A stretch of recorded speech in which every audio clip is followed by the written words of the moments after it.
Chapter 1. Fog and Fingers. The fog came in thick that evening, the kind that turned London into a city of ghosts. Kit Thorne preferred it that way. Harder for Marks to see her hands, harder for the law to see her face, and easier to disappear when a job went sideways. She stood in the shadows outside the Alhambra Music Hall, watching the crowd spill onto Leicester Square. Gas lamps flickered through the murk, casting halos of sickly yellow light that barely reached the pavement. The show had just let out, and the well-dressed theatre crowd emerged in clusters, gentlemen in silk top hats, ladies clutching their skirts above the filth, all of them soft and stupid with wine and entertainment. Perfect. Kit's eyes tracked a particular gentleman detaching himself from a group near the entrance. Mid-40s, expensive coat with a velvet collar, walking stick with a silver head. More importantly, a watch chain glinting across his waistcoat. The kind of gold that meant real money, not the brass rubbish toffs wore when they ventured into rough neighbourhoods. He was alone. Even better. She adjusted the thin shawl over her shoulders.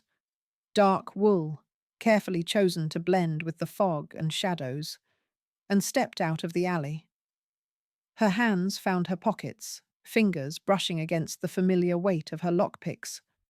The touch steadied her, the way another woman might cross herself before a church. The gentleman turned onto Charing Cross Road, walking with the confidence of a man who'd never been truly afraid. Kit fell into step 20 paces behind, close enough to keep him in sight, far enough to avoid notice.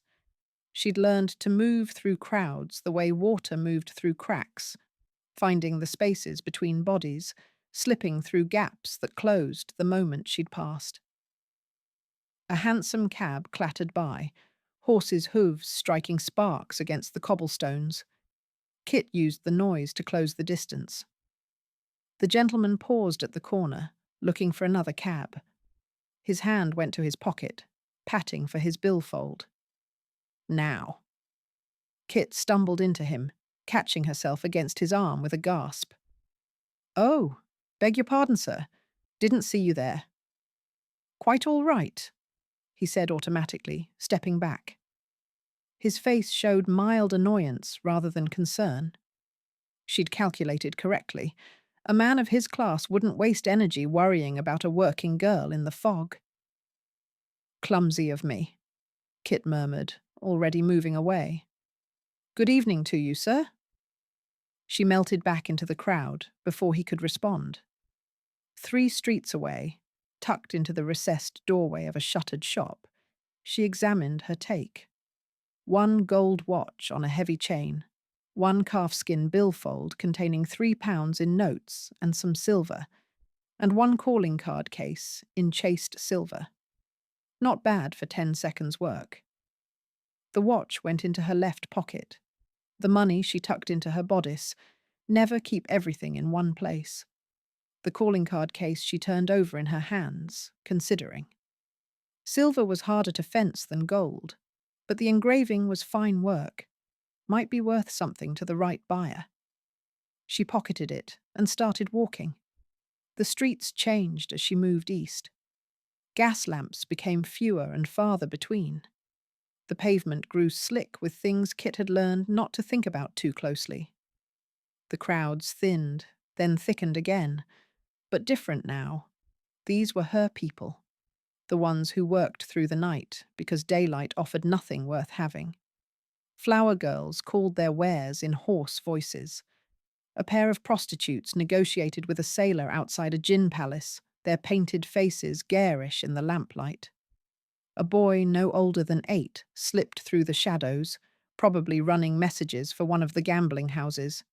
He caught Kit's eye and grinned. She'd taught him to pick pockets last winter, before the cold had taken his sister. "Evening, Kit," he called. "Tommy." She flipped him a 6pence from her pocket. "Stay out of Cobb's territory. I heard he's looking for new runners." The boy's grin faltered. "Right. Thanks." Silas Cobb. Just thinking the name made Kit's jaw tighten.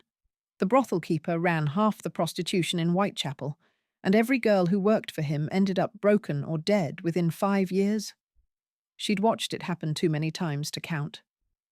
Not your fight tonight, she reminded herself, one battle at a time. Her boarding house stood on Dorset Street, wedged between a pawnbroker and a lodging house that rented beds by the hour. The landlady, Mrs. Kemp, had stopped asking questions years ago, as long as Kit's rent came regular. Tonight, the old woman barely looked up from her gin when Kit climbed the stairs to the 3rd floor. Kit's room was small. A narrow bed, a washstand, a single chair, and a trunk that held everything she owned. She locked the door and wedged the chair under the handle. Old habit. The window overlooked the alley below, and she checked it automatically, making sure no one was lurking in the shadows. Only then did she empty her pockets onto the bed. The money went first. She counted it twice. £3, 7 shillings from tonight, added to the £2 she'd already hidden.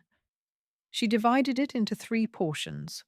1/3 went into a hole she'd carved beneath the windowsill, disguised by a loose board.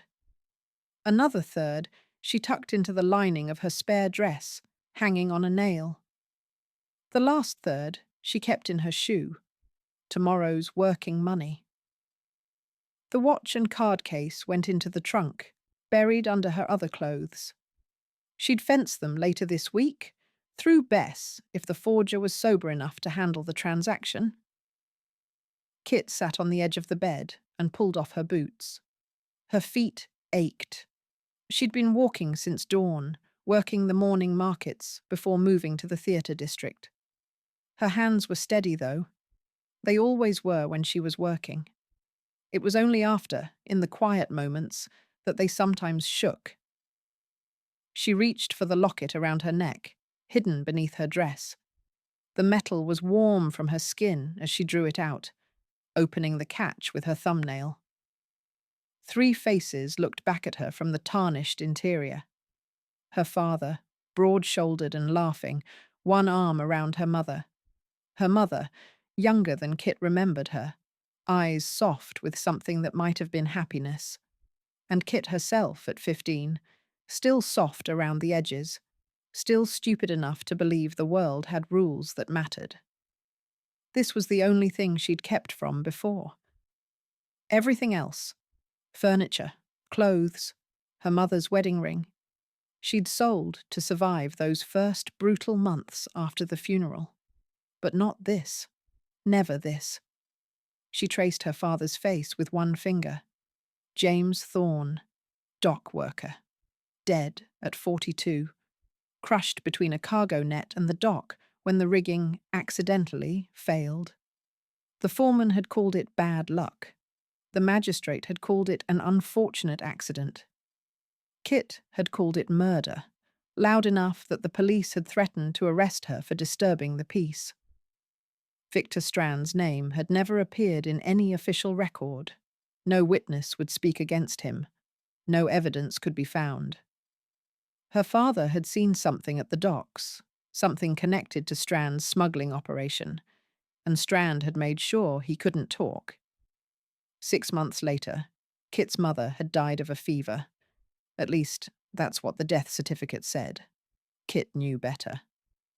Her mother had died of grief and poverty, worn down by trying to keep them both fed on a seamstress's wages until there was nothing left of her but rage and bones. Kit snapped the locket closed. 8 years. 8 years she'd survived in the rookeries and slums, learning to steal and fight and disappear. 8 years gathering information, making contacts, building the skills she'd need. Strand thought he'd destroyed her family and walked away clean. He was wrong. Kit had been a child then, powerless and alone. She wasn't powerless anymore. Her hands didn't shake now. They curled into fists, knuckles white against her dark skirt. Soon she'd be ready to move against him. Soon she'd make him pay for every year her mother had suffered For every night Kit had gone hungry, for every degradation she'd endured to survive. Soon Victor Strand would learn that some ghosts didn't stay buried. A knock at the door broke her thoughts. "Kit, girl, you coming down?" Nan. Kit tucked the locket back beneath her dress and pulled her boots on. She moved the chair and opened the door to find Nan Garrett leaning against the frame, arms crossed. The older woman's face was weathered as old leather, her eyes shrewd beneath the tangle of greying hair she never bothered to pin up proper. "Got something for you," Nan said. "Not interested?" "Didn't ask if you were interested. I said I got something." Nan turned and headed for the stairs without waiting for a response. Kit followed, because with Nan, it was either follow or have her camp outside your door until you did. They'd known each other 6 years now, ever since Kit had picked the wrong pocket, Nan's, and the older woman had caught her wrist with a grip like iron. Instead of turning her over to the law, Nan had bought her dinner and told her she was wasting her talent on random marks. "You got good hands, girl," she'd said. "But good hands ain't enough if you got no sense about where to use them." Kit had been 17 and desperate enough to listen. Nan had taught her the finer points of the trade: how to read a crowd, how to spot plainclothes police, how to know when to run and when to brazen it out. In return, Kit brought her a percentage of her take and didn't ask questions about Nan's past. It was the closest thing to family Kit had now. The gin house was 3 streets over, a dark cave that stank of cheap spirits and cheaper tobacco. The barman nodded at Nan, poured 2 glasses of gin without being asked. Nan took hers to a corner table, and Kit followed. "There's a girl," Nan said without preamble, once they were settled. "Young thing, maybe 17, working out of Mother Shepherd's on Dorset Street." Kit knew the place. A brothel in name, though it was closer to a prison. Girls went in and rarely came out, except in a box headed for Potter's Field. "What about her?" Kit kept her voice flat, but Nan knew her too well to be fooled. "Saw her this morning. Black eye, split lip, walking like something was broken inside." Nan's fingers drummed against the table. "She's new, still got some life in her eyes. Another month with Shepherd, and that'll be gone." Kit took a drink of gin, using the time to think. She knew what Nan was doing. The older woman had been the one to first suggest Kit use her skills for something beyond survival. "You got the hands and the head for this work," Nan had said. "Might as well use them for something that matters." That had been 2 years ago. Since then, Kit had pulled a dozen girls out of bad situations, forged them papers, gave them money, got them on coaches headed for other cities. It was dangerous, costly, and probably futile in the grand scheme of things. But Nan was right. It mattered. "I'm working something else," Kit said. "Something big. Can't afford distractions." Nan's eyes narrowed. "This about Strand?" Kit's silence was answer enough. "Christ, girl." Nan leaned back, shaking her head. "You're going to get yourself killed." "He's got it coming." "Aye, maybe. But what good's revenge if you're dead?" Nan reached across the table, gripped Kit's wrist. "I ain't saying don't do it. I'm saying don't be stupid about it. And pulling girls out of Shepherd's brothel while you're trying to infiltrate Strand's operation, that's stupid. You're the one who told me about the girl. Because I'm old and sentimental. And I thought maybe you'd have enough sense to send someone else." Nan released her wrist. "But you won't, will you? You'll go yourself because you can't help it." Kit drained her gin. Nan was right, damn her. The girl at Mother Shepherd's, Kit could see her already, could imagine the fear and desperation, could remember being that age herself, learning that the world was full of men like Silas Cobb and Victor Strand. men who saw women as things to be used and broken. "Tomorrow night?" she said. "I'll look into it tomorrow night." Nan nodded, satisfied. "There's my girl." She poured them both another measure. "Now tell me about tonight's take. That watch looked like good quality." They talked shop for another hour. The best marks, the worst close calls, the shifts in territory as different crews rose and fell. It was comfortable, familiar. The gin warmed Kit's chest and loosened the tight knot that had formed when she'd looked at the locket. Finally, Nan pushed back from the table. "Get some sleep, girl. You look half dead. Feel half dead. Then you're doing better than most." Nan squeezed her shoulder as she passed. "Watch yourself tomorrow." Kit walked back alone through the fog-shrouded streets. The night was deep now, the darkest hours before dawn, when London belonged to creatures like her, the ones who moved through shadows and survived on wit and quick hands. Back in her room, she wedged the chair under the door again and stripped down to her shift. The bed was thin and hard, but she'd slept on worse. She lay in the dark, listening to the sounds of the boarding house settling around her. Footsteps on the stairs, a woman's laughter cut short, the distant wail of a baby that never seemed to stop crying. Her hand found the locket again, pressed it against her chest. 8 years of waiting, 8 years of preparation. She was close now, closer than she'd ever been. Strand's operation was expanding, bringing in new people, getting sloppy. There would be an opening soon, a way in. And when it came, Kit would be ready. But first, tomorrow night, a girl at Mother Shepherd's with a black eye and broken ribs, still with some life in her eyes. One battle at a time. Kit closed her eyes and let the darkness take her, her fingers still wrapped around the locket, her mind already planning tomorrow's theft and tomorrow's rescue, and the 1,000 small rebellions that kept her moving forward, day after bitter day, in a city that wanted nothing more than to grind girls like her into the mud. She'd survived this long. She'd survive longer still. And when the time came, she'd make Victor Strand wish he'd finished the job 8 years ago, when she'd been nothing but a powerless girl screaming at his indifferent back. The fog pressed against the window like something alive, and Kit Thorne smiled into the darkness. Chapter 2. The Girl in the Alley. Kit woke to grey light filtering through the dirty window and the sounds of Dorset Street coming to life below. Vendors setting up barrows, children shrieking, someone retching in the alley. She lay still for a moment, cataloguing the aches in her body.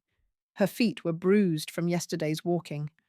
Her shoulder throbbed where she'd knocked it against a wall while running from a close call near Covent Garden. Normal. All of it normal. She rose and dressed quickly in the cold room. The same dark wool dress, the same worn shawl, the same boots with the hidden compartment in the left heel. She checked her caches. The money was still there, untouched. Mrs. Kemp might be a drunk, but she wasn't a thief. Downstairs, Kit bought a mug of weak tea and yesterday's bread from the landlady, eating standing up in the kitchen, while Mrs. Kemp complained about the lodgers on the second floor who hadn't paid rent in 3 weeks. "You're a good girl, Kit," Mrs. Kemp said, which meant Kit's rent was current. "Not like some of these others, riffraff, the lot of them." Kit didn't point out that she was exactly like the others.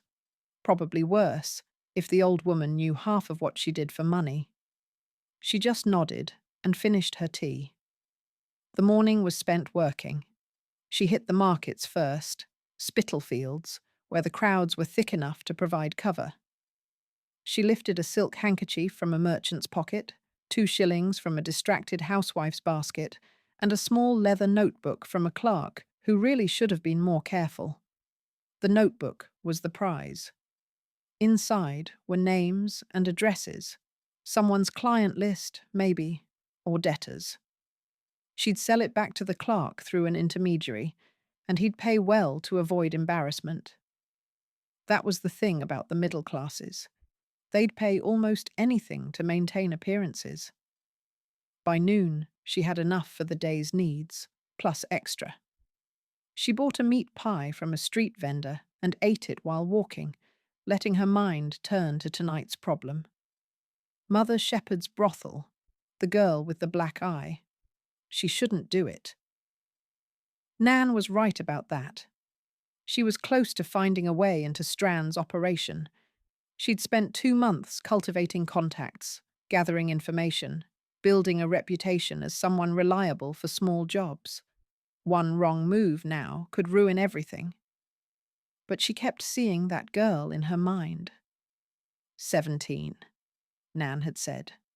Kit's age when her mother died, when she'd first learned what it meant to be alone and female in London's rookeries.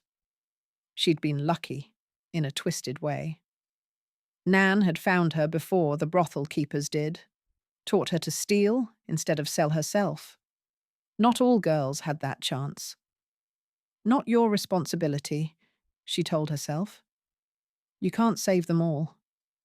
But the thought rang hollow. By late afternoon, Kit was back in Whitechapel, watching the streets around Mother Shepherd's establishment. It was a squat brick building on Commercial Street, windows barred, door reinforced. 2 men stood outside, heavy-set bruisers with the look of dockhands gone bad. Cobb's men, almost certainly. Silas Cobb didn't own Mother Shepherd's, but he controlled it the way he controlled half the vice in Whitechapel. The old woman who ran the place paid him for protection and gave him first pick of the new girls. In return, he made sure the police looked the other way, and any girl who tried to run didn't get far. Kit settled into a doorway across the street and waited. An hour passed, then 2. The light faded to that peculiar London twilight, all smoke and fog. Gas lamps flickered to life up and down the street. The brothel's door opened and closed several times. Men going in, staying 20 minutes or an hour, coming out again. None of them looked ashamed. Kit's hands curled into fists in her pockets. Then she saw her. The girl emerged from a side door, half dragged by one of Cobb's men. She couldn't have been more than 17, thin as a rail, blonde hair tangled, wearing a dress that was too large and stained with things Kit didn't want to identify. Her face was swollen on one side, eye blackened, lip split, and crusted with dried blood. She was crying, trying to pull away from the man's grip. "Please, I can't. I need to see a doctor." "Shut it." The man backhanded her casually, and she stumbled. "You'll work tonight, same as always. Mother Shepherd don't pay for girls who lay about." "I can't." The girl's voice broke. "Please, it hurts." The second man laughed. "Should have thought of that before you got difficult with a customer, shouldn't you?" They were dragging her back inside. In an hour, she'd be upstairs with another customer, bleeding and broken. In a month, she'd be dead, or so damaged it wouldn't matter. Kit was moving before she'd made a conscious decision. She stepped out of the doorway, stumbling into the street with a wail that echoed off the buildings. "Help! Someone help! There's a man! He's hurt! Oh God, there's blood everywhere!" Several people stopped, craning their necks. The 2 men at the brothel door looked up. Kit staggered toward them, eyes wild, pointing back toward the alley she'd just left. "Please, sirs, he's bleeding. I think he's dying." It was the eternal truth of human nature. People couldn't resist a disaster. One of the men, the one who'd been holding the girl, released her and stepped forward. "Where?" "The alley, just there. Oh God, there's so much blood." Kit grabbed his sleeve, pulling. "Please, you have to help." He followed her a few steps, and that was enough. The moment his attention shifted, Kit shoved him hard into the wall and ran. Not toward the alley, toward the girl. The second guard started to react, but Kit was already there. She grabbed the girl's wrist and yanked. "Run!" The girl stood frozen, eyes wide with shock and terror. Behind them, the first guard was shouting, recovering. In seconds, they'd both be on them. "Run!" Kit pulled harder, and finally the girl's legs moved. They ran. Kit knew these streets the way a sailor knew currents. She dragged the girl through a gap between buildings, across a courtyard scattered with rubbish, down an alley so narrow they had to turn sideways. Behind them, the guards' voices echoed, but they were too big, too slow. They'd never catch up, not if Kit kept moving. The girl was gasping, stumbling. Her breathing had a wet, rattling quality that spoke of broken ribs. Kit slowed just enough to let her keep pace, keeping one hand locked around her wrist. Where are we?" "Quiet," Kit hissed. "Save your breath for running." They burst out onto Whitechapel Road, where the crowd was thick enough to lose themselves in. Kit pulled the girl close, wrapping an arm around her shoulders like they were friends walking together. The girl shook violently, barely able to stand. "Just walk," Kit murmured. "Act normal. We're almost there." "Almost where?" "Somewhere safe." It was a 20-minute walk to Dr. Chen's surgery, and every minute Kit expected to hear Cobb's men behind them. But the streets were busy, the fog was thick, and by the time they reached the narrow building on Cable Street, she was reasonably sure they hadn't been followed. Dr. Sarah Chen's surgery occupied the ground floor of a building that leaned so far to one side it seemed like a strong wind might topple it. The sign outside read S. Chen, physician, in English, and characters Kit couldn't read. She'd been here before, twice with girls she'd pulled from bad situations. Once when she'd taken a knife to the ribs and couldn't afford to let a hospital ask questions. She knocked, waited, knocked again in a specific pattern. The door opened a crack. Dr. Chen looked exactly as she always did. Dark hair pulled back severely, simple grey dress, wire-rimmed spectacles perched on her nose. Her eyes flicked from Kit to the girl and back again. Her expression didn't change. "Inside," she said. The surgery was clean in a way that seemed impossible given its location. The examination room smelled of carbolic and the herbs Dr. Chen kept in jars along one wall. She directed the girl to the examination table without ceremony. "Sit. Don't move." The girl sat, still shaking. Dr. Chen washed her hands in a basin, dried them on a clean cloth, and approached with the practiced efficiency of someone who'd seen worse than a beaten prostitute on a Tuesday evening. Kit stood by the door, watching as Dr. Chen examined the girl with quick, impersonal movements, checking the swollen eye, the split lip, pressing carefully along the ribs while the girl whimpered. "Broken," Dr. Chen said finally. "2 ribs, possibly 3. The eye will heal. The lip will scar." She turned to a cabinet, began pulling out supplies. "Undress. I need to examine the rest." The girl's eyes went wide with panic. I can't pay." "I didn't ask for payment." Dr. Chen's voice was flat. "Undress." The girl looked at Kit, who nodded. Slowly, hands trembling, she began to remove the stained dress. Kit turned away, giving her what privacy she could in the small room. Through the window, she could see the street outside, the fog rolling in thicker now. Somewhere out there, Cobb's men were looking for them. Mother Shepherd would have sent word by now. Kit had made an enemy tonight, though it wasn't the first time and wouldn't be the last. Behind her, the girl cried out, a sharp, pained sound. "Stay still," Dr. Chen said, unmoved.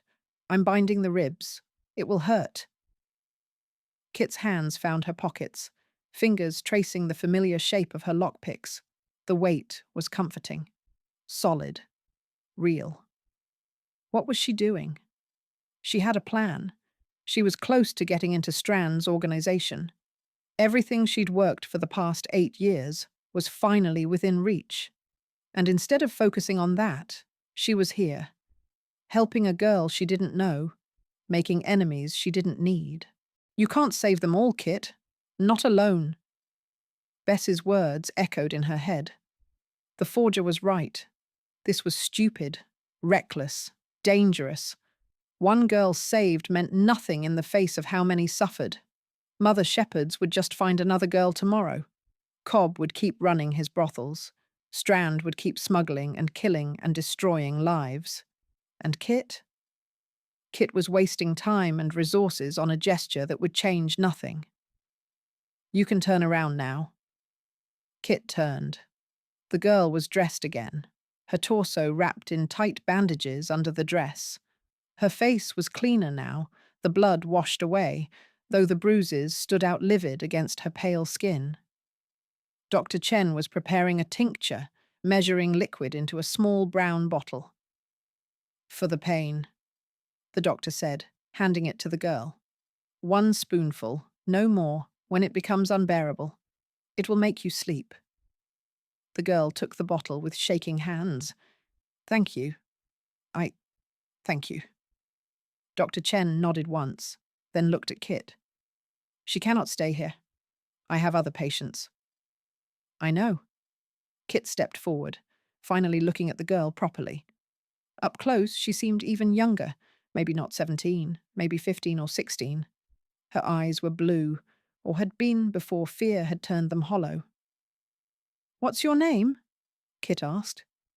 Polly Marsh. The girl, Polly, wrapped her arms around herself. Who are you? Someone who made a stupid decision? Kit pulled out the money she'd stolen that morning, counted out 10 shillings. It was more than she could afford to give. She gave it anyway. You know Father Barrett's church on Dorset Street? Polly nodded, eyes wide at the sight of the money. Go there tonight. Tell him Kit sent you. He'll give you a bed and food. Tomorrow I'll bring you papers and money for a coach. Papers? References. A letter of character. Enough to get you a position somewhere outside London. Kit pressed the money into Polly's hand. You can't go back to Mother Shepherds. Cobb's men will kill you if they find you. Your only chance is to leave the city entirely. Polly stared at the money like it might disappear. Why are you helping me? It was a fair question. Kit didn't have a good answer. Because someone helped me once, she said finally.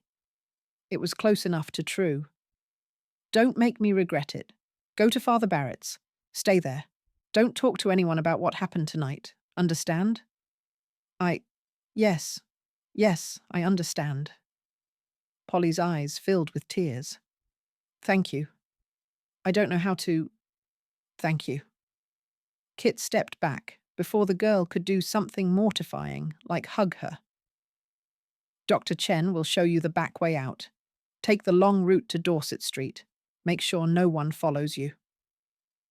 She left before Polly could say anything else, before the gratitude in those blue eyes could make her feel like she'd done something noble instead of something stupid.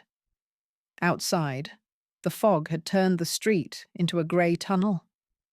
Kit walked quickly, hands in her pockets, mind already spinning. 10 shillings gone. She'd need to see Bess about forged references, which would cost another 5 shillings at least. Plus money for a coach ticket. She'd burned through half her savings for one girl who might not even survive the week. And for what? So Polly could become a maid in some country house, working 16 hours a day for a few pounds a year. So she could marry some farmer and die in childbirth at 20. There were 1,000 ways for women to suffer in this world, and Kit had just moved Polly from one to another. She was almost back to her boarding house when she realized someone was following her. Kit's pace didn't change, but her awareness sharpened. She'd learned long ago to feel pursuit the way an animal felt a predator, a prickling at the back of her neck, a shift in the rhythm of footsteps behind her. She turned down an alley, testing. The footsteps followed. Not Cobb's men. They'd have grabbed her by now or called out. Someone more subtle, someone watching and waiting.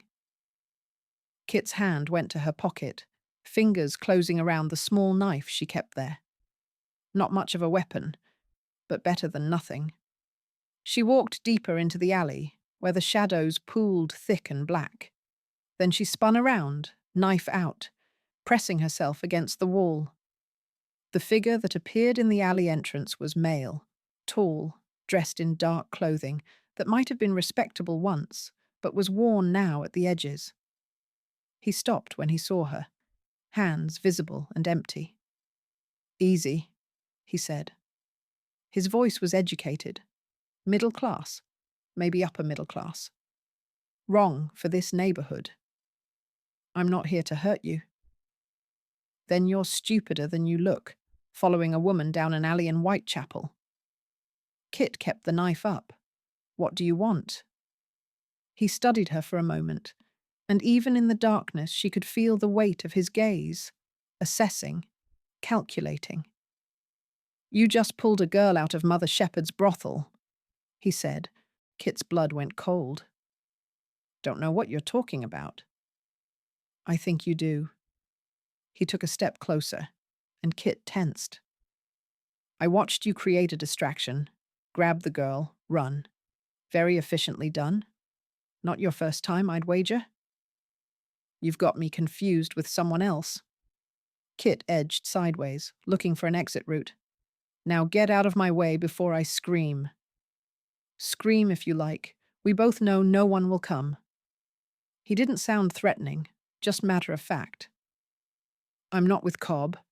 I'm not here to take the girl back." "Then what do you want?" "To talk." "About what?" "About the fact that you've made an enemy of Silas Cobb." The man leaned against the alley wall, casual as if they were having tea. "And about the fact that you seem to have a habit of extracting women from difficult situations. I find that interesting." Kit's mind raced. This man knew too much. Had he been watching her? For how long? And why? "I don't know who you are," she said slowly. "But if you think you can blackmail me—" "I'm not here to blackmail you." He pushed off from the wall. "I'm here to offer a warning. Cobb has connections. Police, magistrates, people with power. Whatever you think you're doing, playing the rescuer, it will get you killed. Thanks for the concern. I'll manage." "Will you?" He moved closer, and Kit raised the knife higher. He stopped. "You're clever. I'll give you that. Fast. Good instincts. But clever only goes so far when you're up against men like Cobb." "I've been dealing with men like Cobb since I was 15, Kit said. "I'm still here." "Luck," he said, "and luck runs out." There was something in his tone. Not threat, but something else. Almost like concern, though that made no sense coming from a stranger in an alley. "Who are you?" Kit demanded. He smiled, though there was no humor in it. "Someone who knows what it's like to fight a losing battle against corruption." He tipped his hat, and she realized he was wearing a hat, which meant he wasn't from around here. "Be careful, miss." "None of your business." "Fair enough." He turned to go, then paused. "If you're going to keep pulling girls out of brothels, you'll need better planning. Cobb's men are idiots, but even idiots learn patterns eventually." Then he was gone, disappearing into the fog like he'd never been there at all. Kit stood in the alley for a long moment, knife still raised, heart pounding. What the hell was that about? Who was he? And why did it feel like she'd just been warned and recruited in the same breath? She didn't like it. Didn't like being watched, being known. The whole point of her work was to be invisible, to move through the city without leaving traces. But he'd seen her, seen enough to know what she was doing. That was dangerous.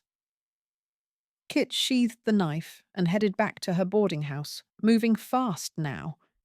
She needed to see Bess first thing tomorrow, get those papers for Polly, get her on a coach out of London.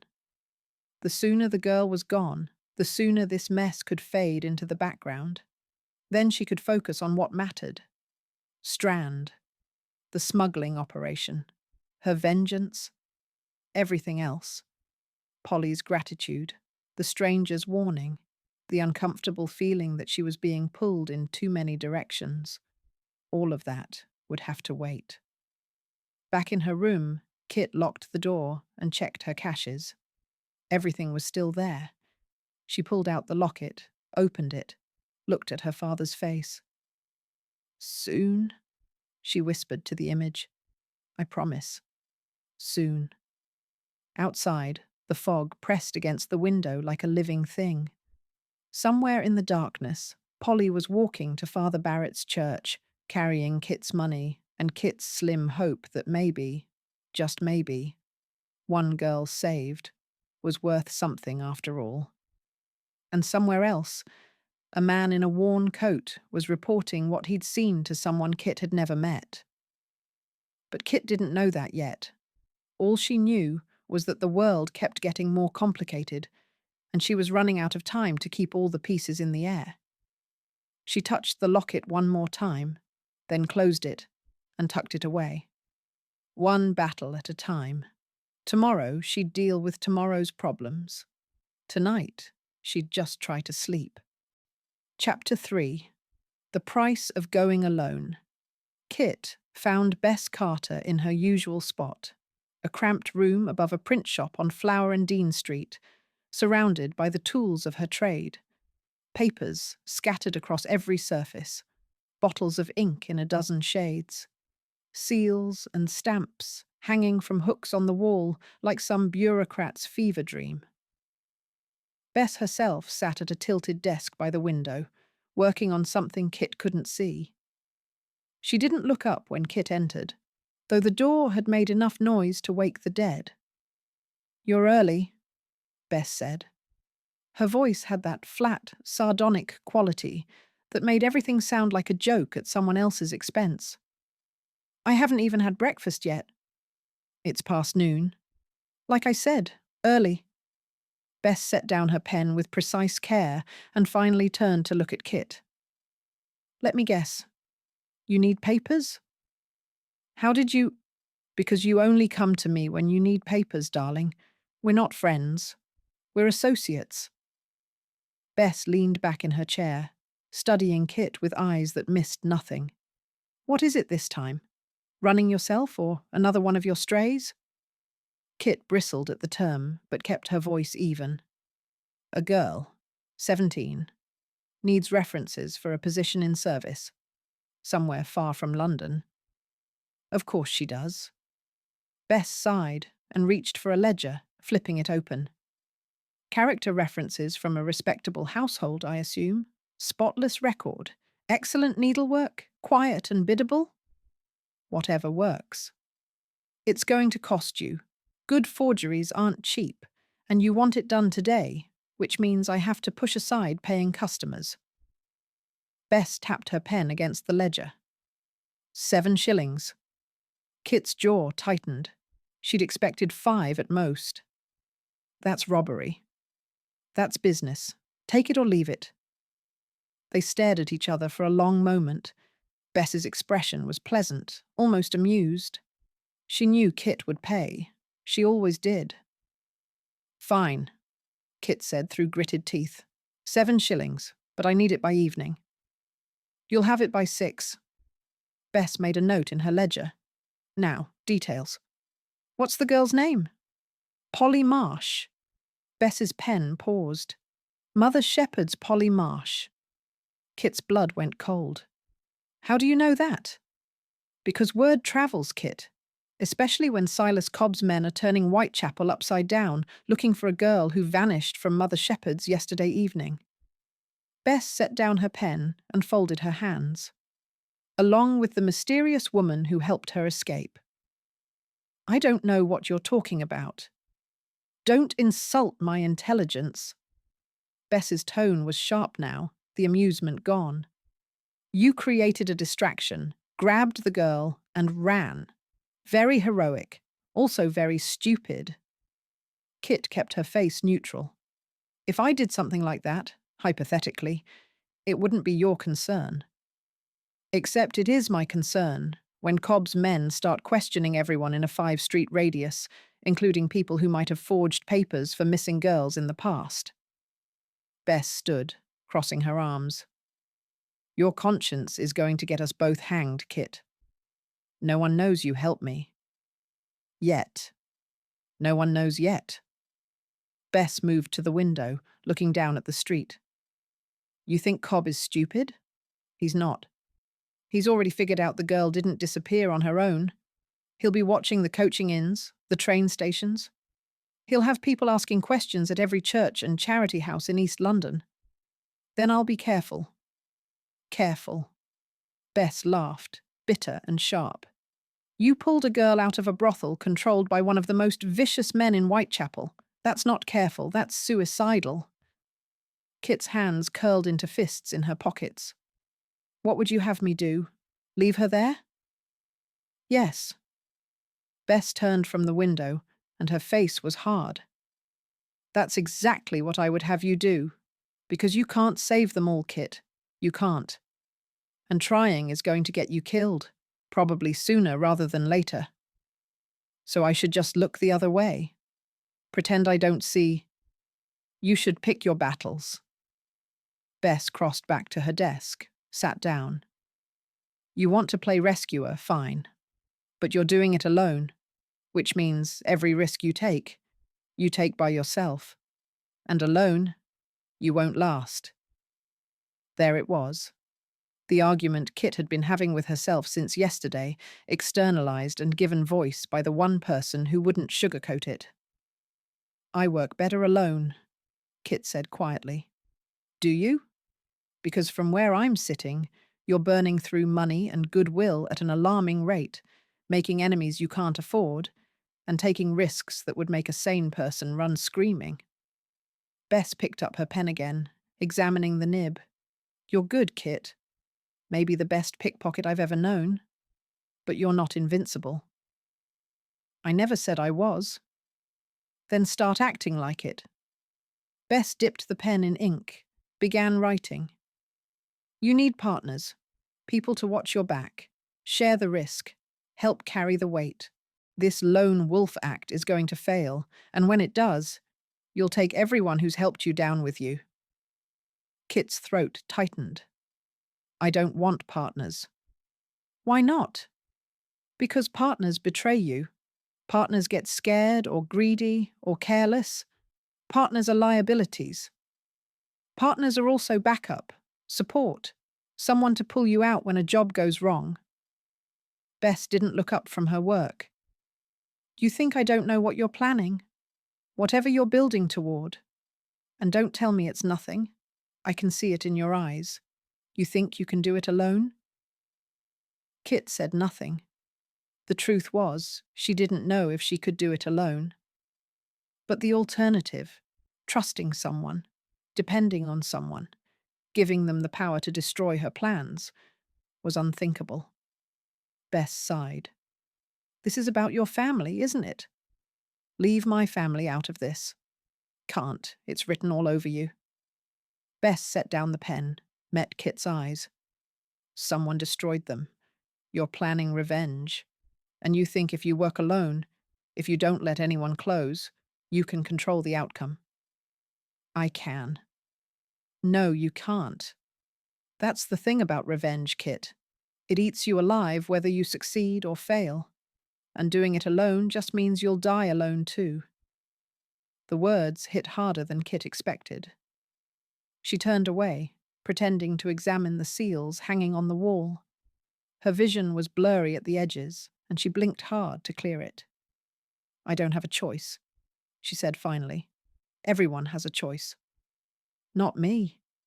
Kit's voice was rough. "I can't trust anyone. Not with this. It's too important." "More important than staying alive?" "Yes." The silence that followed was heavy. Kit could hear the sounds from the street below. Vendors calling, children playing, the normal chaos of East London. It all seemed very far away. "Fine," Bess said eventually. "I'll make the papers. 7 shillings, like I said. But this is the last time, Kit." Kit turned back. "What?" "The last time I help you with one of your rescue projects." Bess's expression was carved from stone. "I mean it. I'm not risking my neck anymore for girls I don't know and causes that will only get me killed. You want to be a martyr? Fine. Do it on your own." "Bess." "I'm serious." The forger's voice was hard. "I've survived in this city for 15 years by knowing when to fold. This, whatever you're doing, whoever you're helping, it's getting too dangerous. Cobb is one thing. But you're playing with bigger fires, I can tell, and I'm not getting burned for you." Kit felt something crack inside her chest. Bess wasn't a friend. Not really. But she was reliable, competent, one of the few people Kit could count on. Losing her help meant losing a crucial piece of her network. It also proved Bess's point about working alone. "I understand," Kit said quietly. "Do you?" Bess picked up her pen again.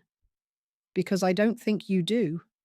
You're so focused on whatever vendetta you're nursing, you can't see that you're destroying yourself in the process, and I refuse to watch it happen."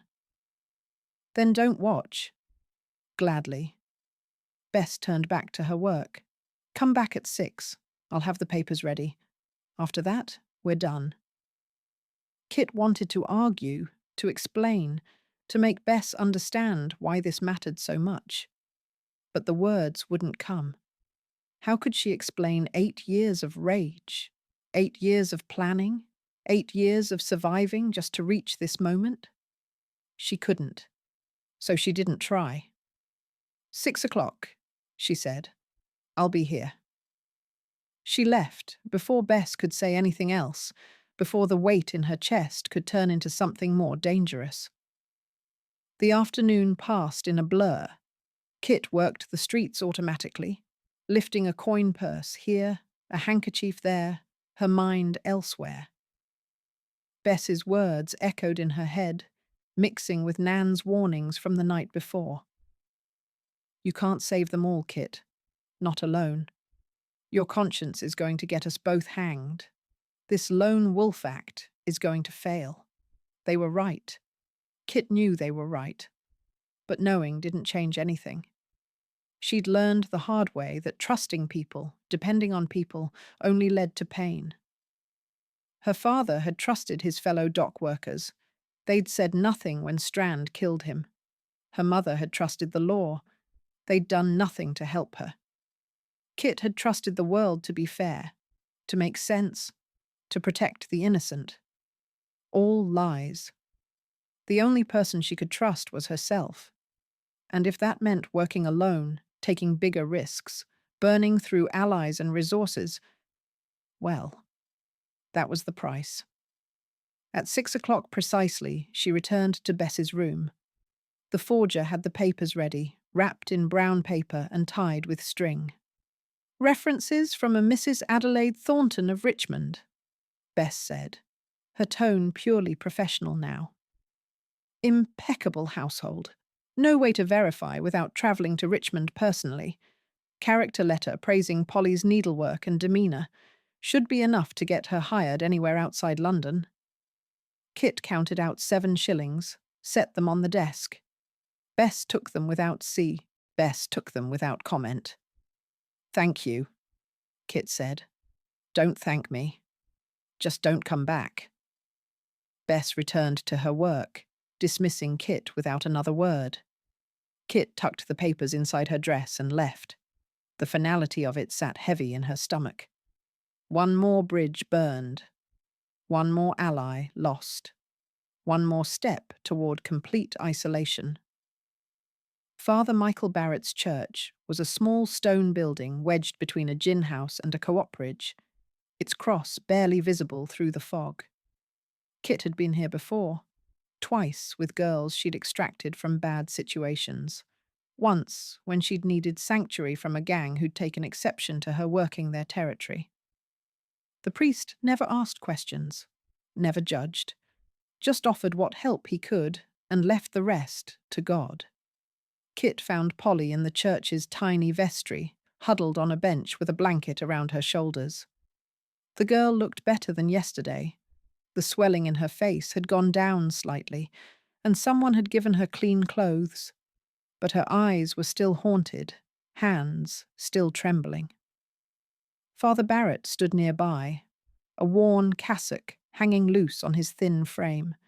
He nodded when he saw Kit. "She's been here since last night," he said, his Irish accent soft, quiet as a mouse, barely eaten. "I've got her papers." Kit pulled out the wrapped package. "References, character letter, enough to get her hired." "Where are you sending her?" "As far from London as a coach ticket will take her." Kit turned to Polly. "There's a coaching inn on Bishopsgate. The morning coach to York leaves at 6. That's where you're going." Polly's eyes widened. "York? But I don't know anyone in York." "You don't know anyone anywhere. That's the point." Kit set the papers on the bench beside her. "You show up. Say you're looking for work in service. These references will get you hired in a decent household. You keep your head down, work hard, and you don't come back to London. Ever." "I can't just leave." "Yes, you can. You have to." Kit crouched down so they were eye level. "Cobb's men are looking for you. If they find you, they'll kill you. Not quickly either. They'll make an example. Do you understand?" Polly's face crumpled. "I don't have any money for a coach." Kit pulled out the last of her savings, £2, carefully hoarded over weeks. She pressed it into Polly's hand. "Coach fare and enough to tide you over until you get your first wages. Don't spend it on anything else." "I can't take this." "You can and you will." Kit stood, stepping back before the girl could try to hug her again. "Father Barrett will take you to the coaching inn tomorrow morning. You get on that coach, you go to York, you start over. That's it. That's your second chance." Polly stared at the money like it was a miracle. Maybe it was. In her world, £2 was more than she'd ever held at once. "Why are you doing this?" she whispered. "You don't even know me?" Kit didn't have a good answer for that. She wasn't even sure herself anymore. Bess thought it was conscience. Nan thought it was stubbornness. The truth was probably simpler and more pathetic. Kit couldn't save her own family, so she tried to save strangers instead. "Just don't waste it," she said roughly. "Don't come back. Don't write. Forget London and everyone in it, including me." She turned to Father Barrett. "You'll make sure she gets on the coach?" "I will." The priest's eyes were kind, too kind. "Will you stay for tea, Kit? You look like you could use—" "I'm fine." "Are you?" Father Barrett moved closer, lowering his voice. "Because you look like a girl carrying the weight of the world on her shoulders. And that's a heavy burden to bear alone." There was that word again. Alone. "I'm used to it," Kit said. "That doesn't make it right." The priest touched her arm gently. "There's no virtue in suffering by yourself, child. God gives us community for a reason." "God." Kit's laugh was harsh. "Where was God when my father died? When my mother starved? Where was he for Polly when she was being beaten?" "I don't know," Father Barrett said simply. I've asked him that question more times than I can count. I'm still waiting for an answer. The honesty of it surprised Kit. Most priests would have given her platitudes, told her to have faith, promised that everything happened for a reason. Father Barrett just admitted he didn't know. Then what's the point? She asked. Of any of it? The point is we keep trying anyway. We help who we can, save who we can, love who we can. Not because it makes sense, but because the alternative is despair.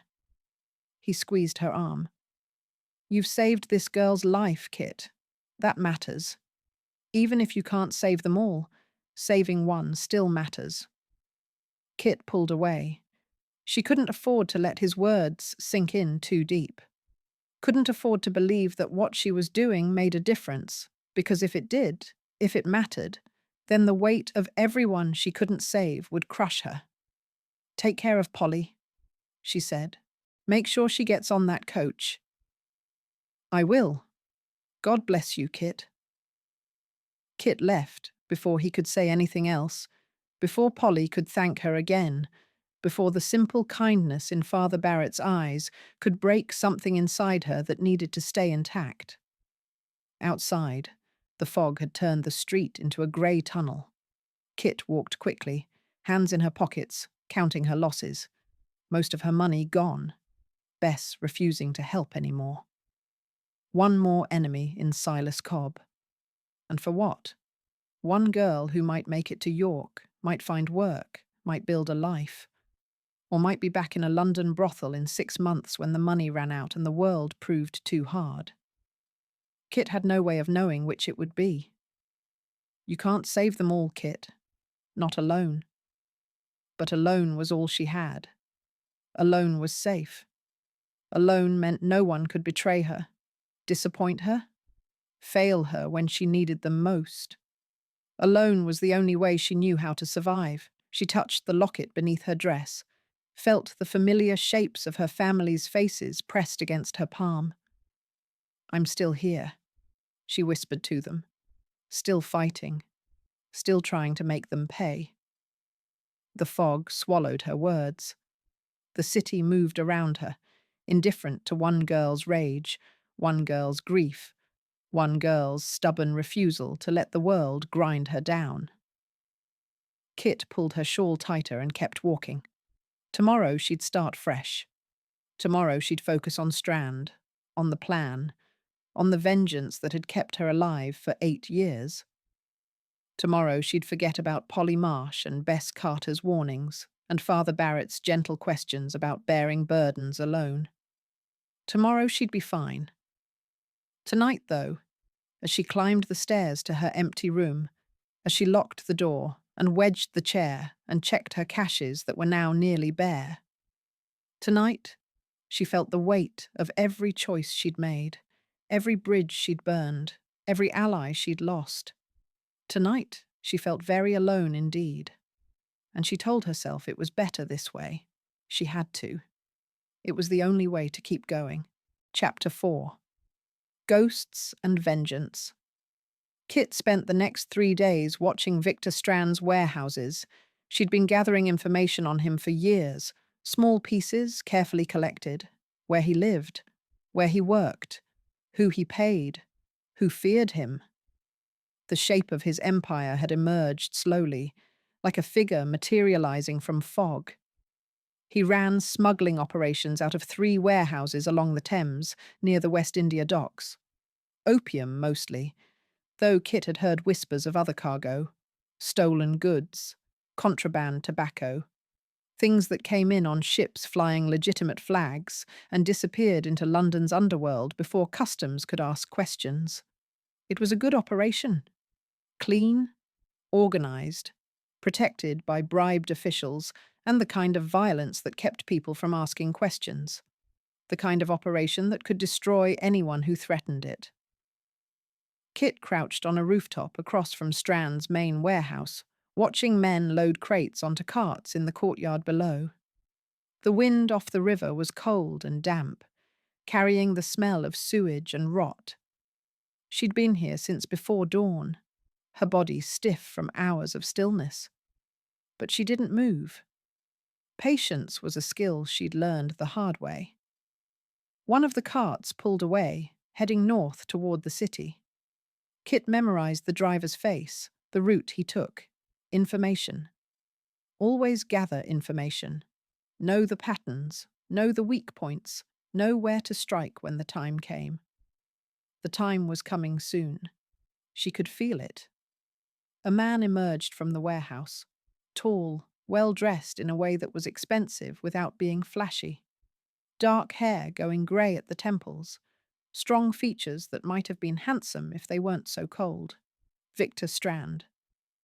Kit's hand went to the knife in her pocket, fingers curling around the handle.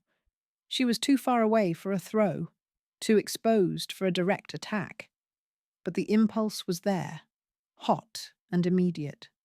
8 years of rage condensed into the simple desire to cross the street and bury the blade in his throat. She forced her hand to relax. Not yet. Not like this. Strand spoke to one of his lieutenants, gesturing at the remaining crates. He looked prosperous, confident. A man who'd built something and was proud of it. A man who slept soundly at night. Kit wondered if he even remembered her father's name. 8 years ago. Kit was 15. The kitchen in their rooms was small. 1 table, 2 chairs, a stove that barely worked. Kit sat at the table, mending a dress by candlelight, while her mother prepared a thin soup from bones and vegetables that were mostly rot. Her father hadn't come home yet, which wasn't unusual. The docks ran late sometimes. He should be here by now, her mother said, more to herself than Kit. Sarah Thorne was a thin woman, worn down by years of hard work, but there was still softness in her face when she looked at Kit. It's past dark. He's fine, Mum. Probably stopped at the pub. Kit bit off the thread, examining her stitches. Crooked, but they'd hold. You know how he is when the lads want to celebrate a good haul. Her mother didn't look convinced, but she didn't argue. She never argued with Kit's father about anything, even when he spent money they couldn't spare on drink. Kit went back to her mending, only half listening as her mother fretted. She was thinking about the apprenticeship at the dressmaker's shop. If she could save enough, maybe Mrs. Fletcher would take her on properly. It would mean real wages, a trade, a future that didn't involve scrubbing other people's floors. The knock at the door came at 9 o'clock. Kit's mother froze, ladle halfway to the pot. They looked at each other. No one knocked at 9 o'clock unless something was wrong. Kit got up first, opening the door to find 2 men she didn't recognize. Dock workers, from their clothes. Their faces were grim. "Mrs. Thorne?" one of them said. Kit's mother appeared beside her, hands twisting in her apron. "Yes?" "It's about your husband, Ma'am. There's been an accident." Present-day Kit shifted on the rooftop, her eyes never leaving Strand. He'd moved into the warehouse now, out of sight. She should go, come back tomorrow, continue the careful observation that had become routine. But she stayed, watching the warehouse like it might reveal something new, some weakness she'd missed. Her father's death had been ruled an accident. A cargo net had failed, they said. The rigging had been old, poorly maintained. James Thorne had been in the wrong place at the wrong time when it snapped, and a ton of cargo had crushed him against the dock. Tragic, unfortunate. No one's fault, really. The lie had been perfect. They let her see his body. Kit wished they hadn't. He didn't look like himself anymore. Too broken. Too still. Her mother had screamed when she saw him, a sound Kit had never heard before and would never forget. The kind of scream that came from somewhere deep and primal. The sound of a heart breaking audibly. Kit didn't scream. She just stood there, looking at her father's crushed chest, his twisted limbs, and felt something inside her go very cold and very quiet. It was an accident, the foreman told them. He had kind eyes, which somehow made it worse. The rigging failed. Nothing could have been done. My husband checked that rigging every morning, Kit's mother said, her voice hollow. He was careful. He was always so careful. Accidents happen, Mrs. Thorne. I'm very sorry for your loss. They gave her mother £2 in compensation. £2 for a man's life, for a family's future, for everything they'd ever had or hoped to have. The funeral was 3 days later. Kit counted 11 people in attendance, not including the priest. Her father's friends from the docks came, mumbled condolences, left quickly. They all had that same look. Guilty, frightened, relieved it hadn't been them. No one mentioned Victor Strand's name, but Kit had heard the whispers. Her father had been asking questions about cargo that went missing before it reached the official manifests, had been talking about going to the authorities, had been stupid enough to think honesty mattered more than survival. Strand had killed him for it. Everyone knew. No one said a word. A cart pulled up to the warehouse below, and Kit focused on the present. 2 men got out, began unloading crates. She recognized one of them, a smuggler named Sykes, who worked the Limehouse route. She'd seen him before, marked him as someone in Strand's inner circle. Her mind catalogued the information automatically. Sykes, medium height, scarred face, walked with a limp. Connected to Strand. Useful to know. Across the courtyard, another man emerged from the warehouse. Younger, maybe 30, well-built. He supervised the unloading with the air of someone who expected to be obeyed. Another lieutenant.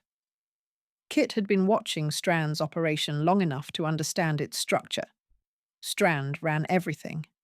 But he had people who handled the daily business, men who coordinated shipments, bribed officials, managed the smugglers who moved cargo through the city, men who could be replaced if they failed.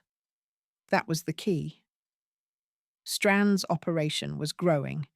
Kit had seen it over the past months. More warehouses, more shipments, more people involved. Growth meant opportunity. Growth meant he needed new people, people who could move through London's streets unnoticed, people exactly like Kit. The thought had been forming for weeks, but she'd resisted it.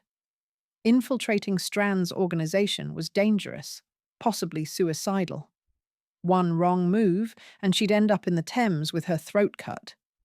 But watching him now, watching his empire expand, Kit realised it might be the only way to get close enough to destroy him properly. 6 months after the funeral, Kit's mother stopped eating. Not all at once. Just gradually, picking at her food, claiming she wasn't hungry, giving her portion to Kit with the excuse that a growing girl needed it more. Kit knew what was happening. She wasn't stupid, but she was 15 and powerless and didn't know how to fight an enemy that lived inside her mother's head. Sarah Thorne had worked as a seamstress before marrying Kit's father. After his death, she took on more work, trying to make up for the lost income. But her hands shook now, and her stitches weren't as fine as they used to be. The shops that had once employed her started finding excuses, giving the work to other women. The money ran out slowly, then all at once. They sold the furniture first, then the clothes, then Sarah's wedding ring, the only thing of value they had left. It bought them another month's rent and not much else. Kit tried to help. She took washing jobs, scrubbed floors, ran errands. But she was young and unskilled, and the pennies she earned barely covered food. Her mother got thinner, paler. Her eyes developed a hollow, distant quality, like she was looking at something no one else could see. "I'm tired, Kit," she said one night. They were in bed together because they'd sold Kit's cot and couldn't afford fuel for heat. "So tired." I know, Mum. Kit held her, felt the bones sharp beneath her skin. But you have to keep going. For me. I'm trying. Her mother's voice was barely a whisper. I'm trying so hard. But your father, I can't do this without him. You can. You're stronger than you think. But she wasn't. Kit knew it even then, though she couldn't admit it. Her mother was breaking, piece by piece, and there was nothing Kit could do to stop it. When Sarah Thorne died, the doctor wrote fever on the certificate. It was cheaper than the truth. Kit's hands were shaking on the rooftop. She realized she'd been gripping the edge so hard her knuckles had gone white. She forced herself to breathe, to focus. The past was done. Her parents were dead. Rage wouldn't bring them back. But revenge was something she could actually accomplish. Below, Strand emerged from the warehouse again. He stood in the courtyard, surveying his operation with the satisfied air of a man who'd built something worth having. He spoke to the lieutenant, gestured at the crates, laughed at something Kit couldn't hear. He looked happy. Kit wanted to rip that happiness away from him, wanted to take everything he'd built and burn it to ash, wanted him to feel what she'd felt at 15, standing over her mother's grave with nothing but rage and grief and the awful certainty that the world didn't care. But wanting wasn't enough. She needed a plan. After her mother's death, Kit had two choices, the workhouse or the streets. She chose the streets. The first week nearly killed her. She didn't know how to steal properly, how to avoid the police, how to find safe places to sleep. She got caught twice trying to lift purses from Marks, got beaten once by a shopkeeper who saw her slip a roll into her pocket. She learned to fight back, learned to run faster, learned to recognize the look in men's eyes that meant danger, the tone of voice that meant violence. The brothel keepers found her in the second week. Two of them, smiling like they were doing her a favor. "Pretty girl like you shouldn't be sleeping rough," one said. "We can offer you a bed, regular meals, work that pays." Kit knew what kind of work they meant. She'd seen the women who did it, dead-eyed and broken, selling pieces of themselves until there was nothing left. "Not interested," she said. "You'll change your mind when you're hungry enough." But she didn't. She stole food instead, sleeping in doorways and under bridges, learning the rhythms of the street. She got better at picking pockets, faster, more careful. She learned to read people, to know who carried money and who would chase her if they caught her. And she learned about Victor Strand. His name came up everywhere once she started listening. Dock workers mentioned him in whispers. Street girls warned each other about areas under his control. Even the police seemed to step carefully around his territory. Kit gathered information the way a miser hoarded coins, carefully, obsessively, never satisfied. Where Strand lived, who worked for him, what routes his smuggled goods took through the city. Every detail was another piece of armor against the helplessness that threatened to drown her. She couldn't touch him. Not yet. She was 15, alone, powerless. But she wouldn't always be. A year later, Nan found her, took her under her wing, taught her the skills that turned her from a desperate child into something more dangerous. 2 years after that, Kit had her first cache of money hidden, her first set of lockpicks, her first real network of contacts. 4 years after that, she could move through London like a ghost, taking what she needed, disappearing before anyone knew she'd been there. 6 years after that, she'd pulled her first girl out of a brothel, discovered that destroying small pieces of the system that had killed her family felt almost as good as bread when you were starving. 8 years after that, now, she was crouched on a rooftop, watching the man who'd destroyed her family. And finally, finally seeing a way to make him pay. Strand needed smugglers, people who could move through the city unnoticed, who knew the streets and alleys, who could pick locks and create distractions and disappear when necessary. People exactly like Kit. She could offer her services, prove herself useful, work her way into his organization from the inside.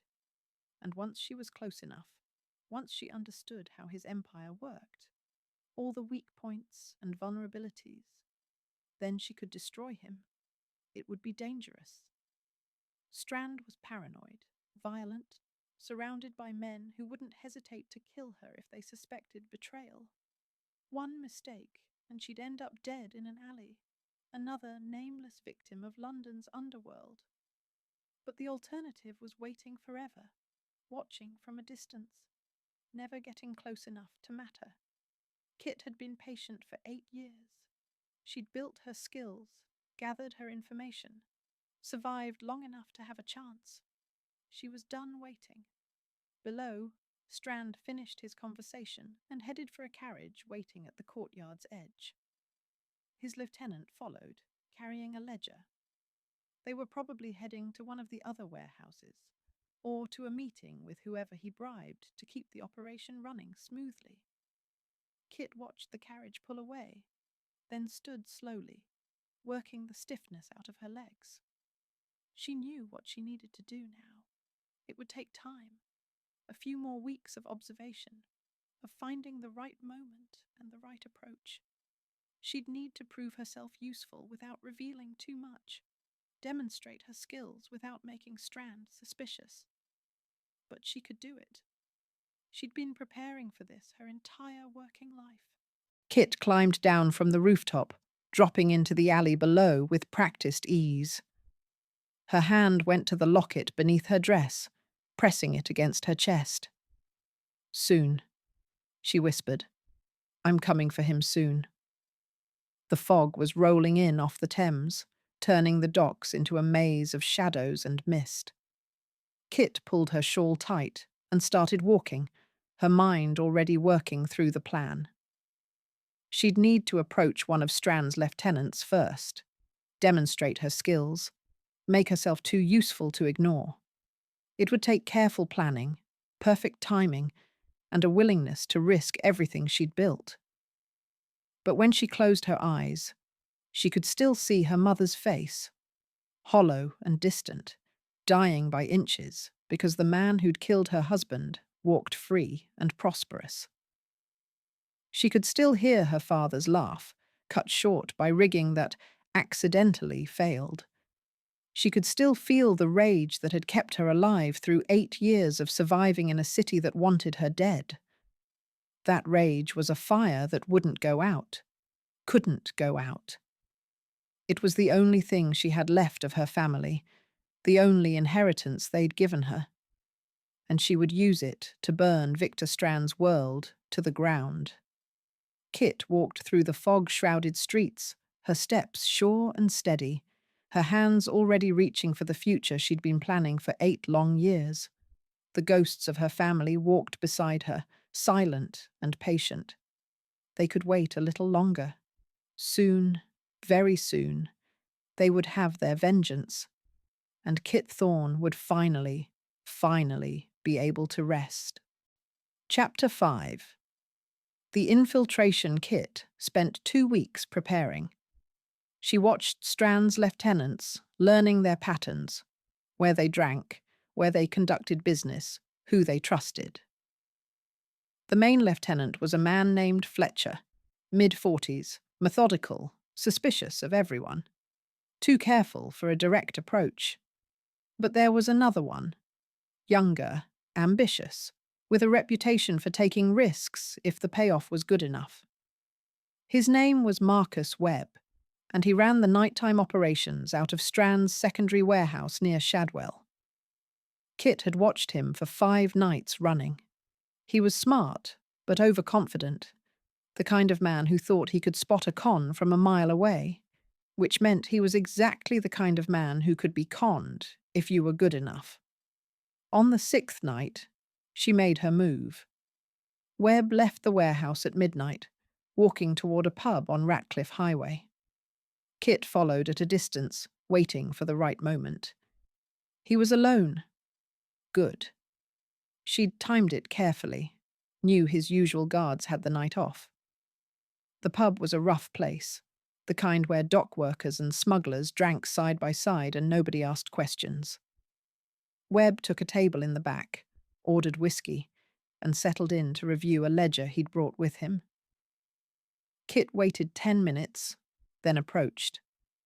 Not directly to his table. That would be too obvious. She aimed for the bar, close enough that he'd notice her, but not close enough to seem intentional. The barman was pouring her a gin when she felt Webb's eyes on her. She didn't acknowledge it, just paid for her drink and turned to survey the room like she was looking for someone. "You seem lost," Webb said from behind her. Kit turned, letting surprise cross her face. Up close, he was younger than she'd thought. Maybe 28, with sharp features and calculating eyes. "Not lost," she said. "Looking for work." "What kind of work?" "The kind that pays well and doesn't ask too many questions." She met his gaze steadily. "I heard you might know about that sort of thing." Webb's expression didn't change, but she saw the flicker of interest. "Did you now? And who told you that?" "A friend of a friend. Said you were always looking for people with certain skills." Kit took a sip of her gin. "Said you paid fair." "Depends on the skills." Webb leaned back, studying her. "What is it you think you can do?" "I can get into places I shouldn't be able to get into, and out again without anyone noticing." Kit set down her glass. "I can create distractions, move cargo without being seen, pick locks, jimmy windows, disappear into crowds."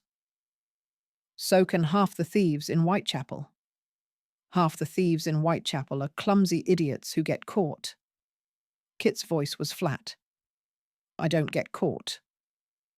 Webb's eyes narrowed. Confident. Accurate. A long silence. Kit could feel him weighing her, trying to decide if she was legitimate or a plant from a rival operation. She kept her expression neutral, her body language relaxed. This was the crucial moment. Push too hard, and he'd dismiss her. Not hard enough, and he'd think she wasn't serious. "Tell you what," Webb said finally. "There's a warehouse 2 streets from here. Customs warehouse, locked up tight. I need to know what's inside a specific crate, marked with a red X on the side. You get in, find out what's in that crate, get out without being seen, and we'll talk about work." Kit pretended to consider it. In reality, she'd already scouted that warehouse 3 days ago, knew the lock was a simple pin tumbler, knew the night watchman made his rounds every hour, and spent the time between sleeping in his chair. "When?" she asked. "Now. Payment?" "If you succeed, 5 shillings and my attention." Webb's smile was sharp. "If you fail, you're on your own with the law." Kit drained her gin. "Let's go." The warehouse was exactly where Webb had said it would be. A squat brick building with barred windows and a heavy padlock on the door. Kit circled it once, confirming what she already knew. One entrance, one night watchman visible through the grimy window. No dogs. Webb stayed back, watching from the shadows across the street. Kit pulled out her lockpicks, the familiar weight of them steadying her nerves. She'd done this 100 times, in harder circumstances, with worse consequences for failure. This was just another lock, another job. The padlock yielded in under 30 seconds. Kit eased the door open, listening for any change in the sounds inside. The watchman's snores continued undisturbed. Inside, the warehouse was dimly lit by a single lantern near the watchman's chair. Rows of crates stretched into darkness, stacked 3 high. Kit moved between them silently, scanning for the red X. She found it near the back, a large crate, approximately 4 feet by 3 feet, marked with a crude red X on one side. Kit knelt beside it, examining the lid. Nailed shut, but not sealed. She could pry it open if she was careful. She wedged her knife under the lid's edge, working it slowly until the nails loosened. The wood creaked, a sound like a gunshot in the quiet warehouse. Kit froze, listening. The watchman's snores stuttered, stopped. Kit held her breath. A long moment of silence. Then the snores resumed. Kit worked faster now, levering the lid up enough to see inside. The crate was packed with straw, and beneath the straw, opium, balls of it, wrapped in waxed paper, enough to supply half of London's opium dens for a month. Kit memorized the contents, then carefully replaced the lid, pressing the nails back into their holes as best she could. Not perfect, but it would pass a casual inspection. She moved back through the warehouse the way she'd come, pausing at the door to listen. Nothing. The street outside was empty, except for Webb's shadow across the way. Kit slipped out, closed the door, relocked the padlock. The whole operation had taken less than 5 minutes. Webb materialized beside her as she pocketed her picks. "Well?" "Opium," Kit said quietly. 40, maybe 50 balls. High quality from the smell? Probably came in on the Eastern Star. She docked 2 days ago from Hong Kong." Webb's eyebrows rose. "You can tell that from smell?" "I've been around the docks my whole life. You learn things." Kit met his gaze. "Do I have your attention now?" "You might." Webb started walking, and Kit fell into step beside him. "That cargo belongs to a customs inspector who's been making trouble. My employer wants to know what leverage we have." "Your employer being Victor Strand." Webb stopped walking. His hand went to his coat, where Kit knew he kept a knife. "Who told you that name?" "No one had to tell me. I'm not stupid." Kit kept her voice even, despite the spike of adrenaline. "Strand runs the smuggling in this part of London. You work for him. It's not complicated. It's dangerous knowledge. Only if I talk about it in the wrong places, which I won't, because I'm not interested in getting my throat cut." Kit held his gaze. "I want work, not trouble. Strand pays well and protects his people. That's all I care about." Another long silence. Kit could see Webb calculating, trying to decide if she was a threat or an opportunity. "You've got skills," he said finally. "But skills aren't enough. Strand doesn't hire people he doesn't trust, and trust takes time." "I understand. Start me small. Test me. I'll prove myself." Webb studied her for another moment, then nodded. "There's a warehouse on Wapping. Tomorrow night, midnight. We need someone to unlock the loading door from inside while we move cargo. You show up, do the job, keep your mouth shut, and we'll see about more work." "Payment?" 2 shillings for the night. More if you prove reliable." Webb's smile was cold. "Don't be late. And don't try to be clever. We kill people who try to be clever." "Understood." Webb walked away without another word, disappearing into the fog. Kit waited until he was completely out of sight, then allowed herself a moment to breathe. She was in, or at least she had her foot in the door. Tomorrow night would be the real test. The Wapping warehouse job went smoothly. Kit arrived early, scouted the location, then positioned herself in the shadows until Webb's men arrived with their cart.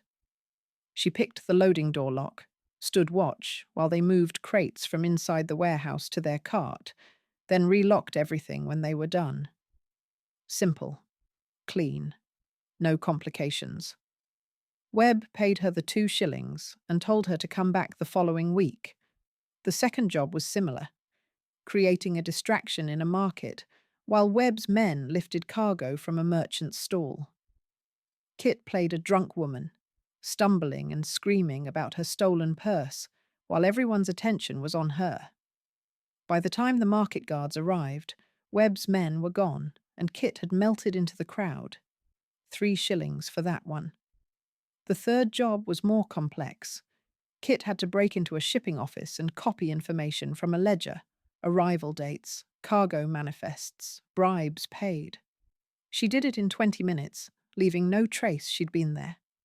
5 shillings, and Webb's grudging respect.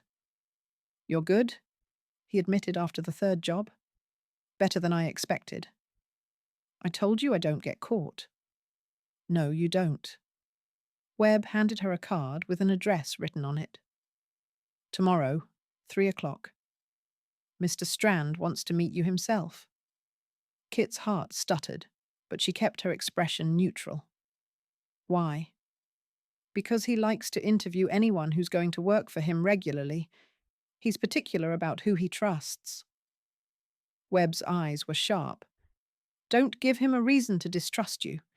He's not as forgiving as I am." Kit pocketed the card. "I'll be there." That night, alone in her room, Kit sat on the edge of her bed and tried to breathe normally. Tomorrow. Tomorrow she would come face to face with the man who'd killed her father, the man she'd spent 8 years learning to destroy. She pulled out the locket, opened it, looked at her father's face. He'd been young in this picture, maybe 30, laughing at something outside the frame, alive and solid and real, not crushed against a dock like discarded cargo. Kit's hands shook. She closed them into fists, pressed them against her knees. She had to be careful tomorrow, had to keep her rage buried deep where Strand couldn't see it. One wrong look, one moment of recognition or hatred in her eyes, and he'd know something was wrong. He couldn't know who she was. He couldn't suspect. She had to be just another street thief looking for work, competent but unremarkable. She had to forget that this man had destroyed her family. Kit laughed, a sharp, bitter sound in the dark room. Forget? She'd spent 8 years remembering, 8 years feeding her rage until it was the only thing keeping her alive. But tomorrow, for however long the interview lasted, she would have to pretend that none of it mattered, that she was just a girl looking for coin, with no past and no vendetta. She could do it. She'd survived worse. She'd taught herself to pick pockets, to fight, to move through a city that wanted her dead. She'd pulled girls from brothels, faced down Cobb's men, learned to be hard and cold and untouchable. She could face Victor Strand and smile. Kit closed the locket and tucked it back beneath her dress. Her hands had stopped shaking. Tomorrow would be the most dangerous moment of her life, but it was also the moment she'd been waiting for since she was 15 years old, standing over her mother's grave with nothing but rage and the promise to make things right. Tomorrow, she would walk into the lion's den, and the lion would never know he'd invited his own destruction inside. The address on the card led to a private club in Mayfair, the kind of place Kit would normally never be allowed inside. She'd dressed carefully in her best clothes, which were still shabby by any respectable standard, but clean, at least. The doorman looked her over with barely concealed disdain. "Tradesman's entrance is in the back. Mr. Strand is expecting me." Kit handed him the card Webb had given her. The doorman's expression changed when he saw it. He stepped aside without another word. Inside, the club was all dark wood and leather, cigar smoke and quiet conversations. Men in expensive suits glanced at Kit as she passed, their faces showing various degrees of curiosity and contempt. A woman from the East End, clearly out of place. Kit kept her chin up and followed the servant who'd been summoned to escort her. They went upstairs, down a hallway, to a private room at the back. "Wait here," the servant said, then disappeared. Kit stood in the centre of the room, taking in her surroundings. Expensive furniture, paintings on the walls, a desk covered with papers and ledgers. This was where Strand conducted his legitimate business, or at least the business he wanted people to think was legitimate. The door opened behind her. Kit turned and came face to face with her father's murderer. Victor Strand was taller than she'd expected, though she'd seen him from a distance. Up close, he had the kind of presence that filled a room, confident, intelligent, utterly in control. His suit was expensive, his hair greying at the temples in a way that made him look distinguished rather than old. He didn't look like a killer. He looked like a successful businessman. Miss... He waited for her to supply a name. Thorne. Kit kept her voice steady. Kit Thorne. If the name meant anything to him, it didn't show on his face. He just nodded and gestured to a chair. Please sit. Would you like tea? Something stronger. I'm fine, thank you. Kit sat, forcing herself to maintain eye contact. This close, she could see the cold calculation in his eyes. The same eyes that had ordered her father's death without a second thought. Her hand wanted to reach for the knife in her pocket. She kept it still. Strand took the chair behind his desk, studying her with the same assessing look Webb had given her, but sharper, more thorough. Mr. Webb speaks highly of your skills, he said. That's unusual. Marcus doesn't impress easily. I'm good at what I do. So it seems. Tell me, Miss Thorne, where did you learn to pick locks? The streets. Same place I learned everything else worth knowing. Kit met his gaze without flinching. You don't survive in Whitechapel by being soft. No, you don't. Strand leaned back, fingers steepled. Your accent places you solidly in the East End, yet you move with more confidence than most thieves I've encountered. Your hands are calloused, but steady. You're young. What, 23? Close enough. And you're offering to work for me because I need money and you pay well. Kit kept her voice flat, businesslike.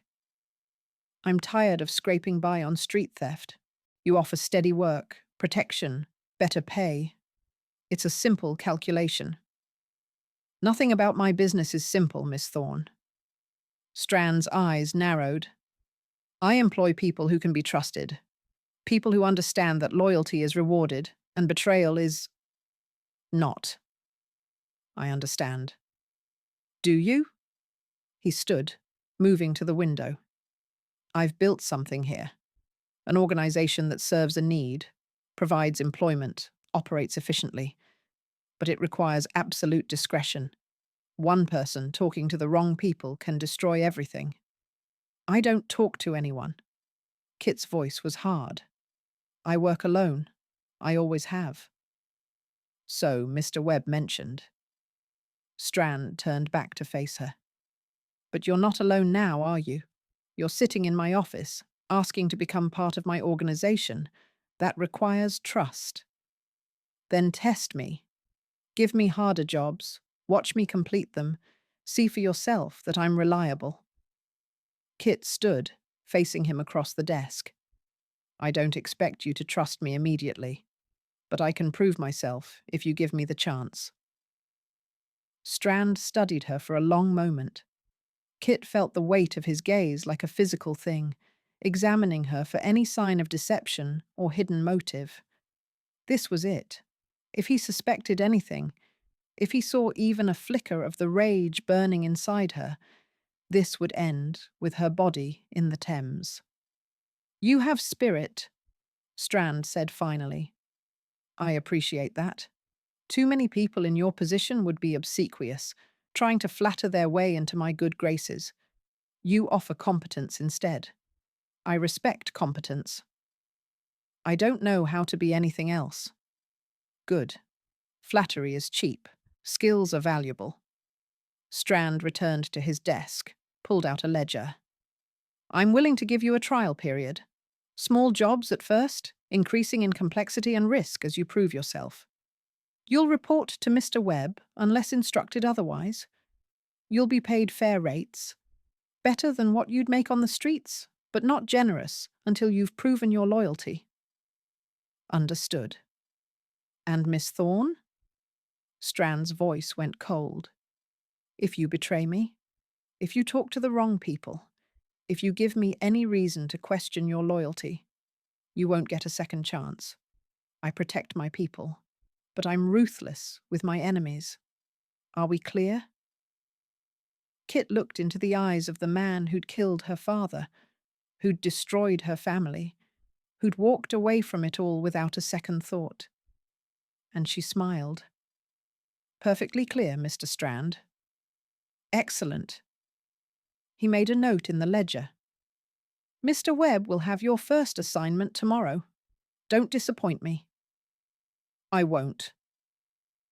Kit left the club in a daze, her legs carrying her automatically through the streets. She barely saw where she was going, her mind replaying every moment of the interview. He hadn't recognized her. He'd looked her in the face, heard her name, her father's name, and felt nothing. No guilt, no recognition, no memory of the man he'd murdered. To him, James Thorne had been nothing, an obstacle removed, a problem solved, barely worth remembering. Kit found herself in an alley, hands pressed against the brick wall, breathing hard. She wanted to scream, to go back and bury her knife in Strand's throat, to watch him die the way her father had died, choking and broken and afraid. But she couldn't. Not yet. Not when she was finally inside, finally close enough to matter. Kit pulled out the locket, opened it with shaking hands. Her father's face looked back at her, frozen in that moment of laughter, unaware that death was coming for him. I met him, she whispered. I looked him in the eye, Papa, and he didn't know me. He doesn't even remember you. The rage inside her was a living thing, clawing at her ribs, demanding release. But Kit had learned to cage it, to feed it slowly, to keep it burning without letting it consume her.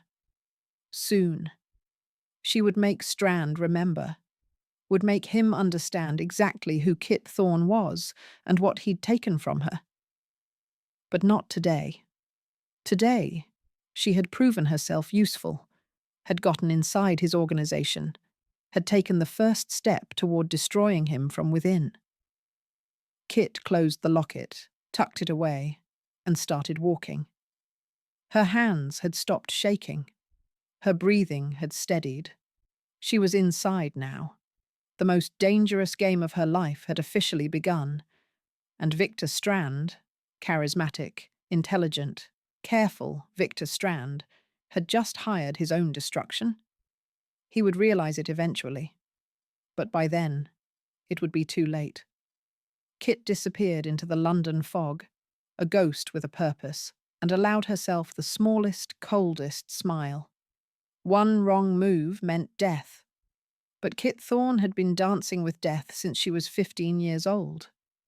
What was one more dance? Chapter 6. The Inspector in the Shadows. The job was simple.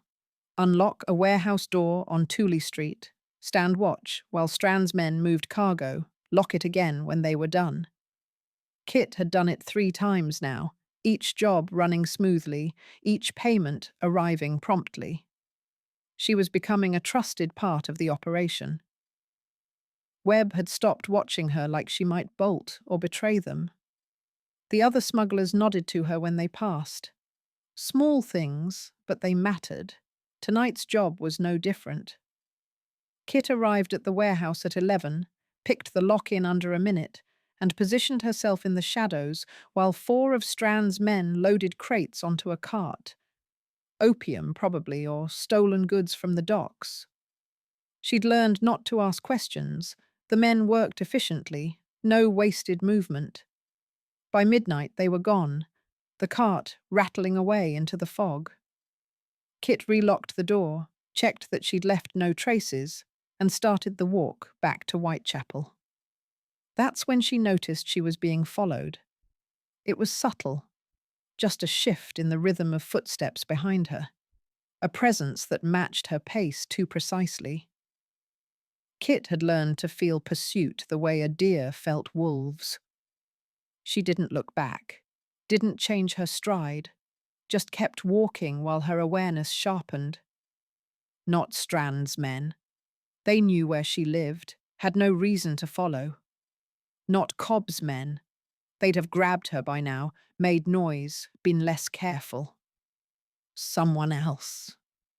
Someone watching. Kit turned down Bermondsey Street, testing. The footsteps followed. She cut through an alley, emerged onto Jamaica Road, doubled back. Still there. Whoever this was, they were good. Patient, keeping just far enough back to avoid direct confrontation, but close enough to track her movements. Kit's mind raced through possibilities. A rival gang? Someone from Strand's organisation who didn't trust her? The law? That last thought sent ice through her veins. If the police were watching Strand's operation, if they'd seen her working for him, she needed to know. Kit led her follower deeper into the rookeries, where the streets narrowed and the gas lamps grew sparse. She knew these alleys better than anyone, knew every corner and dead end, every route of escape. Finally, she ducked into a passage so narrow her shoulders nearly brushed the walls on either side. She pressed herself into a recessed doorway, knife already in her hand, and waited. The footsteps approached, slowed, stopped at the alley entrance. A long silence. Kit held her breath, every muscle tensed. Then he appeared, a tall figure in dark clothing, moving carefully into the alley. Too well dressed for this neighbourhood. Wrong bearing, wrong posture. He moved like someone used to space and safety, trying to navigate a world built on danger and proximity. Kit stepped out behind him, knife to his throat before he could turn.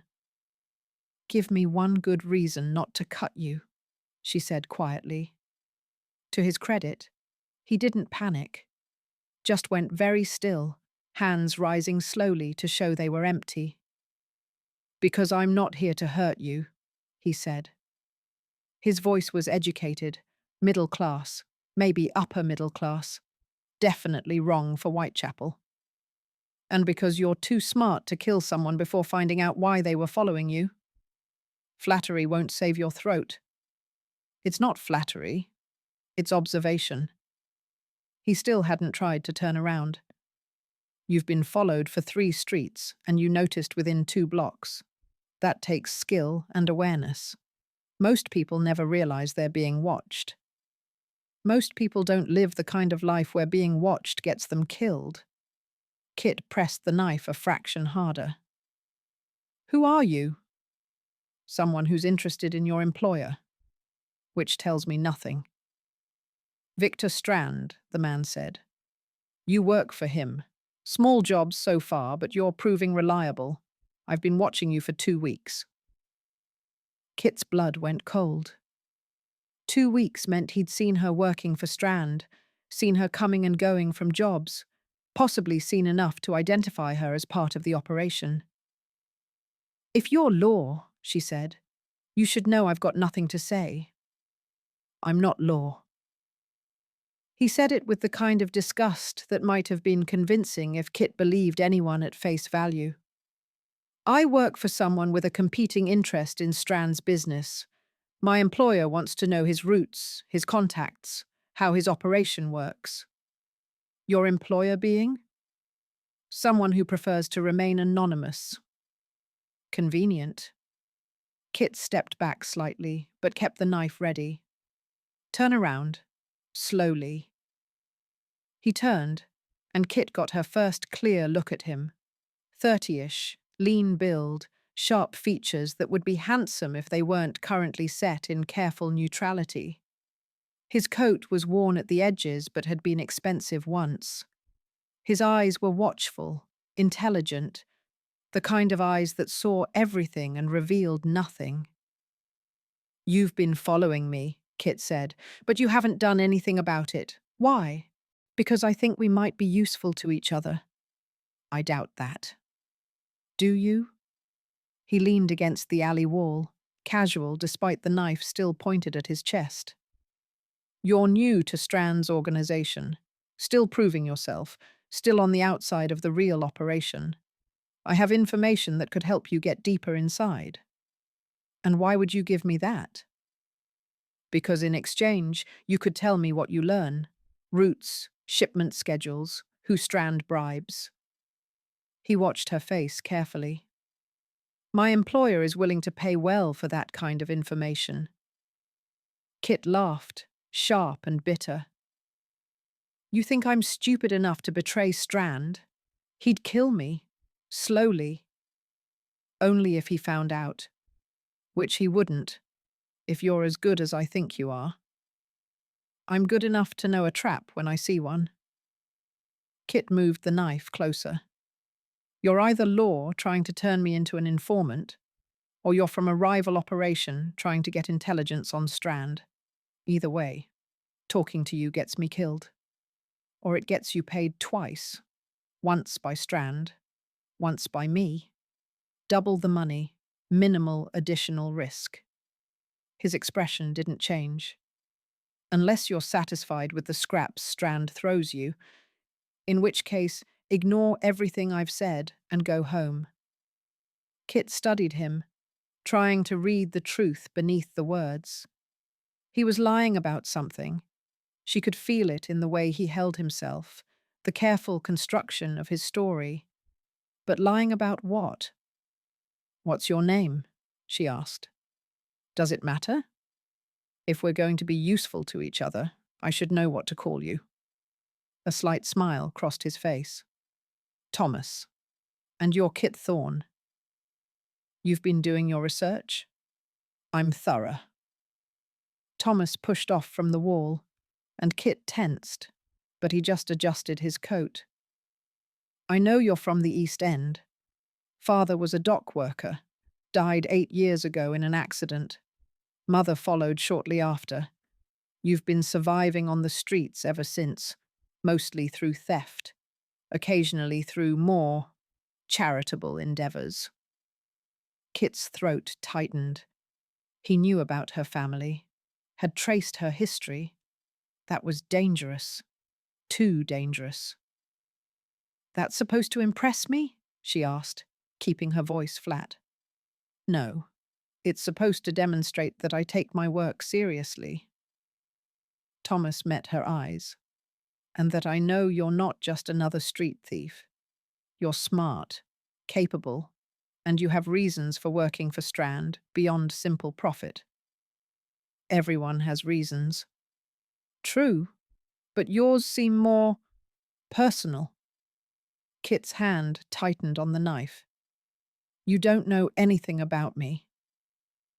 I know you're taking risks that don't quite make sense for someone just looking for steady employment.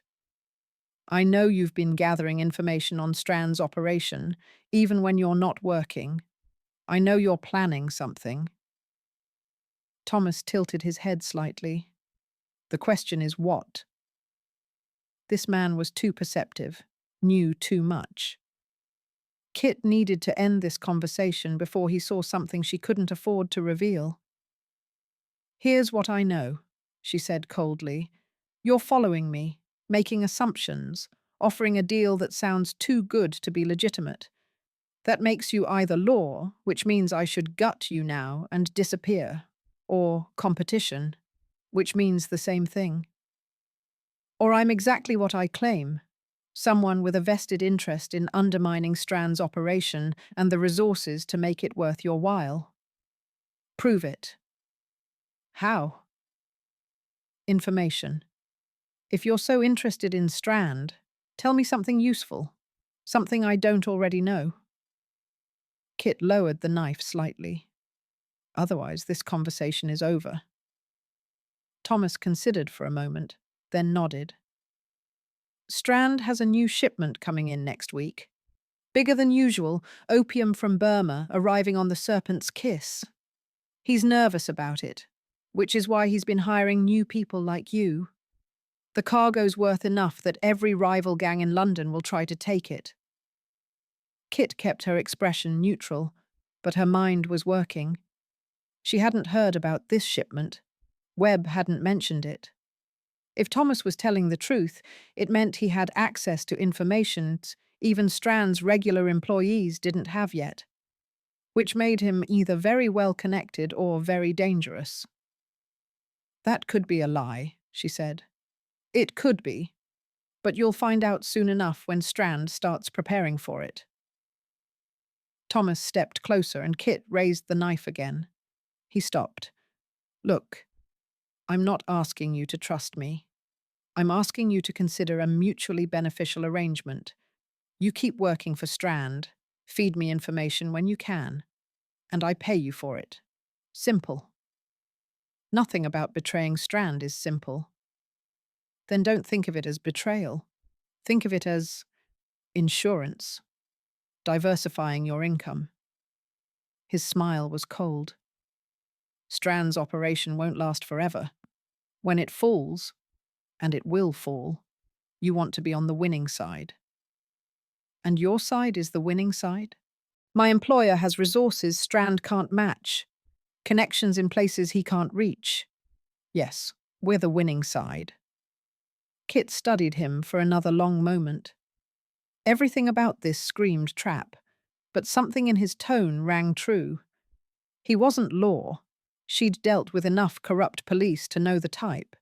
And Thomas didn't fit. Too direct. Too willing to admit his purpose. But he was hiding something, playing a deeper game than he was admitting. I'll think about it, she said finally. That's all I ask. Thomas reached into his coat, slowly watching her knife, and pulled out a card. If you decide you're interested, leave a message at this address. I'll find you. Kit took the card without looking at it, tucked it into her pocket. And if I decide I'm not interested? Then we never had this conversation, and you go about your business. Thomas stepped back, hands still visible. But Kit? The offer won't last forever. Strand's getting careless, expanding too fast. He's going to fall, probably within the year. The question is whether you fall with him or profit from his destruction. I'll keep that in mind. Do. Thomas tipped his hat, a gesture so out of place in this alley that it was almost ridiculous. Watch yourself. Strand trusts you now, but that can change in a heartbeat. And when it does, you'll want friends. He turned and walked away, disappearing into the fog as silently as he'd appeared. Kit stood in the alley for a long moment, knife still in her hand, mind racing. Thomas, if that was even his real name, knew too much. About her, about Strand, about things he shouldn't know unless he had serious connections. His story about working for a rival operation was plausible, but felt incomplete, like he'd given her just enough truth to be convincing while hiding the larger picture. But the information about the shipment, if that was real, it meant he had access to Strand's inner circle, which made him either a valuable source or an elaborate trap. Kit finally sheathed the knife and pulled out the card he'd given her. It was plain, no name, just an address in Clerkenwell. Middle-class neighbourhood, respectable enough to be safe, anonymous enough to avoid attention. She should throw it away, should forget this conversation ever happened. Getting involved with Thomas, whatever his real purpose, was asking for trouble. But she didn't throw it away. She tucked it back into her pocket and started walking home. Back in her room, Kit sat on the edge of her bed, turning the card over in her hands. Thomas's words echoed in her head. Strand's getting careless, expanding too fast. He's going to fall, probably within the year. Was he? Kit had been watching Strand for weeks now, working her way into his organisation, and she hadn't seen signs of carelessness. But then, she was still on the outside, handling small jobs, not privy to the larger operation. If Strand was planning a major shipment, the kind that would draw attention from rivals and law alike, that could be her opportunity, a moment of chaos, of vulnerability, when she could strike. But that would require knowing more, understanding the full scope of the operation, the weak points, the connections that kept Strand protected. Information Thomas claimed to have. Kit set the card on the small table beside her bed, staring at it like it might reveal something. She didn't trust Thomas. Couldn't trust him. He was lying about something, hiding his real purpose.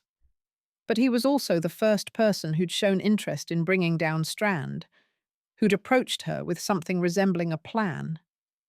And Kit was tired of working alone, tired of gathering scraps of information, of waiting for the perfect moment that might never come. 8 years was long enough to be patient. Maybe it was time to be strategic instead. She pulled out the locket, opened it, looked at her father's face. "What do I do?" she whispered to the image. "Do I trust him? You use him? Walk away?" Her father didn't answer. He never did.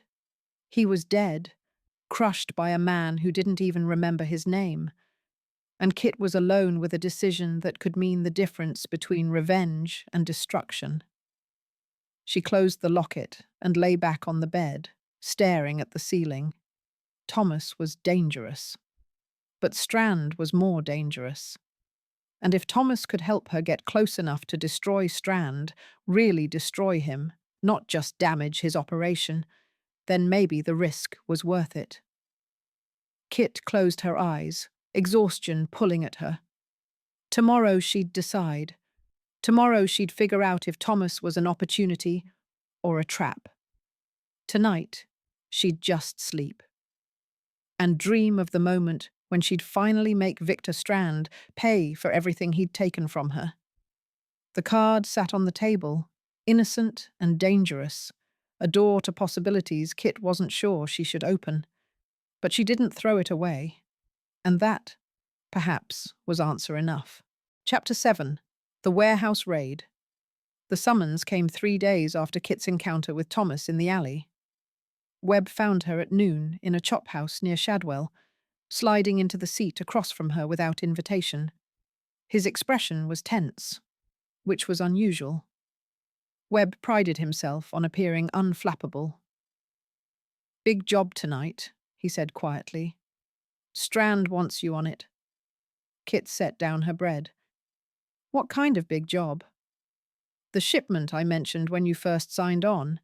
It's coming in tonight instead of next week." Strand moved up the schedule. Webb glanced around the chop house, making sure no one was listening. "We need every reliable hand we've got." Kit's pulse quickened. The shipment Thomas had mentioned. He'd been right about it. Which meant his information was solid. Which meant... what? Exactly. "What's my role?" she asked. "Same as usual. Unlock doors, stand watch, help move cargo if needed. But this is different from the small jobs you've been doing." Webb's voice dropped even lower. "This is worth more than everything you've moved combined. If it goes wrong, people die. Understand?" "I understand." "Strand's paying triple rate for tonight. £3 if everything goes smooth." Webb pulled out a scrap of paper with an address. "West India Docks, Warehouse 7. Midnight. Don't be late, don't be stupid, and don't try to be a hero if something goes wrong." "What could go wrong?" "Everything." Webb stood, dropping coins on the table for her meal. "That's why we're being careful, and why Strand wants his best people on this."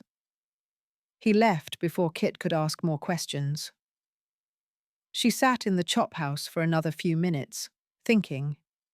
Thomas had known about this shipment when it was supposedly still a week away, had known it was important, nerve-making. The fact that Strand had moved up the timeline suggested he was worried about rivals, about the law, about something, which meant tonight, son, would be dangerous. Kit paid for her meal and walked back to her boarding house slowly, mind working through possibilities. She should probably let Thomas know about the job, use it to test his reliability. If he was what he claimed, someone working against Strand, this would be valuable information. But if he was law, telling him would be handing him everything he needed to destroy Strand's operation. And Kit wanted to be the one to destroy Strand. Not the police, not some rival gang. Her. Still, having Thomas owe her information seemed useful. And if there was going to be trouble tonight, maybe having him aware of it could work in her favor. Kit pulled out the card he'd given her, looked at the Clerkenwell address. She had 8 hours until the job. Plenty of time to make contact and get back. Decision made, she started walking north. The address led to a lodging house in a respectable neighborhood, the kind of place where clerks and shopkeepers lived, where people kept their windows clean and didn't ask questions about their neighbors. Kit felt conspicuous walking up to the door in her East End clothes, aware of the eyes watching from behind curtains. She knocked, waited. A landlady answered, middle-aged, severe, suspicious. "I'm looking for Thomas," Kit said. "He's expecting me." The landlady's expression suggested she doubted that, but stepped aside anyway. "Second floor, room 4. Wipe your feet." Kit climbed the narrow stairs, found the door marked with a tarnished brass 4, and knocked. Thomas opened it almost immediately, like he'd been waiting. His expression shifted from surprise to something more guarded when he saw her. "Kit, I didn't expect—" He glanced down the hallway. "Come in, quickly." Kit stepped inside, and Thomas closed the door behind her. The room was small, but clean. A bed, a desk covered with papers, a washstand, books stacked on a shelf. More books than she'd expected. Not what she'd pictured for a criminal's lodgings. "I didn't think you'd take me up on my offer so soon," Thomas said, moving to clear papers off the desk's chair. "Sit." "I'm not here to take you up on anything." Kit stayed standing. "I'm here because you were right about the shipment." His expression sharpened. "It's happening?" "Tonight. Midnight. West India Docks." Kit watched his face carefully. Strand moved up the schedule. He's nervous about something. He should be. Thomas crossed to the window, looking out at the street. That cargo's worth a fortune. Every gang in London knows about it by now. He's going to have trouble. "How do you know that?" "Because I know how these things work. Big shipments attract attention. The kind of attention that gets people killed." He turned back to face her. "You shouldn't go." "I don't have a choice. I'm part of the crew now." "You always have a choice." "Not if I want to stay inside Strand's operation." Kit crossed her arms. "This is what I signed up for." Thomas studied her for a long moment. "You're not just doing this for money, are you?"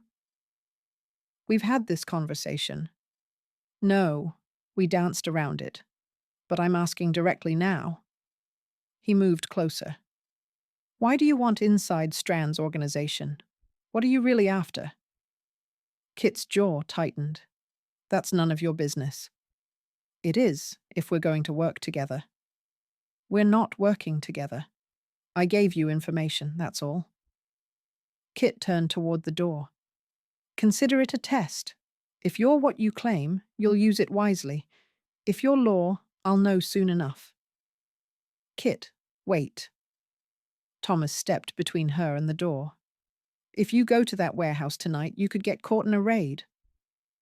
What makes you think there'll be a raid? Because I. He stopped, seeming to reconsider his words. Because shipments this size attract official attention. The customs officers might be bribed, but not all the police are. Then I'll be careful. Careful might not be enough. Thomas's expression was intense now, almost concerned. If something goes wrong, if you're caught with that cargo, you'll hang. Is your vendetta against Strand worth that? Kit froze. Who said anything about a vendetta? No one had to. It's written all over you. Thomas didn't move from the door. You work for him, but you hate him. You're gathering information beyond what the jobs require. You're planning something, and it's personal. I'm not stupid, Kit. She should leave, should push past him and walk away and never come back. But something in his voice, the genuine concern, the directness, made her hesitate. My reasons are my own, she said finally. Fair enough. But if you're going to that warehouse tonight, at least let me help. Why would you do that? Because I don't want to see you dead in the Thames, because Strand's operation fell apart at the worst possible moment. Thomas pulled a small notebook from his pocket, scribbled something, and handed it to her. If things go bad, if you need to get out quickly, this is where you run. There's a safe house 2 streets from the docks. I'll make sure someone's there tonight. Kit looked at the address. Why are you helping me? Because we want the same thing, Strand destroyed, and I think you're more valuable alive than dead. His smile was slight, almost sad. Even if you don't trust me yet. Kit pocketed the paper. I should go. I need to prepare. This time Thomas stepped aside, but as she reached for the door, he spoke again. Kit, be careful tonight, please. She left without answering. Midnight found Kit at the West India docks, standing in the shadows near Warehouse 7. The fog was thick off the Thames, turning the dock into a maze of shapes and sounds. She could hear water lapping against pilings, the creak of ships at anchor, distant voices from taverns along the waterfront. Webb appeared beside her, silent as a ghost. You ready? Always. Good. Strand's already inside with the main crew. Your job is the loading dock. Keep that door unlocked and watch for anyone coming from the east side. If you see trouble, 1 whistle. 2 whistles means run. Kit nodded, moving toward her position. She could see other members of Strand's crew scattered around the warehouse. At least a dozen men, maybe more. This was bigger than anything she'd been part of before. The ship had docked an hour ago, and now men were moving cargo from its hold to the warehouse. Crates and crates of it, handled carefully, wrapped in canvas. Opium, just like Thomas had said. Enough to supply every den in London for months. Kit picked the loading dock lock and took up her position, back against the wall, eyes scanning the street. Minutes passed. The work continued, efficient and quiet. Then she heard it. The sound of boots on cobblestones. Multiple people moving with purpose. Kit's hand went to her pocket, ready to whistle a warning. But something made her hesitate. The footsteps were too organized, too disciplined. Not a rival gang. Police. She saw them emerge from the fog. A dozen constables, truncheons drawn, led by a man in a better coat who had to be an inspector. They moved toward the warehouse in a coordinated sweep. This was a raid, a planned, organized raid. Kit whistled once, the warning signal. Inside the warehouse, she heard shouts, the sound of crates being dropped, men running. She should run too, should disappear into the fog before the police saw her. But Strand was inside. This was her chance. If he was caught, arrested, His operation would collapse. Her vengeance would be complete without her having to lift a finger. Except it wouldn't be her vengeance. It would be the law's justice, which wasn't the same thing at all. Kit hesitated too long. One of the constables spotted her, shouted. Two of them started running toward her position. She bolted, heading for the alley Webb had shown her as an escape route. Behind her, the warehouse had erupted in chaos. Police shouting, Strand's men scattering, the sound of breaking crates and blowing whistles. Kit ran flat out, her knowledge of the docks the only advantage she had. The constables were bigger, stronger, but she was faster and knew the terrain. She ducked under a cargo net, vaulted over a pile of rope, turned sharp into an alley, and ran straight into another constable who'd flanked around to cut her off. He grabbed her arm and Kit reacted on instinct, drove her knee into his stomach, twisted free when his grip loosened, reached for her knife. Someone else hit the constable from the side, a blur of motion that sent the man sprawling. Kit stumbled back, knife raised, and found herself facing Thomas. He was dressed differently than before, rougher clothes, a cap pulled low. But it was definitely him. And he was fighting like someone who knew what he was doing, efficient and brutal, putting the constable down with 2 quick strikes. "Run!" Thomas grabbed her wrist, pulling her deeper into the alley. They ran together, Thomas leading now. Taking turns Kit didn't know existed. She could hear pursuit behind them, but growing fainter. They emerged onto Narrow Street, and Thomas pulled her into a recessed doorway, pressing them both into the shadows. Kit's heart was pounding, her breath coming hard. Thomas held up a hand, listening. The sounds of pursuit passed by, moving in the wrong direction. They waited in silence for what felt like hours, but was probably only minutes. Finally, Thomas released her wrist and stepped back slightly. "You're bleeding," he said quietly, gesturing to her arm. Kit looked down, a long scratch across her forearm, probably from the cargo net. She hadn't even felt it. "It's nothing. Still needs cleaning." Thomas glanced out at the street. "Come on. The safe house is close." "I'm fine." "Kit, half of London's police force just raided Strand's operation. You can't go home right now. They'll be watching all the known associates." He met her eyes. "Trust me. Just for tonight." She didn't trust him, didn't trust anyone, but he'd just saved her from arrest, had fought a constable to do it, and she was bleeding and exhausted, and the adrenaline was starting to wear off. "Fine," she said. "Lead the way." The safe house was a narrow building on Jamaica Road, unremarkable and dark. Thomas had a key. He led her upstairs to a sparsely furnished room with a bed, a table, and a wash basin. "Wait here," he said, disappearing into another room. He returned with a bottle of whiskey, clean cloth, and a basin of water. "Let me see the arm." Kit sat at the table while Thomas cleaned the wound. His hands were steady, practiced. Up close, she could see that he was breathing hard too, a bruise forming on his jaw where the constable must have landed a blow. "You fight well," she said. "So do you." He wrapped the clean cloth around her arm, tying it carefully. "Where'd you learn?" "The streets, where everyone learns." Kit watched his face. "What about you?" "That wasn't street fighting. That was training." Thomas's hands stilled briefly, then continued their work. "I've had education in various things." "You're lying." "Yes." He finished tying the bandage and sat back. "But I'm not ready to tell you the whole truth yet. Just like you're not ready to tell me why you really want Strand destroyed." They looked at each other across the small table. The candle between them cast shadows that made Thomas's face harder to read. But Kit could see the intelligence in his eyes, the calculation.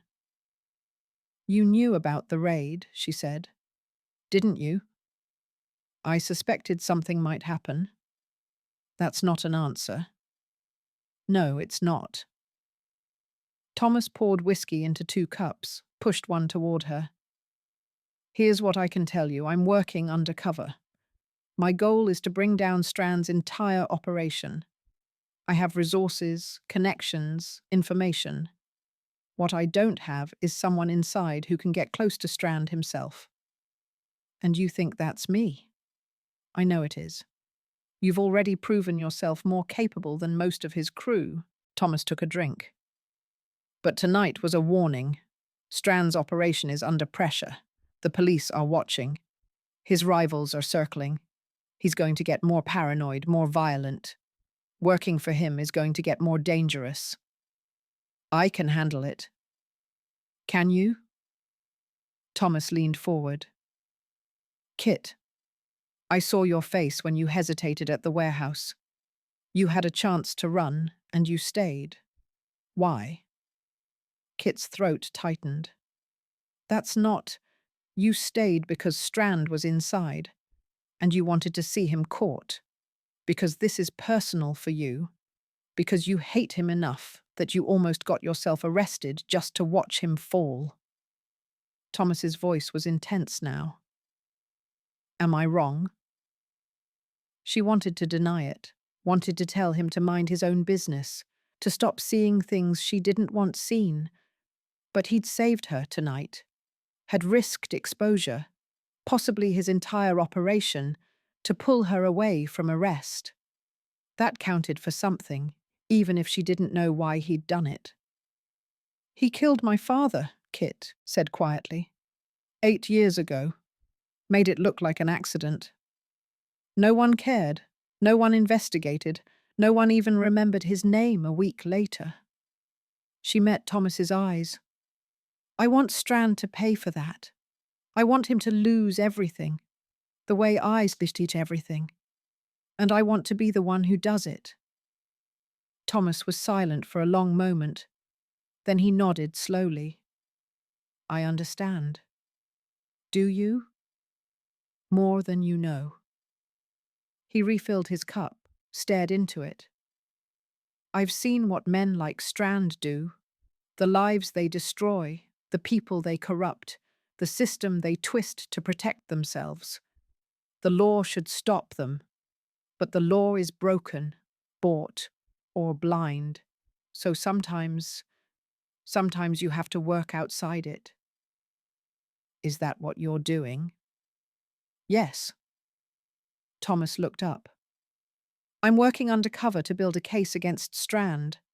A real case, one that can't be bribed away or buried. But it takes time, resources, and evidence. Things I can get more easily with someone inside his organization feeding me information." Kit's mind raced. If Thomas was actually working undercover, and the way he'd fought tonight, the safe house, his knowledge of the raid all suggested he was, then he might be law after all. A police inspector possibly working some kind of long operation, which made him dangerous in a different way than she'd thought. "You want me to be your informant," she said. "I want us to work together." Thomas held her gaze. "You get me information. I provide you with protection, resources, backup when you need it. We both want Strand destroyed. We're more likely to succeed if we cooperate. I work alone." "You almost got arrested tonight working alone." His voice was sharp now. "And if I hadn't been there, you'd be in a cell right now, probably facing the gallows. Is your pride worth that?" Kit's hands curled into fists on the table. "It's not about pride. It's about trust. I don't know you. I don't know your real name, your real purpose, who you're really working for. You could be setting me up, using me to build your case, planning to arrest me the moment I'm no longer useful." "I could be, but I'm not." Thomas leaned back. "Here's the truth. as much as I can give you. My name is Thomas Graves. I'm a police inspector working undercover to bring down Strand's smuggling operation. I've been investigating him for 6 months, gathering evidence, building connections. But he's protected by people higher up than me, and I need proof that can't be ignored or buried. The honesty of it was startling. Kit studied his face, looking for deception, but saw only exhaustion and grim determination. "Why tell me that?" she asked. "If I go to Strand, tell him there's a police inspector infiltrating his operation, you won't." "How do you know?" "Because you want him destroyed properly. Not arrested and released on a technicality. Not bought out of prison by his connections. You want him finished, his empire collapsed, everything he built turned to ash." Thomas's smile was cold. "The law alone can't do that. But you and I, working together, we might actually pull it off." Kit wanted to refuse, wanted to walk away, maintain her independence, keep her vendetta personal and private. But Thomas was right about one thing. She'd almost been caught tonight. And alone, with just her skills and rage, she would eventually fail. Strand was too well protected, too careful, too connected. She needed help, even if admitting it felt like swallowing glass. "If we do this," she said slowly, "I'm not your subordinate. We're partners, equal say in how things go." "Agreed. I don't report to anyone but you. If your superiors find out about me, if I become a problem for your career, you don't get to sacrifice me to save yourself." "I wouldn't." "Promise it." Kit's voice was hard. "Swear you won't throw me to the law when it's convenient." Thomas met her eyes for a long moment. Then he held out his hand across the table. "I swear. We're partners. Your secrets are safe with me." Kit looked at his hand, at the man who'd just upended every plan she'd carefully built, who offered partnership when she'd sworn to work alone, who saw through her masks with unnerving clarity. This was a mistake. She knew it was a mistake. But maybe it was the kind of mistake that could actually work. She took his hand. His grip was firm, calloused. The handshake of someone who worked with his hands, despite the educated accent and middle-class lodgings. "So," Kit said, releasing his hand. "Partners. What now?" "Now you tell me everything you know about Strand's operation, and I tell you what I've learned from the outside." Thomas pulled out a notebook from his coat. "Then we figure out how to destroy him together." Kit pulled out the chair, settled in. Outside, London was hunting for the smugglers who'd escaped the raid. Somewhere, Strand was regrouping, counting his losses, planning his next move. And here, in a safe house that smelled of damp and candle wax, a pickpocket and an inspector began planning the destruction of the man who'd killed Kit's family and corrupted the city they both called home. It wasn't the alliance Kit had wanted, but it might be the one she needed. And for the first time in 8 years, she wasn't facing her vendetta alone. The thought was terrifying and exhilarating in equal measure. Kit pulled out everything she knew about Strand's operation, and together, she and Thomas began to build a trap that would bring down an empire. Outside, the fog pressed against the windows. And somewhere in the darkness, Victor Strand had no idea that his two most dangerous enemies had just joined forces. Chapter 8. Trust is a luxury. Kit didn't sleep that night. She lay on the narrow bed in Thomas's safe house, staring at the ceiling, her mind circling the same thoughts over and over. Police inspector, undercover, working to bring down Strand.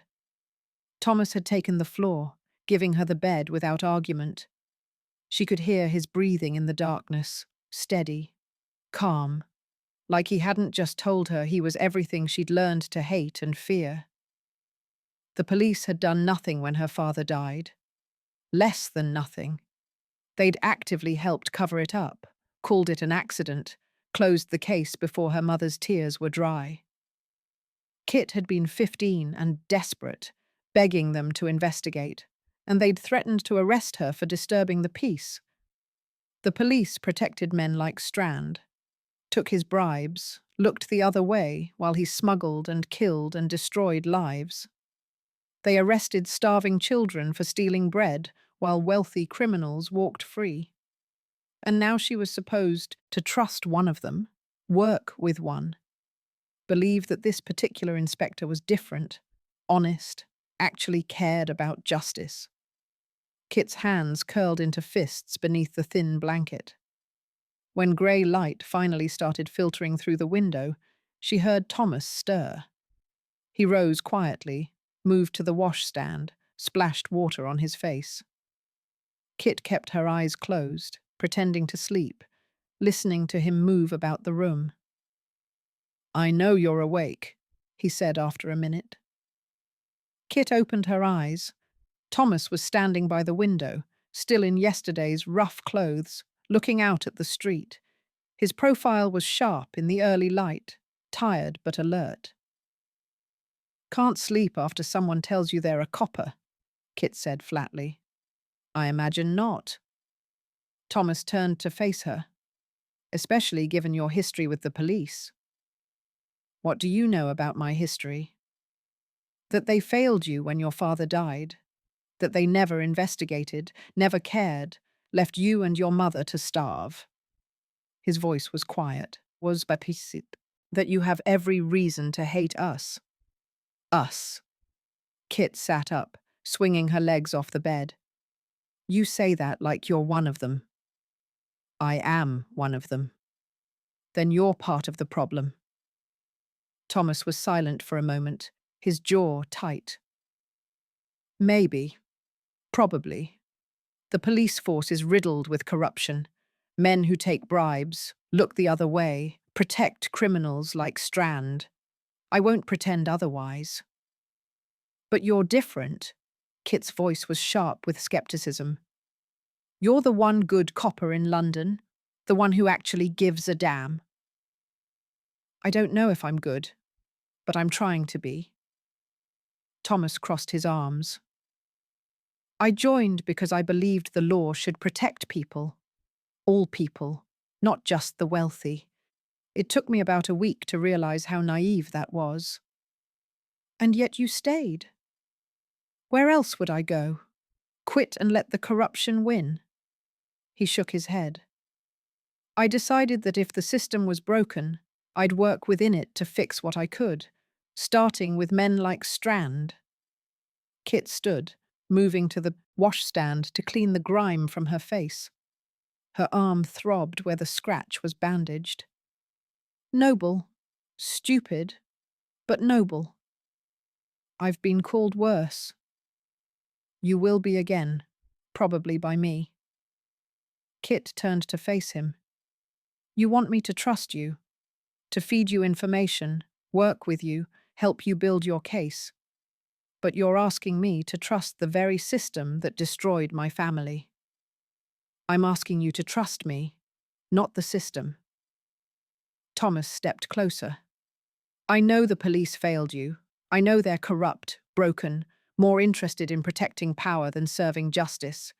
But I also know that bringing down Strand requires working within that system, at least partially, because vigilante justice gets people killed," Kit finished.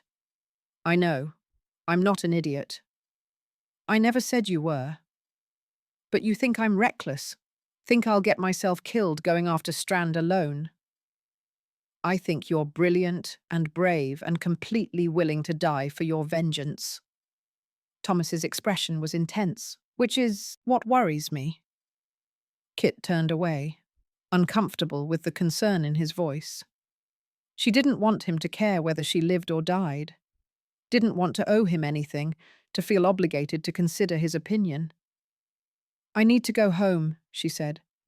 "Check if the police are watching my boarding house. See if Webb survived the raid."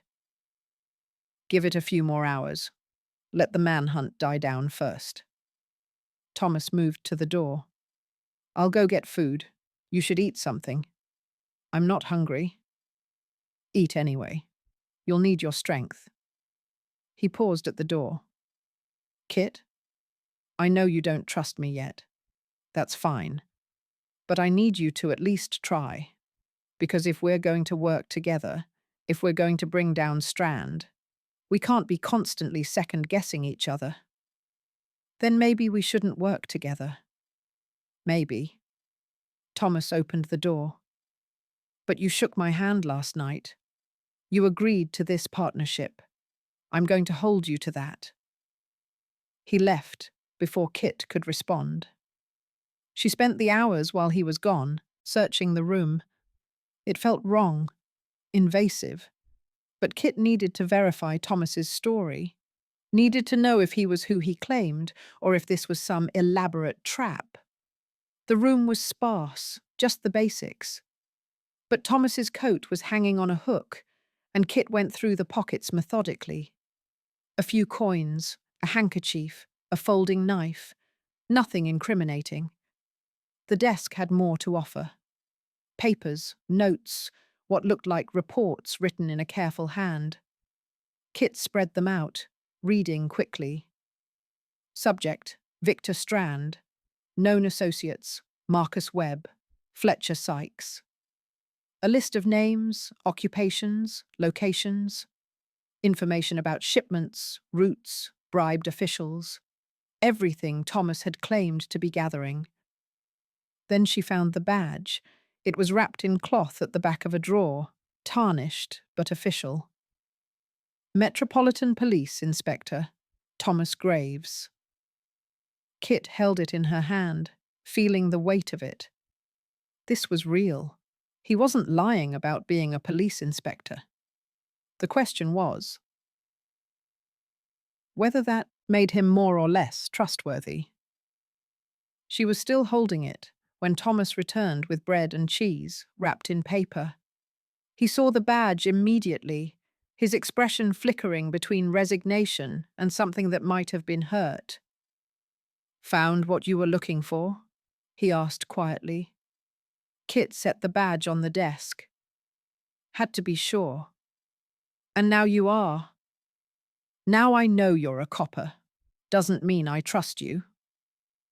Kit took the food he offered, her stomach growling despite her earlier claim of not being hungry. How long have you been investigating Strand? 6 months undercover, another 6 months before that gathering preliminary information. Thomas unwrapped his own portion of bread. It's been slow going. He's careful, paranoid, trusts very few people. But he trusts Webb. He trusts Gibb to be competent and greedy. That's different from actual trust.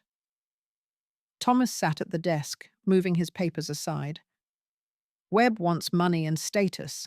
As long as Strand provides both, Webb is loyal, but if a better offer came along, Webb would turn on him in a heartbeat, Kit finished. I've seen the type. They ate in silence for a few minutes. Kit studied Thomas covertly, trying to reconcile the police inspector with the man who'd fought a constable to save her, who'd offered partnership instead of arrest. Why me? She asked finally. You could have turned me in the first night you followed me, built your case with me as a witness. Why offer partnership instead? Thomas set down his bread, considering the question. Because I've been watching you for weeks, and I've seen what you do. You don't just work for Strand. You help women escape the life that would have swallowed you. You take risks that don't benefit you at all, just to give someone else a chance. That's not the behavior of a common criminal. It's not the behavior of someone you can control either. No, but it's the behavior of someone who actually cares about justice. Real justice, not the bureaucratic mess that passes for law enforcement. Thomas leaned forward. I need someone inside Strand's organization who won't be corrupted by it. Someone with a personal stake in seeing him fall. Someone who's smart enough to survive the work. That's you. And what do you get out of it besides information? A chance to do something that actually matters. His voice was rough. I've spent 6 months watching Strand's operation destroy lives while I gather evidence in triplicate and file reports that get buried by corrupt superiors. I'm tired of playing by rules that only protect the guilty. Working with you, it's not legal, not proper, probably going to end my career if anyone finds out. But at least it's honest. Kit studied his face, saw the frustration there, the anger he kept tightly controlled. He meant it. This wasn't just a job to him. Your superiors, she said. They know about your investigation? Some of them. Inspector Shaw. He's my mentor, the one who trained me. He knows I'm working undercover on Strand, but he doesn't know about you, about this partnership. He'd shut it down immediately if he found out. Because it's illegal? Because you're a criminal. Thomas said it bluntly, without apology. In Shaw's world, there are police and there are criminals, and the two don't work together. Ever. What about your world? My world is more complicated. Thomas stood, moved to the window again. I used to think like Shaw, black and white, right and wrong, law and order. Then I saw how often the law protects monsters while condemning their victims. How the wealthy buy justice while the poor hang for stealing bread. How men like Strand operate openly because half the police force is on his payroll. And that changed you. It made me question everything I'd believed about how justice works. He turned to face her. You asked why I'm helping you instead of arresting you. It's because I've realized that sometimes the law and justice aren't the same thing. And when I have to choose between them, he shrugged. I choose justice. Kit wanted to believe him. God, she wanted to. But trust was a luxury she'd never been able to afford. I need proof, she said. What kind of proof? That you're not just using me. That when this is over, you won't arrest everyone involved, including me. That you actually mean this partnership thing. Kit stood, facing him across the small room. I need to see that you're willing to break your precious rules for something that matters. Thomas's expression was unreadable. What did you have in mind? There's a girl, Polly Marsh. Kit pulled the name from her memory. She's supposed to be on a coach to York, but I heard Cobb's men were watching the coaching inns. If they caught her, if they brought her back to Mother Shepherd's, she's as good as dead. You want me to help you find her. I want you to prove you care about more than building a case against Strand. Kit's voice was hard. Because if you only care about the big criminals, the powerful men, and you ignore what's happening to girls like Polly, then you're no different from every other copper who's failed people like me. Thomas was quiet for a long moment. Then he nodded. All right. Give me until tonight. I'll find out if she made it onto the coach, or if Cobb's men grabbed her. And if they grabbed her, then we get her back. He met her eyes. Together. Even though it has nothing to do with Strand. Even though it puts your investigation at risk. Even though. Thomas's smile was slight. Consider it proof that I mean what I say. Kit wanted to keep arguing, to keep testing him, but exhaustion was pulling at her now. She'd been awake for over a day, had nearly been arrested, learned her new partner was police, and her entire body ached. I need to sleep, she said. Take the bed. I'll keep watch. Thomas moved to the chair by the window. No one knows about this place except me and one other officer I trust. You're safe here. Kit should have argued. Should have insisted on staying awake, on maintaining her guard. But her body was betraying her, demanding rest. She lay down on the bed, still fully clothed, her knife within easy reach. "Kit," Thomas said quietly, "for what it's worth, I'm sorry. For what the police failed to do for your family. For the system that protected Strand and abandoned you. You deserved better." Kit didn't respond. Couldn't respond without her voice breaking. She closed her eyes and let exhaustion take her, Thomas's apology echoing in her head.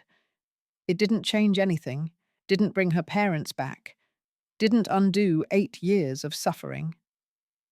But it was the first time anyone with a badge had acknowledged that she'd been wronged. That had to count for something. Kit woke to Thomas shaking her shoulder gently. The light outside had shifted. Late afternoon, probably 4 or 5 o'clock. "I found her," Thomas said. Kit sat up immediately, fully alert. "Polly?" "She made it onto the coach. Arrived in York yesterday morning." Thomas handed her a piece of paper. "I had someone there verify. She's already secured a position at a household outside the city. She's safe." Kit took the paper, read the brief report. Relief flooded through her, unexpected in its intensity. Polly had made it, was safe, was building a life away from London's brutality. "How did you—" "I have contacts, telegraph networks, people who owe me favors." Thomas sat on the edge of the bed. "It took a few hours to track down, but she's genuinely safe. Cobb's men never found her." Kit stared at the paper, the words blurring slightly. One girl, one life saved. It shouldn't matter this much, but it did. "Thank you," she said quietly. "You're welcome." Thomas stood. "I also checked on the raid last night. Strand got away clean. He wasn't at the warehouse when the police arrived. Webb and 3 others were arrested, but they'll be released within a day or 2. Bribed magistrate." Kit's head snapped up. "Webb was arrested?" "Yes, which means Strand will be looking for new lieutenants and wondering who he can trust." Thomas's expression was serious. "This could be your opportunity to get closer to him, to move from small jobs to real responsibility in his organization. Or it could make him suspicious of everyone. Possibly. But I think he'll see you as an asset. You weren't at the warehouse because you were on watch outside and you didn't get caught. From his perspective, that makes you reliable." Kit thought it through. Thomas was right. This could be her chance to gain Strand's real trust, to get deep enough into his operation to understand all its vulnerabilities. But it also meant more risk, more time spent pretending to serve the man who'd killed her father, more chances for her rage to slip through her careful control. "I need to go back to my boarding house," she said. "See if anyone's looking for me, check in with Nan, let people know I survived. Be careful, the police will be watching anyone connected to Strand's operation." "I'm always careful." Kit stood, tested her injured arm. It throbbed, but the bleeding had stopped. "When should we meet again?" "Give it 3 days. Let things settle. There's a pub on Ratcliffe Highway. The Anchor. Thursday night, 9 o'clock. I'll have more information by then about Strand's movements." Thomas pulled out his badge, pinned it inside his coat where it wouldn't be visible. "And Kit, what I said earlier, about choosing justice over law, I meant it. I know you don't trust me yet, but I'm going to prove you can." Kit headed for the door, then paused. "That thing you said, about the law and justice not being the same thing." "Yes?" "My father believed in the law, thought if he reported what he'd seen, the authorities would act, thought the system worked." Kit's voice was hard. "It got him killed. So forgive me if I'm not ready to believe in it again just because one copper claims to be different. I don't need you to believe in the system. I need you to believe in me. Thomas met her eyes. And I'll keep earning that until you do. Kit left without responding. Outside, London was its usual chaos. Vendors calling, children running, the smell of sewage and smoke and humanity pressed together too tightly. Kit pulled her shawl close and started walking, her mind already working through everything that had changed in the last 24 hours. She had a partner now, a police inspector who claimed to care about justice more than law, who'd saved her from arrest and helped her verify Polly's safety, who wanted to work together to bring down Strand. It went against every instinct she'd developed over 8 years of surviving alone. Trust no one, rely on no one. Partners were liabilities. But Thomas had proven himself useful, had given her information she couldn't have gotten alone, had resources, connections, knowledge that could help her finally destroy Strand properly. The question was whether she could trust him enough to actually use what he offered. Whether she could work with someone, especially someone wearing a badge, without constantly waiting for betrayal. Kit didn't know the answer yet. But Thursday night, at the Anchor, she'd show up, would see what information Thomas had gathered, would test this partnership further. And if it worked, if they could actually coordinate, actually use each other's strengths, then maybe, just maybe, Victor Strand's days were numbered. Kit walked through the fog-shrouded streets, alone, but not quite as alone as she'd been yesterday. It was terrifying. It was also the closest thing to hope she'd felt in 8 years, and that perhaps was the most dangerous thing of all. Chapter 9. The Devil's Bargain. Kit's boarding house was quiet when she returned. Too quiet. Mrs. Kemp was at her usual post behind the desk, but her eyes were sharper than usual, less glazed by gin. She watched Kit climb the stairs without comment, which was strange. The landlady always had something to say. Kit's room was exactly as she'd left it. Chair wedged under the door handle, window latched, her meagre possessions untouched. She checked her caches anyway. The money was still there, hidden in its 3 separate locations. But someone had been here. Kit could feel it the way a fox smelled hunters. Nothing obvious, nothing she could point to, but the air was different. Disturbed. She sat on the edge of the bed, thinking. The police had raided Strand's warehouse last night. They'd be watching his known associates, questioning anyone connected to the operation. Had they come here? Searched her room while she was at Thomas's safe house? A knock at the door interrupted her thoughts. "Kit, girl, you in there?" Nan. Kit removed the chair and opened the door. Nan stood in the hallway, arms crossed, her weathered face creased with concern that she was trying to hide behind irritation. "Heard there was trouble at the docks last night," Nan said without preamble. "Heard Strand's warehouse got raided, half his crew arrested." "I wasn't there." "Bullshit. You've been working for him for weeks." Nan pushed past Kit into the room, closing the door behind her. "Where were you?" "Standing watch outside. I ran when the police showed up." Kit sat back down on the bed. "I'm fine, Nan. You look like hell." "I'm alive. That's more than some can say."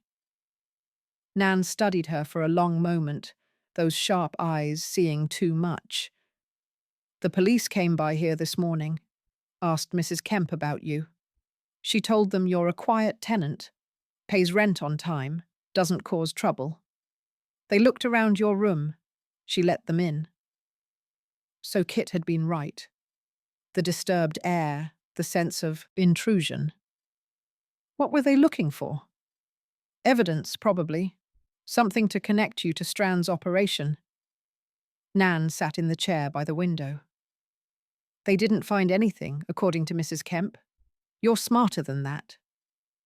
Kit had learned long ago never to keep anything incriminating where she slept. Her lockpicks stayed on her person. Her earnings were hidden in locations that would mean nothing to a casual search. The locket was the only thing of value she kept, and that was just a locket, sentimental but not criminal. They'll be watching me now, Kit said. Most likely, anyone connected to Strand. Nan pulled out her pipe, began packing it with tobacco. Which brings me to my question. What the hell are you still doing working for that bastard? It's good money. It's a noose waiting to tighten. Nan lit her pipe, the smoke curling toward the ceiling.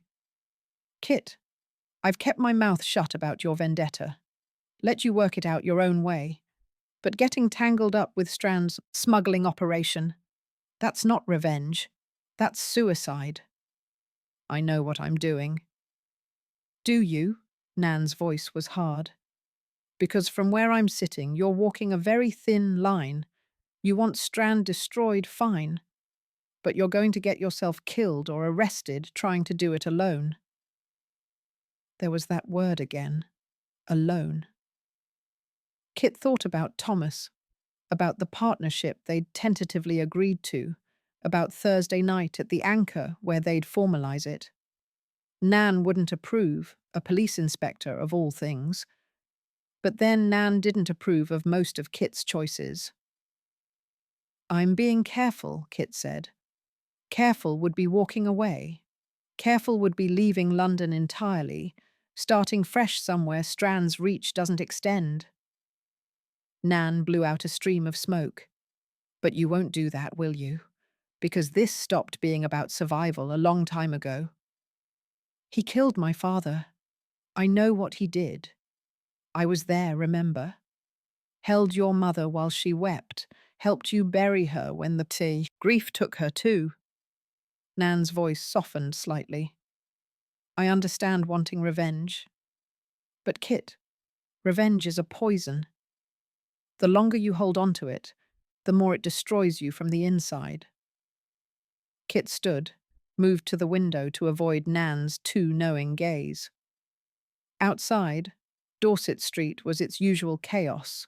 Children playing in the muck, women haggling with vendors, men stumbling from gin houses. Her world, the only world she'd ever really known. I can't let it go, she said quietly. If I let it go, then they died for nothing. He wins and I just accept it. Move on. Pretend it doesn't matter. I'm not saying it doesn't matter. I'm saying you need to be smart about this. And working for Strand while planning to destroy him. That's not smart. That's reckless. Maybe reckless is all I've got. Nan was silent for a long moment, smoking her pipe. When she spoke again, her voice was careful. There are other ways to hurt him. Other people who want him gone. You don't have to do this alone. Kit turned. What do you mean? I mean Strand has enemies. Lots of them.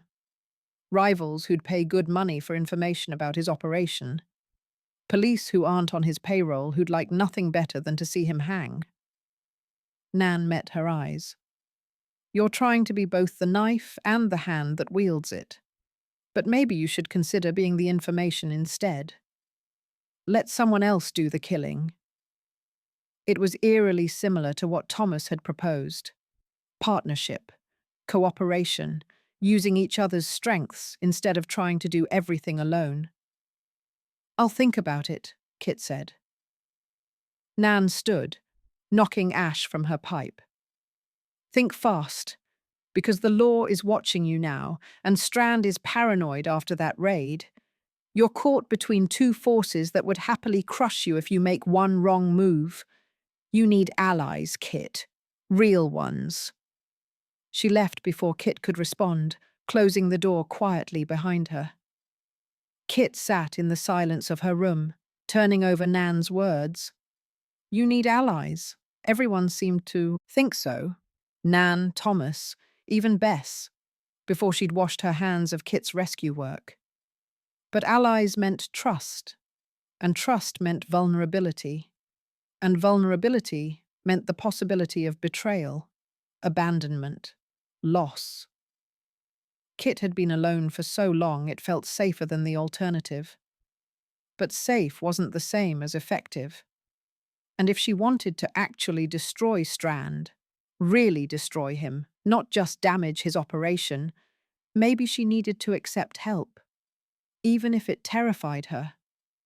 Thursday night found Kit at the Anchor, a dockside pub that catered to sailors, phaser and smugglers in equal measure.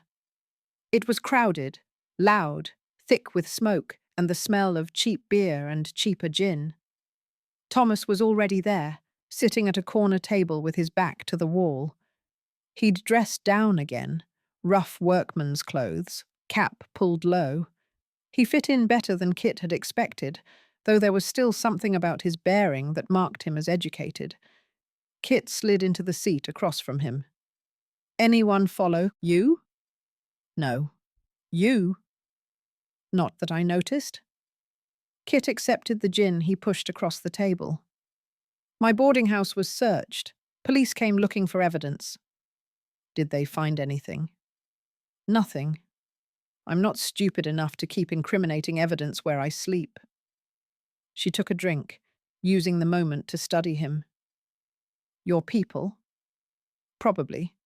They'd be checking everyone connected to the raid." Thomas leaned forward slightly.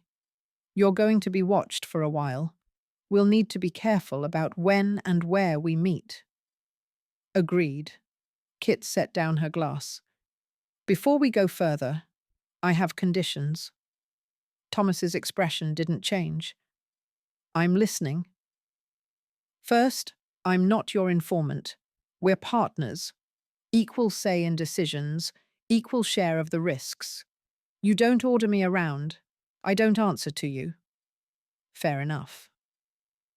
"Second, when Strand falls, and he will fall, I get to be there.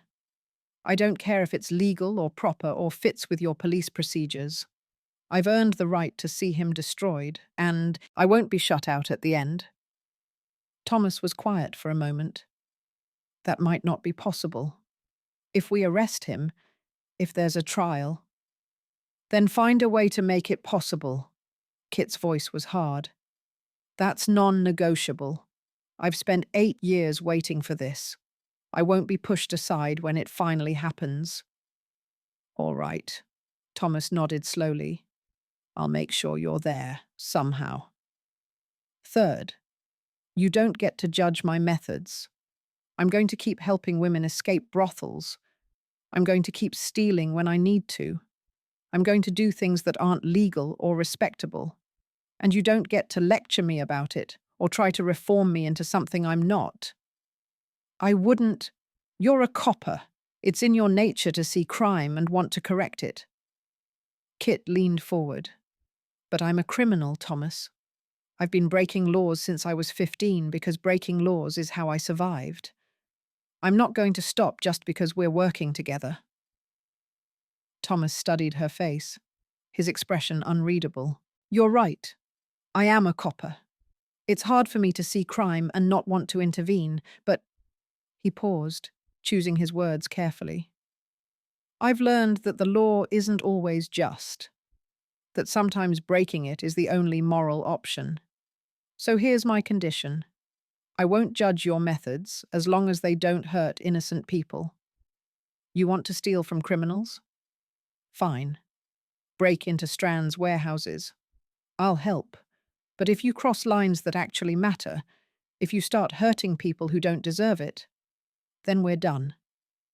"Fair enough. And one more thing." Thomas's voice was quieter now. "You keep your secrets, I'll keep mine. We're partners, but that doesn't mean complete transparency. We both have things we're not ready to share. I accept that." Kit considered this. She wasn't ready to tell him everything, about the full depths of her rage, about how close she'd come to simply killing Strand in an alley and damn the consequences. About how every day she worked for him, she fantasized about putting a knife between his ribs.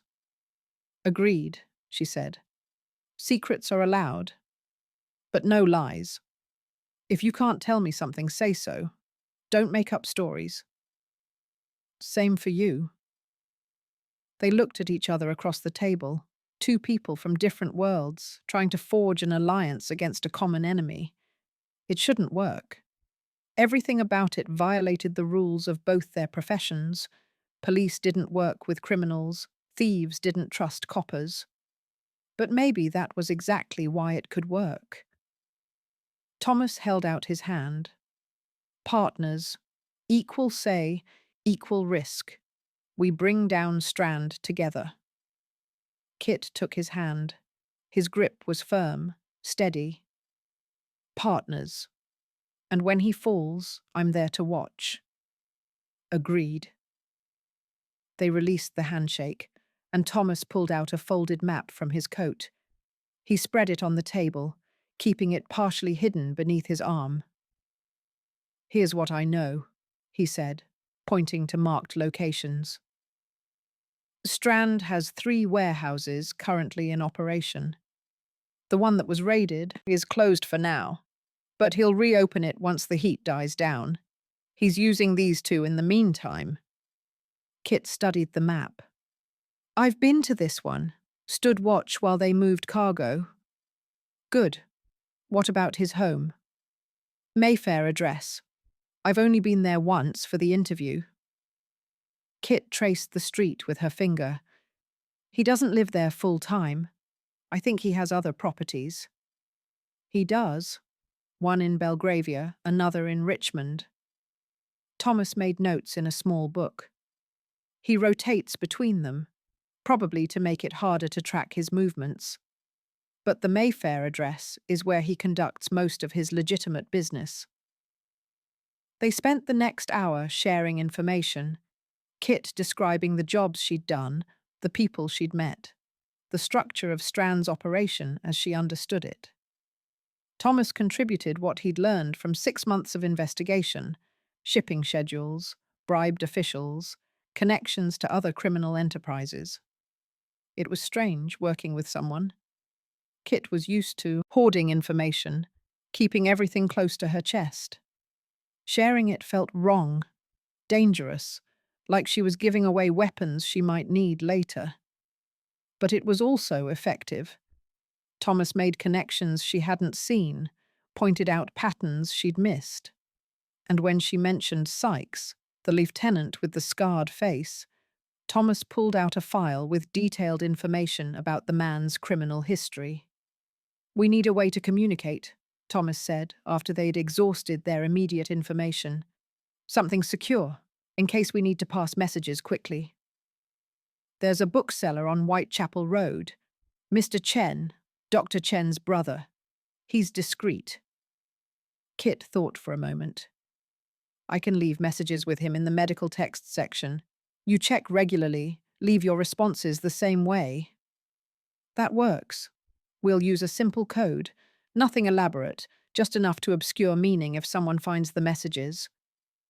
Thomas scribbled something in his notebook. What about emergencies, if you're in immediate danger? Kit pulled out a small piece of chalk from her pocket. I'll mark the lamppost nearest my boarding house. X means trouble. Circle means I need to meet you urgently. And I'll check it daily. Thomas closed his notebook. Kit, about the police watching you. You need to be more careful than ever. If they connect you directly to Strand's operation, I won't be able to protect you. I know. Do you? Because you take risks that... He stopped himself, remembering her condition about not judging her methods. Just be careful, please. There it was again, that note of genuine concern in his voice. Kit didn't know what to do with it, how to respond to someone actually caring whether she lived or died. I'm always careful, she said, which wasn't true, but was easier than acknowledging his concern. Thomas didn't look convinced, but he didn't argue. Strand will probably contact you soon. Webb's arrest means he needs people he can rely on. That's your opportunity to get closer. I know. Kit drained the last of her gin. Anything else? Yes. Thomas's expression was serious. Inspector Shaw, my mentor, the one I told you about, he's getting suspicious. He knows I'm investigating Strand, but he's starting to ask questions about my methods, my hours. If he finds out about you, he'll shut down your investigation and arrest me. Exactly. Thomas rubbed his temples, a gesture Kit was beginning to recognize as his tell for frustration. I'm trying to keep him at arm's length, but it's getting harder. He's a good detective. Eventually he'll figure out I'm hiding something. Then we'd better work fast. Kit stood.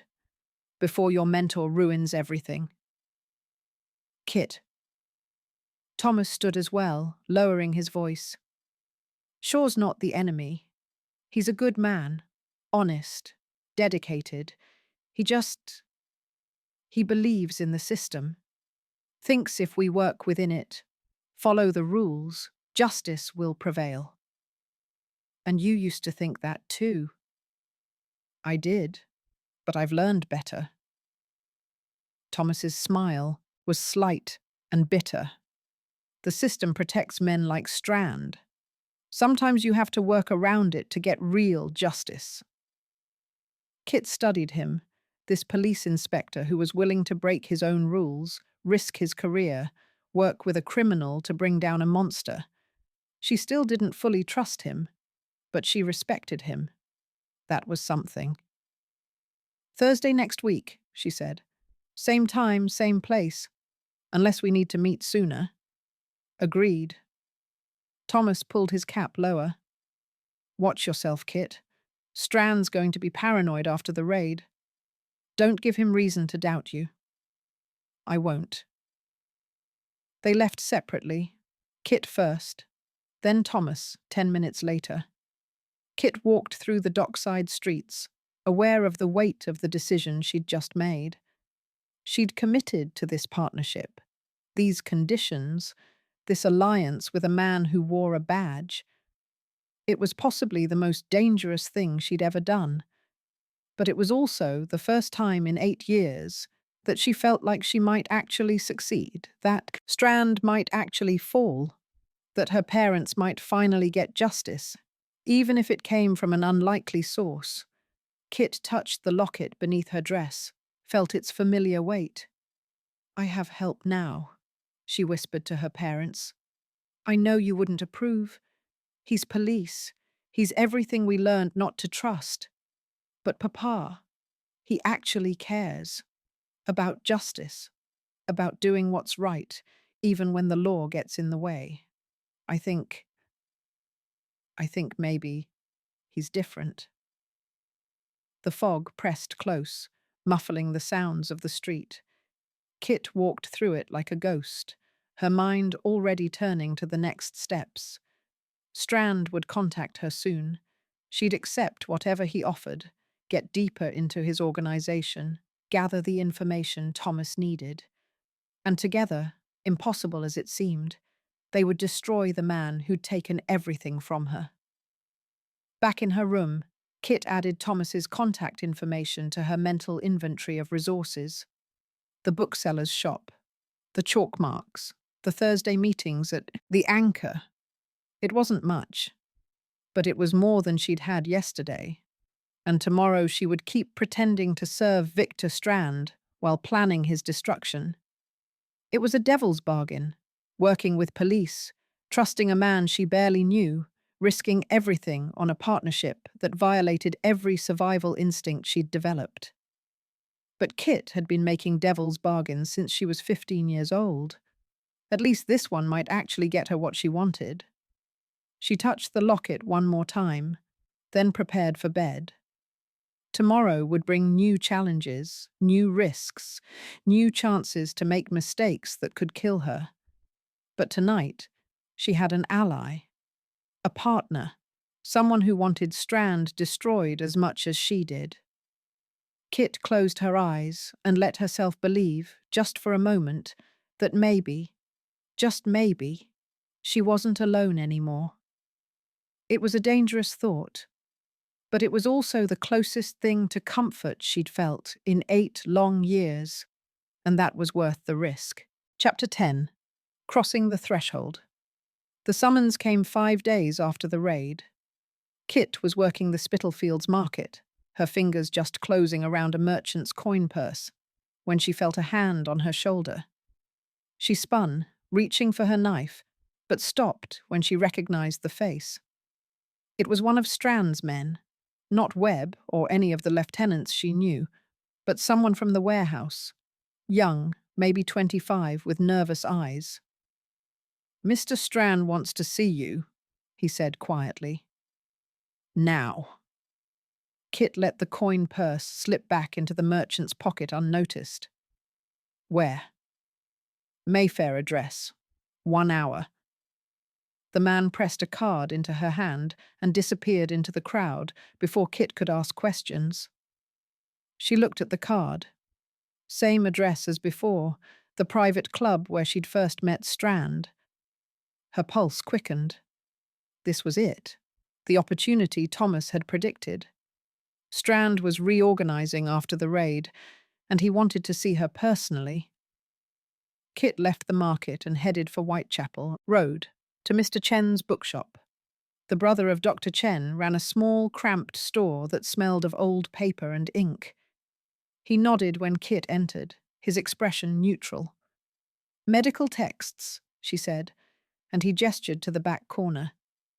Kit found the section, pulled out a worn anatomy book, and tucked a folded note inside before replacing it on the shelf. The note was brief. "Strand summoning me. Mayfair. May have news tonight." Thomas would check this afternoon, like he did every day. He'd know to wait for her signal. Kit left the shop and started the long walk to Mayfair, using the time to compose herself. She needed to be the competent, reliable thief Strand thought she was. Not the woman planning his destruction. Not the daughter of the man he'd killed. By the time she arrived at the club, her mask was firmly in place.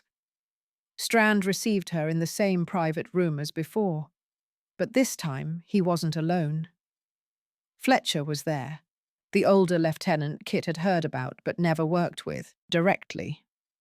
He stood by the window, arms crossed, watching her with cold assessment. "Miss Thorne." Strand gestured to a chair. "Thank you for coming on such short notice." "Of course, Mr. Strand." Kit sat, keeping her posture relaxed but attentive. "You've heard about the raid, I assume?" "Word travels. I heard Mr. Webb was arrested." "Along with several others." Strand's voice was controlled, but Kit could hear the anger underneath. "Someone informed the police about that shipment. Someone with inside knowledge of the timing and location." Kit's stomach tightened, but she kept her expression neutral.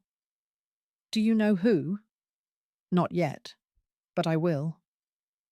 Strand leaned back in his chair. "What I do know's that you weren't at the warehouse when the raid happened. You were outside, on watch, exactly where you were supposed to be. And when you saw the police coming, you ran instead of getting caught. That shows good judgment." "I don't see the point in getting arrested for someone else's mistakes," Kit said. Fletcher made a sound that might have been approval. Strand smiled slightly. "Precisely, which is why I wanted to speak with you." Strand stood, moving to pour himself a brandy. He didn't offer Kit any. "Mr. Webb will be released soon. I have people working on it. But in the meantime, I need someone I can trust to handle the more delicate operations. Someone smart, capable, and not already on the police's active watch list." Kit's pulse quickened, but she kept her voice steady. "What kind of operations?" the kind that require discretion and skill, not just unlocking doors and standing watch. Strand turned to face her. Mr. Fletcher here has been running my more sophisticated operation: blackmail, information gathering, strategic acquisitions. I want you to work with him, learn from him, prove you can handle increased responsibility. This was better than Kit had hoped. Access to Fletcher meant access to the inner workings of Strand's empire, the blackmail materials, the records, the connections that kept him protected. I'm interested, she said carefully, but I need to know what I'm walking into. What kind of work, specifically? Smart question, Strand approved. Fletcher, tell her about the magistrate. Fletcher moved from the window, his presence imposing. There's a magistrate, Sir Edmund Hartley. He's been accepting our bribes for 2 years, but recently he's been making noise about his conscience. Wants to step back, maybe even confess. We need leverage to keep him quiet, Strand said. Something that ensures his continued cooperation. Your job would be to acquire that leverage. How? Kit asked. By breaking into his home and finding something we can use against him. Letters, journals, financial records, anything that proves he's not as upstanding as he pretends. Fletcher's eyes were sharp. Mr. Strand says you're good with locks. I want to see for myself. Kit thought quickly. This was exactly the kind of job that would give her access to the type of evidence Thomas needed. Proof of Strand's network of corruption, names of officials on his payroll. But it was also a test. Fletcher would be watching her closely, looking for any sign of deception or incompetence. When? She asked. Tomorrow night. Hartley has a dinner engagement that will keep him out until late. Fletcher pulled out a map, spreading it on Strand's desk. His townhouse is here, in Bloomsbury. 2 entrances, front and servant's door at the back. His study is on the 2nd floor, east side. That's where he keeps his personal papers. Kit studied the map, memorizing the layout. Security? 2 servants live in, a cook and a housekeeper. Both elderly, both asleep by 10. No dogs, no other complications. Fletcher met her eyes. You get in, find something we can use, get out. I'll be waiting nearby in case something goes wrong, but you'll be working alone inside. Payment? £5 if you succeed, nothing if you fail, and you're on your own with the law if you're caught. Strand's voice was hard. This is not a small job, Miss Thorne. This is the kind of work that separates competent thieves from valuable assets. I need to know which category you fall into. Kit didn't hesitate. I'll do it. Excellent. Strand made a note in his ledger. Fletcher will provide you with more details. Don't disappoint me. It was clearly a dismissal. Kit stood, and Fletcher gestured for her to follow him. They left Strand's office and descended to a private room on the ground floor. Once the door was closed, Fletcher's demeanor shifted slightly. Less formal, more assessing. You're younger than I expected, he said. I'm good at what I do. Age doesn't matter. It does if you panic when things go wrong. Fletcher sat on the edge of a desk. Strand sees potential in you. I'm not convinced yet. So here's how this works. You complete tomorrow's job perfectly, you earn my respect and more work.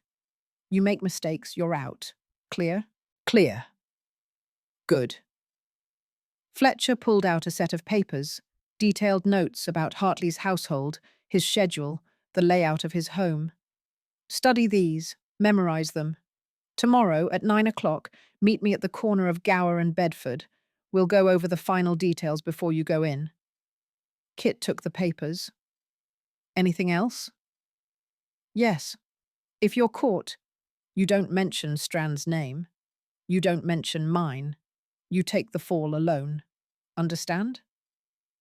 I'm not in the habit of giving up employers, Kit said coldly.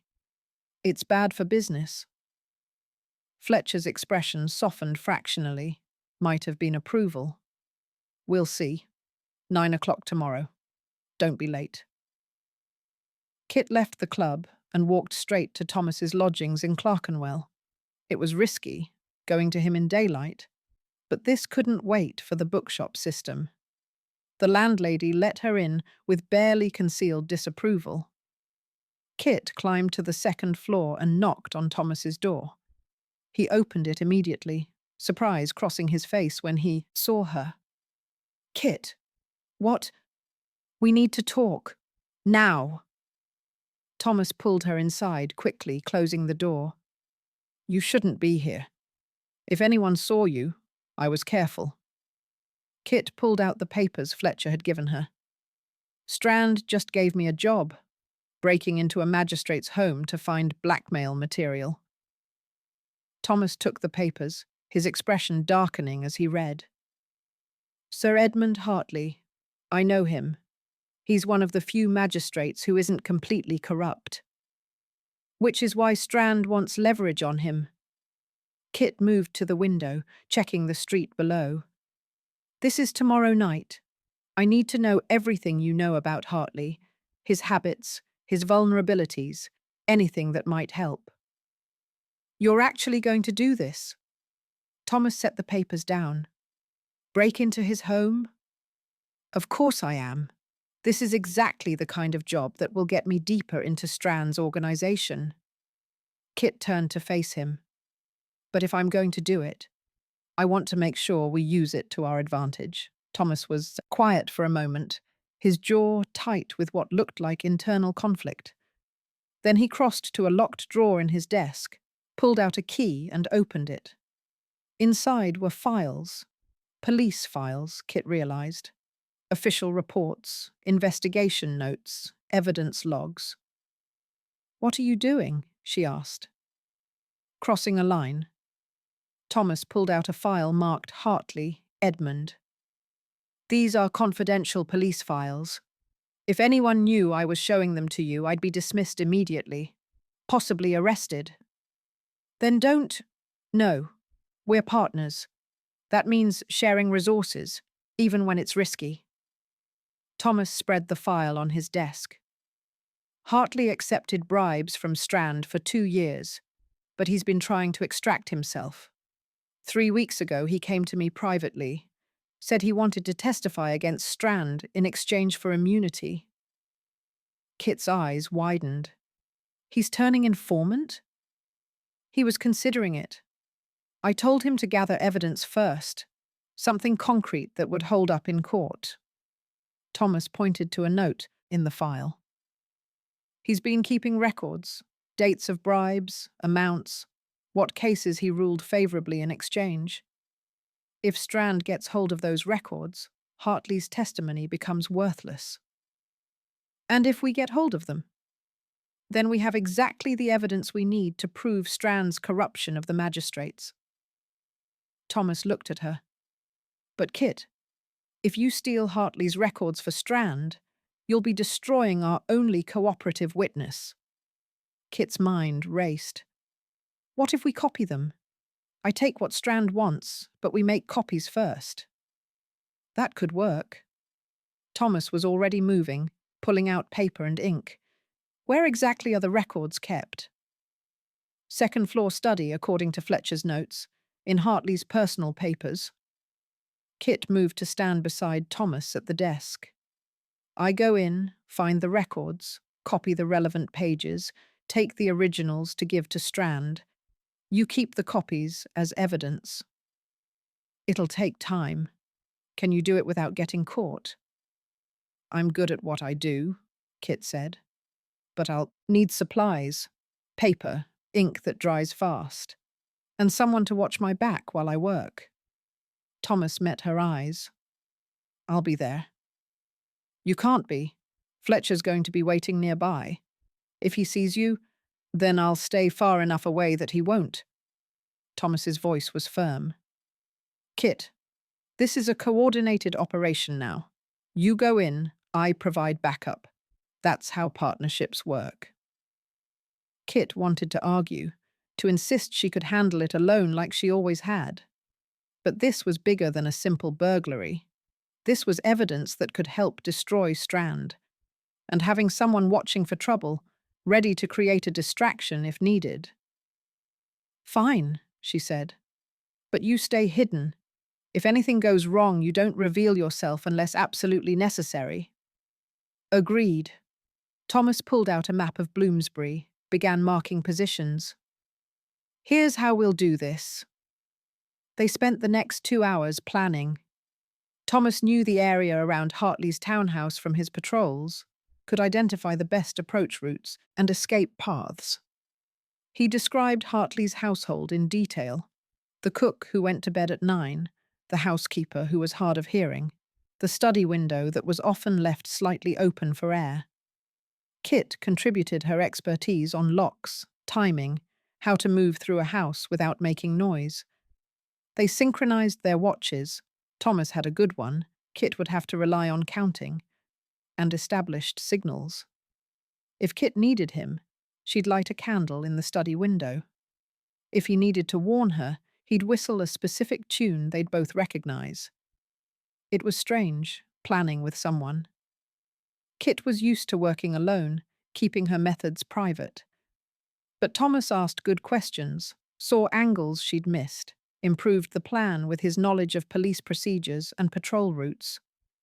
As the afternoon wore into evening, Kit found herself noticing things about Thomas she'd overlooked before. The way his coat was worn at the elbows, but meticulously mended. The books on his shelf, not just police manuals, but works on social reform, political philosophy, the treatment of the poor. A framed photograph of a woman who must be his mother, her face stern and respectable. Tell me about your family, Kit said, during a lull in the planning. Thomas looked up from the map, surprised. Why? Because we're partners. I should know something about you beyond your rank and your obsession with Strand. Thomas was quiet for a moment, then set down his pen. My mother is Eleanor Graves, widow of a solicitor, moderately well off, very concerned with social standing. She wanted me to follow in my father's footsteps. Law, maybe politics eventually. Instead, I joined the police force. She must have been thrilled. She was horrified. Thomas's smile was slight. Being a police inspector is respectable, but it's not what she imagined for her son. She still introduces me to suitable young women at dinner parties, hoping I'll come to my senses and marry into better circumstances. Kit tried to imagine Thomas at a dinner party, making small talk with suitable young women. The image was absurd. Why did you join? She asked. If you could have been a solicitor, made more money, kept your mother happy. Because I saw things that made me angry. Thomas's voice was quiet. I grew up comfortable, privileged, sheltered from the worst of London. Then I went to university, and I started actually seeing the city I lived in. The poverty, the corruption, the way the law protected the wealthy while grinding the poor into dust. I wanted to fix it. And you thought becoming a copper would help? I thought it was a start. I was naive. Thomas rubbed his temples. It took me about a month to realize how corrupt the system was. But by then, I'd made a commitment, and I don't walk away from commitments. Even when they're destroying you? Thomas looked at her, and something in his eyes was raw. I'm not being destroyed. I'm being clarified. Learning what really matters, what I'm actually willing to fight for. And it's not the law, not anymore.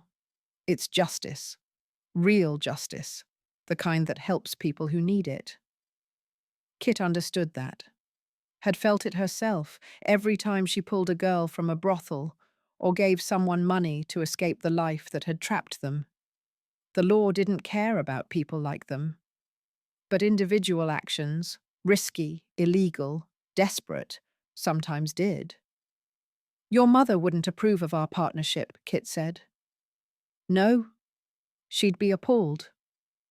Thomas's smile was sad. But she's been appalled by most of my choices for years now. I've learned to live with her disappointment. Kit thought about her own mother, dead before she could be disappointed by the criminal her daughter had become. At least she's alive to be disappointed. I'm sorry, I didn't mean… It's fine. Kit turned back to the map, ending that line of conversation. What time should I arrive tomorrow? Thomas accepted the subject change gracefully. 8:30? Hartley leaves for his dinner at 8. That gives you time to observe the house, make sure the servants are settled, plan your entry. And you'll be… here. Thomas pointed to a position 2 streets away. Close enough to reach you if needed, far enough that Fletcher won't spot me. I'll have a constable's uniform. If I need to create a distraction, I can claim to be on patrol. Kit studied the map, the careful positioning, the thought babe Thomas had put into every detail.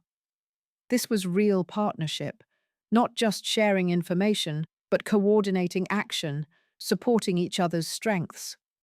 It was also terrifying, because relying on someone meant trusting them not to fail. And trust was the one luxury Kit had never been able to afford. This is going to work, Thomas said quietly, as if sensing her doubt. How do you know? Because we're both good at what we do, and we're better together than apart. He met her eyes. I know you're not used to working with someone, but Kit, this is how it has to be now. We're crossing into bigger, more dangerous territory. Going alone isn't brave, it's suicidal. I've been suicidal for 8 years. It's kept me alive. It's kept you surviving. That's different from living. Thomas closed the file, set it aside. Tomorrow night we work together. We get the evidence, we take another step toward destroying Strand, and we both walk away intact. Agreed? Kit looked at him, this inspector who'd crossed his own lines to share police files, who planned operations with a criminal like it was the most natural thing in the world, who seemed to genuinely care whether she lived or died. She didn't fully trust him, might never fully trust him, but she could work with him. And maybe, just maybe, that was enough. Agreed, she said. Kit left Thomas's lodgings as twilight fell, her mind turning over the plan for tomorrow night. It was solid, detailed, the kind of coordination that required 2 people working in perfect sync. She should have been nervous. Instead, she felt something close to confidence. Back in her room, Kit laid out her tools, lockpicks, a small dark lantern, soft-soled shoes, gloves. Tomorrow night she'd break into a magistrate's home, steal records that could destroy a witness, and copy evidence that could help bring down Strand. It was complicated, risky, required perfect timing and execution, but she wouldn't be doing it alone. Kit touched the locket beneath her dress, felt her parents' faces pressed against her palm. I have a partner now, she whispered. A copper, of all things. You'd probably think I've lost my mind. Maybe I have.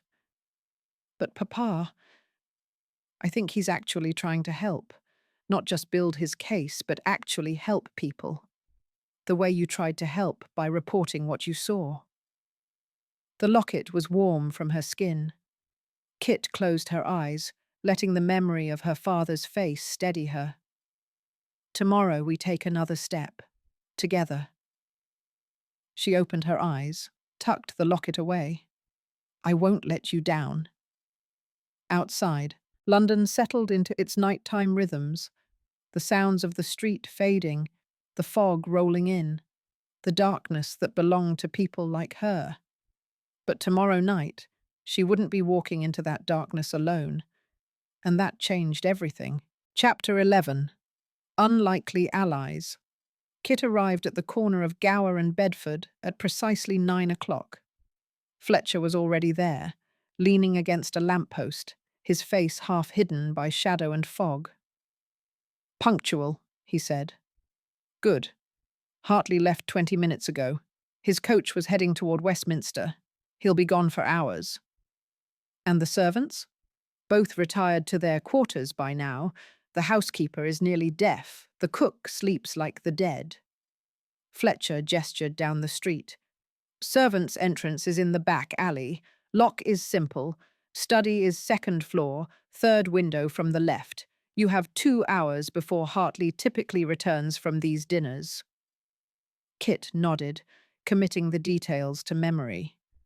She could feel Fletcher watching her, assessing.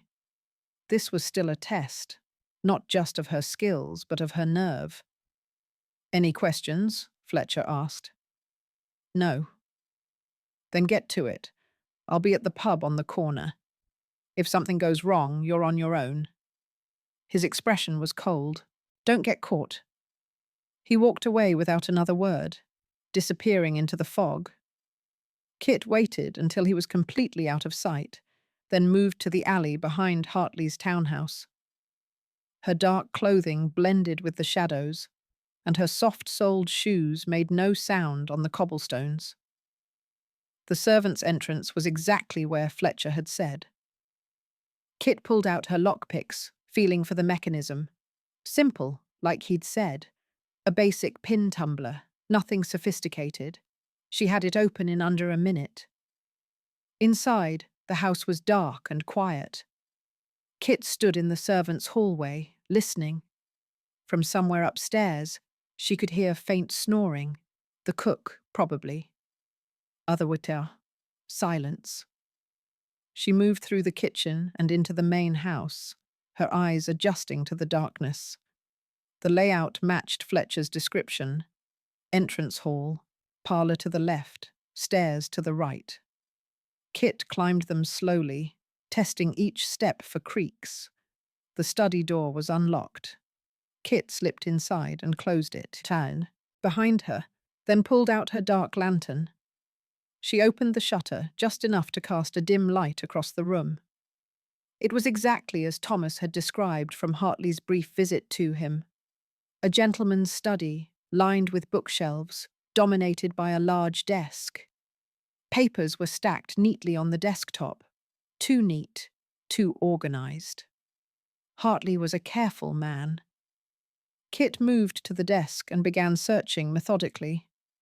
She pulled out drawers, examined papers, looking for anything that might serve as blackmail material or evidence of bribes from Strand. The first drawer held household accounts. The second, correspondence with other magistrates about cases. The third. Kit froze. The third drawer had a false bottom. She could see it in the way the drawer sat, slightly too shallow compared to the others. Kit ran her fingers along the edges until she found the catch. The false bottom lifted, revealing a leather folder beneath. Inside were records. Pages and pages of them, written in Hartley's careful hand. 15th of March, 1884.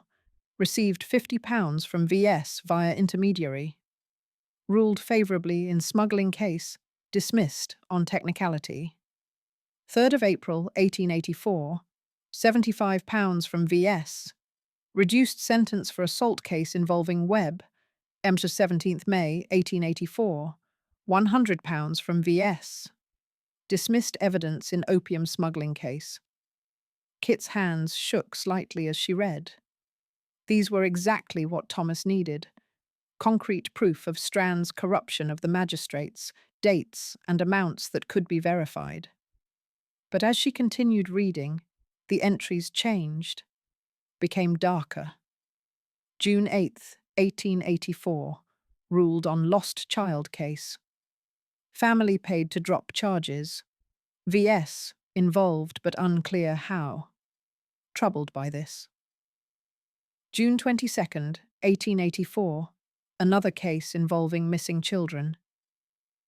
VS name appears in doc manifests. Cannot pursue without revealing knowledge of bribes. July 15th, 1884. Learned 5S is trafficking children alongside opium, ages 8 to 14, shipped to continent. I have become complicit in this evil. God forgive me. Kit felt something cold settle in her stomach.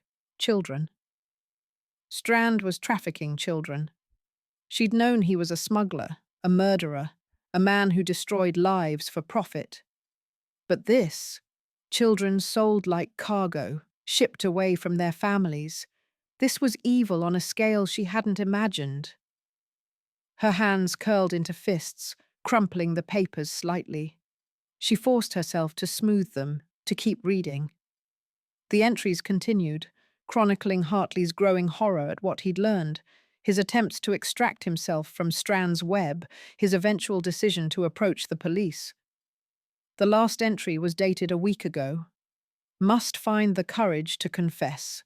These records are my insurance, my proof. If anything happens to me, they must reach the authorities. I cannot live with this guilt any longer. Kit set the papers down carefully, her mind racing. This was more than she'd expected, more than blackmail material. This was evidence of horrors she hadn't even known to look for. She needed to copy these. All of them. Thomas had to see this. Kit pulled out the paper and ink she'd brought, opened the study window slightly, the signal to Thomas that she was inside and working. Then she began copying the entries, her hand moving quickly but carefully across the page. She'd been working for perhaps 20 minutes when she heard the sound. Footsteps. On the stairs. Kit's heart jumped. The servants were supposed to be asleep. Hartley wasn't supposed to return for another hour at least. She doused the lantern immediately, plunging the room into darkness.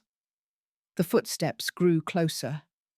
Kit shoved the papers and her copies into her coat, moved silently to the door, pressed herself against the wall beside it. The door opened. A figure entered in carrying a candle, tall, male, moving with the confidence of someone who belonged there. Hartley. He'd come home early. Kit's hand went to her knife. She could slip out while his back was turned, disappear before he realized anyone was there. But the window was open. He'd noticed that, and if he checked the desk, he'd know someone had been through his papers. The magistrate moved toward the desk, and Kit made her decision. She stepped out from behind the door, knife raised. "Don't move. Don't make a sound." Hartley spun, his candle nearly dropping. In the flickering light, Kit could see his face, older than she'd expected, lined with exhaustion and guilt. His eyes went wide when he saw her knife. "Please, I don't keep money here. Take whatever you want, but please don't. I'm not here to rob you." Kit kept the knife steady. "I'm here for your records, the ones about Victor Strand." Hartley's face went white. Who sent you?" "Strand did. He knows you're planning to testify. He wants leverage to keep you quiet." Kit studied his face, saw the fear there, the resignation. "But I'm not working for him. Not really." "I don't understand." "You don't need to." Kit pulled the copied papers from her coat with her free hand, tossed them on the desk. "These are copies of your records. Keep them hidden. The police, the honest ones, are going to need them." "What are you—" A whistle cut through the night air. Thomas's signal, danger approaching. Kit moved to the window, looked out. 2 streets away, she could see torches, hear voices. Fletcher probably, checking on why this was taking so long. She turned back to Hartley. "I'm taking the originals. Strand will believe I'm working for him, which keeps you alive for now. But you need to be ready to testify when the time comes." Can you do that? Hartley was staring at her like she was an apparition. Who are you? Someone who wants Strand destroyed as much as you do. Kit grabbed the original records, shoved them into her coat. Don't report this. Don't tell anyone. Just wait. When the police come for your testimony, the right police, you give it. Understand? Yes, yes, I understand. The voices outside were getting closer. Kit moved to the window, judged the distance to the ground. Too far to jump safely, but there was a drain pipe. Someone pounded on the front door. Open up! Police! Thomas, creating a distraction. Kit heard Hartley move toward the study door. I should… Wait. Kit grabbed his arm. Give me 30 seconds, then answer. Tell them you heard nothing, saw nothing. Can you do that? Why are you helping me? Because Strand needs to pay for what he's done. All of it. Kit released him, moved to the window. 30 seconds, starting now. She climbed out onto the window ledge, found the drain pipe, and started down. It creaked under her weight, but held. She dropped the last 6 feet, landing in the alley with a jarring impact that sent pain shooting through her ankles. No time to worry about it. Kit ran. Behind her, she heard Hartley opening his front door, heard Thomas's voice, official, authoritative. Evening, sir. We've had reports of suspicious persons in the area. Have you seen anything unusual? Kit smiled despite herself. Thomas was buying her time, giving her a chance to escape. She ran through the alley, emerged onto a side street, slowed to a walk. Her heart was pounding, but she forced herself to breathe normally, to look like a servant heading home after a late shift. Fletcher appeared from the shadows near the pub. Well? Kit pulled out the records, the originals, not the copies, and handed them to him. Everything Hartley wrote about his bribes from Strand. Dates, amounts, cases. Exactly what you wanted. Fletcher took the papers, examining them by the light of a nearby lamp. His expression shifted from skepticism to satisfaction. This is good. Very good. Mr. Strand will be pleased. I aim to please, Kit said dryly. You've earned your pay. Fletcher tucked the papers into his coat. And maybe some trust. I'll tell Mr. Strand you performed admirably under pressure. He walked away, leaving Kit standing in the fog-shrouded street. She waited until he was completely gone, then started the long walk back to Whitechapel. Her mind kept circling back to those entries. Children, ages 8 to 14, shipped to continent. Strand wasn't just a smuggler, wasn't just a killer. He was something far worse. Kit had thought she understood the depth of his evil, had thought her rage was already at its maximum. She'd been wrong. Kit didn't go home. She went straight to Thomas's lodgings, knocking quietly but urgently on his door. He opened it immediately, still in his constable's uniform from the distraction. His eyes scanned her for injuries. Are you hurt? No, but we need to talk. Now. Thomas pulled her inside, closed the door. Hartley came home early. I saw him through the window and created the distraction. Did you get out safely? Barely. Kit pulled out the copies she'd made, spread them on Thomas's desk. But I got these. You need to see them. Thomas lit more candles, began reading.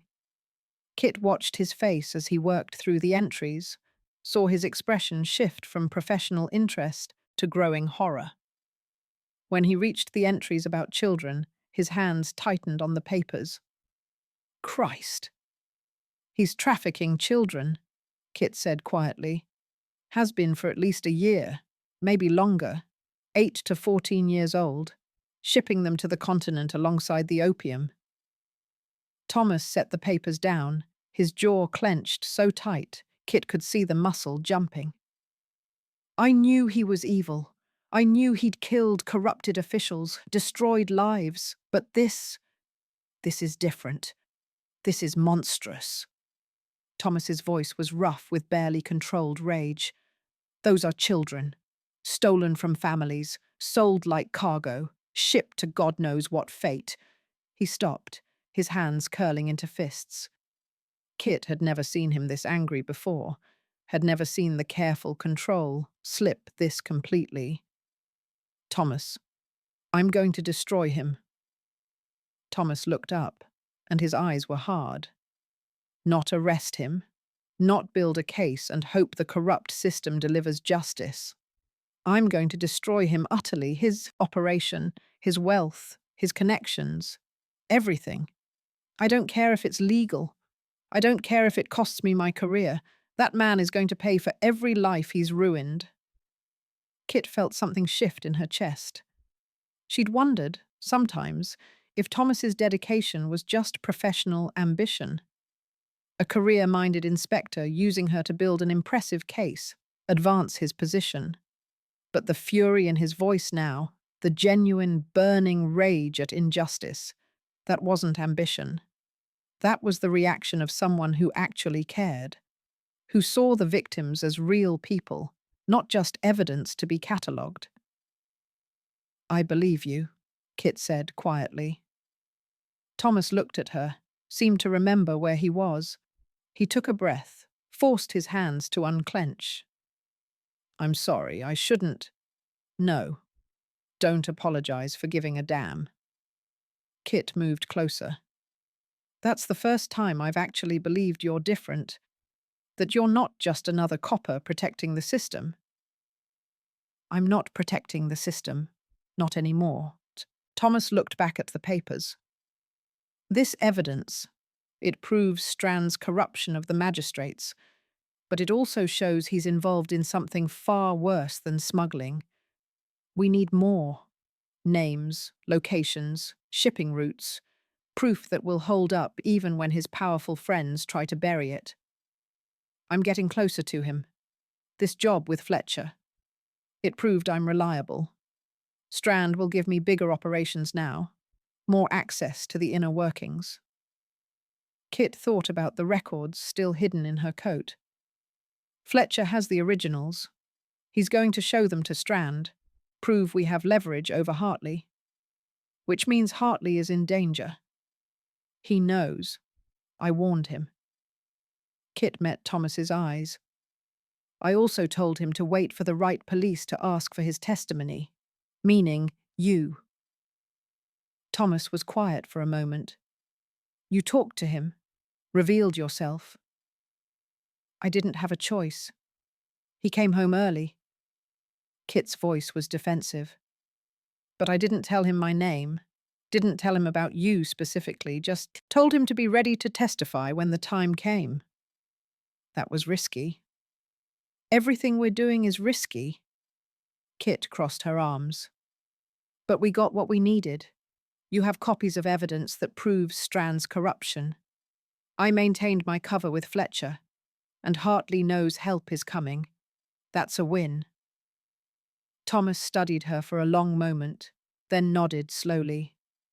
You're right. It is a win. And we worked well together. The distraction bought you time to escape. Your quick thinking with Hartley prevented complications. We made a good team. A good team. Kit had never been part of a team before, had never coordinated with someone like this, trusting them to handle their part while she handled hers. It had worked. More than worked. It had been effective in ways working alone never could be. So what's next? She asked. I start building a case around this evidence, quietly, carefully, keeping it away from anyone who might be on Strand's payroll. Thomas began organizing the papers. You keep working for him, get deeper into the operation, find out more about the trafficking, who's involved, where the children are taken, how we can stop it. And if I find them, the children, Thomas met her eyes. Then we get them out. Before we bring down Strand, before anything else, we get those children to safety. Agreed? Kit felt that shift in her chest again, that unexpected warmth. He wasn't prioritizing the case or the arrest. He was prioritizing the victims. Agreed, she said. They worked for another hour, going through the copies line by line, Thomas making notes, Kit providing details about Strand's operation that might connect to the entries. It was comfortable in a strange way, working together like this, building something bigger than either of them could manage alone. Finally, as the candles burned low, Thomas set down his pen. You should go. It's late, and you need to be careful about being seen here. Kit stood, pulled her coat closed. Thursday, same time, same place. Yes, I'll have more information by then. Thomas walked her to the door, then paused. Kit, thank you for trusting me with this, for working with me instead of going alone. Don't get sentimental, Kit said, but there was no heat in it. We're partners, that's all. Is it?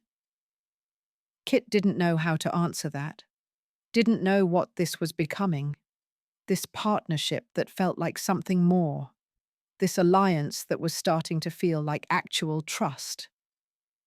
I'll see you Thursday, she said instead, and left before he could push further.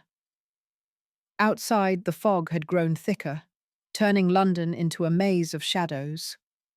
Kit walked through it automatically, her mind still on those records, on Thomas's rage, on the children being shipped away like cargo. She'd come into this wanting personal revenge, wanting to destroy the man who'd killed her father, make him pay for her family's suffering.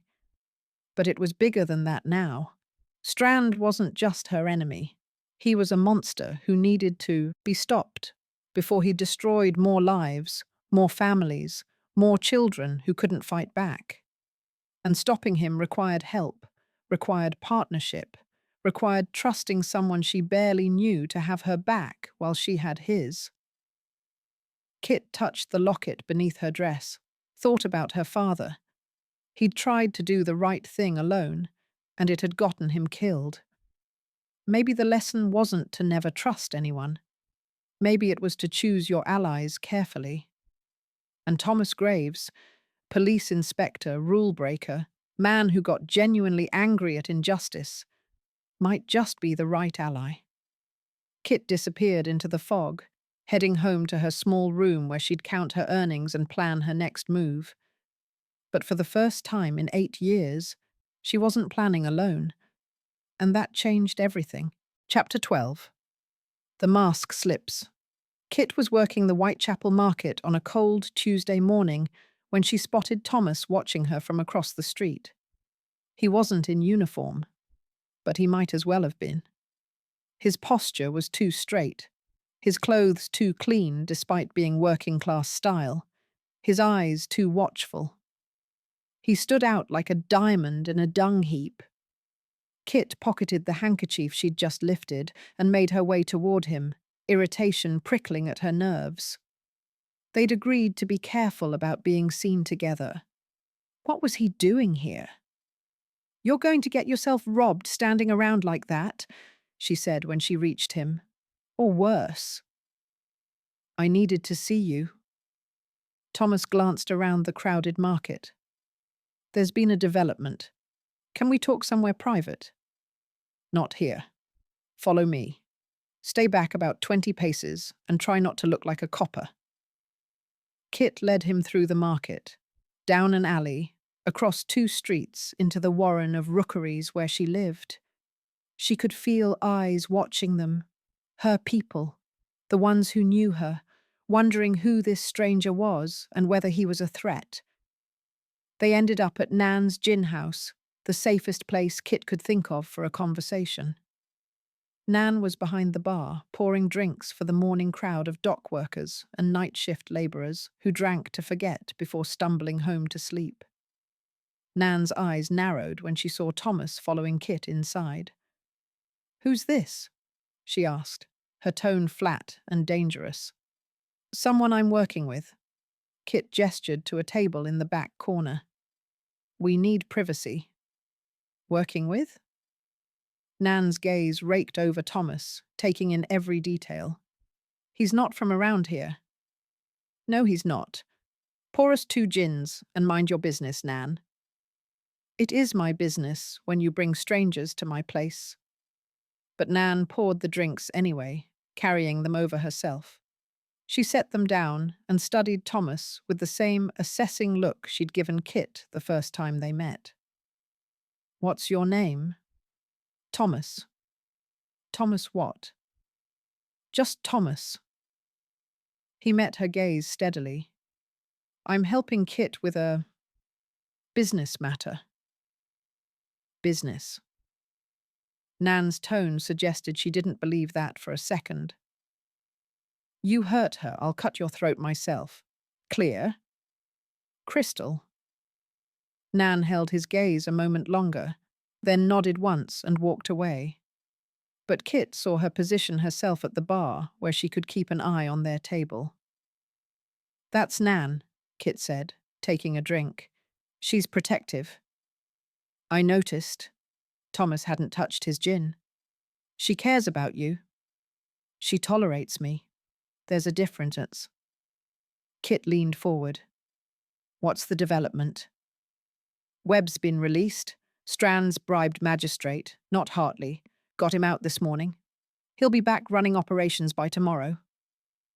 Thomas finally took a sip of gin, winced slightly at the taste.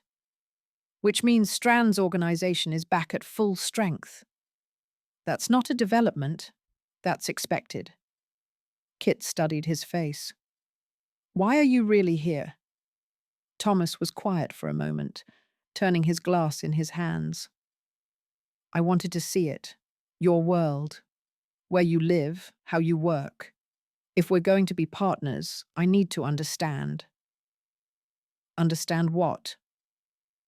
"Why you do what you do. Why you help these women. Why you've survived when so many others haven't and haven't." He looked around the gin house, taking in the rough clientele, the stained walls, the poverty that permeated everything. "I've investigated crimes in the East End, but I've never actually been here. Not like this." Kit felt something uncomfortable twist in her chest. "This isn't a museum, Thomas.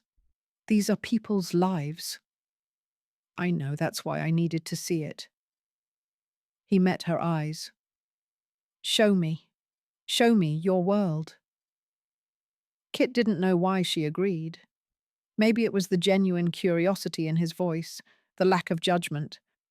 Maybe it was because she wanted him to understand that her crimes weren't committed out of malice or greed, but necessity and survival.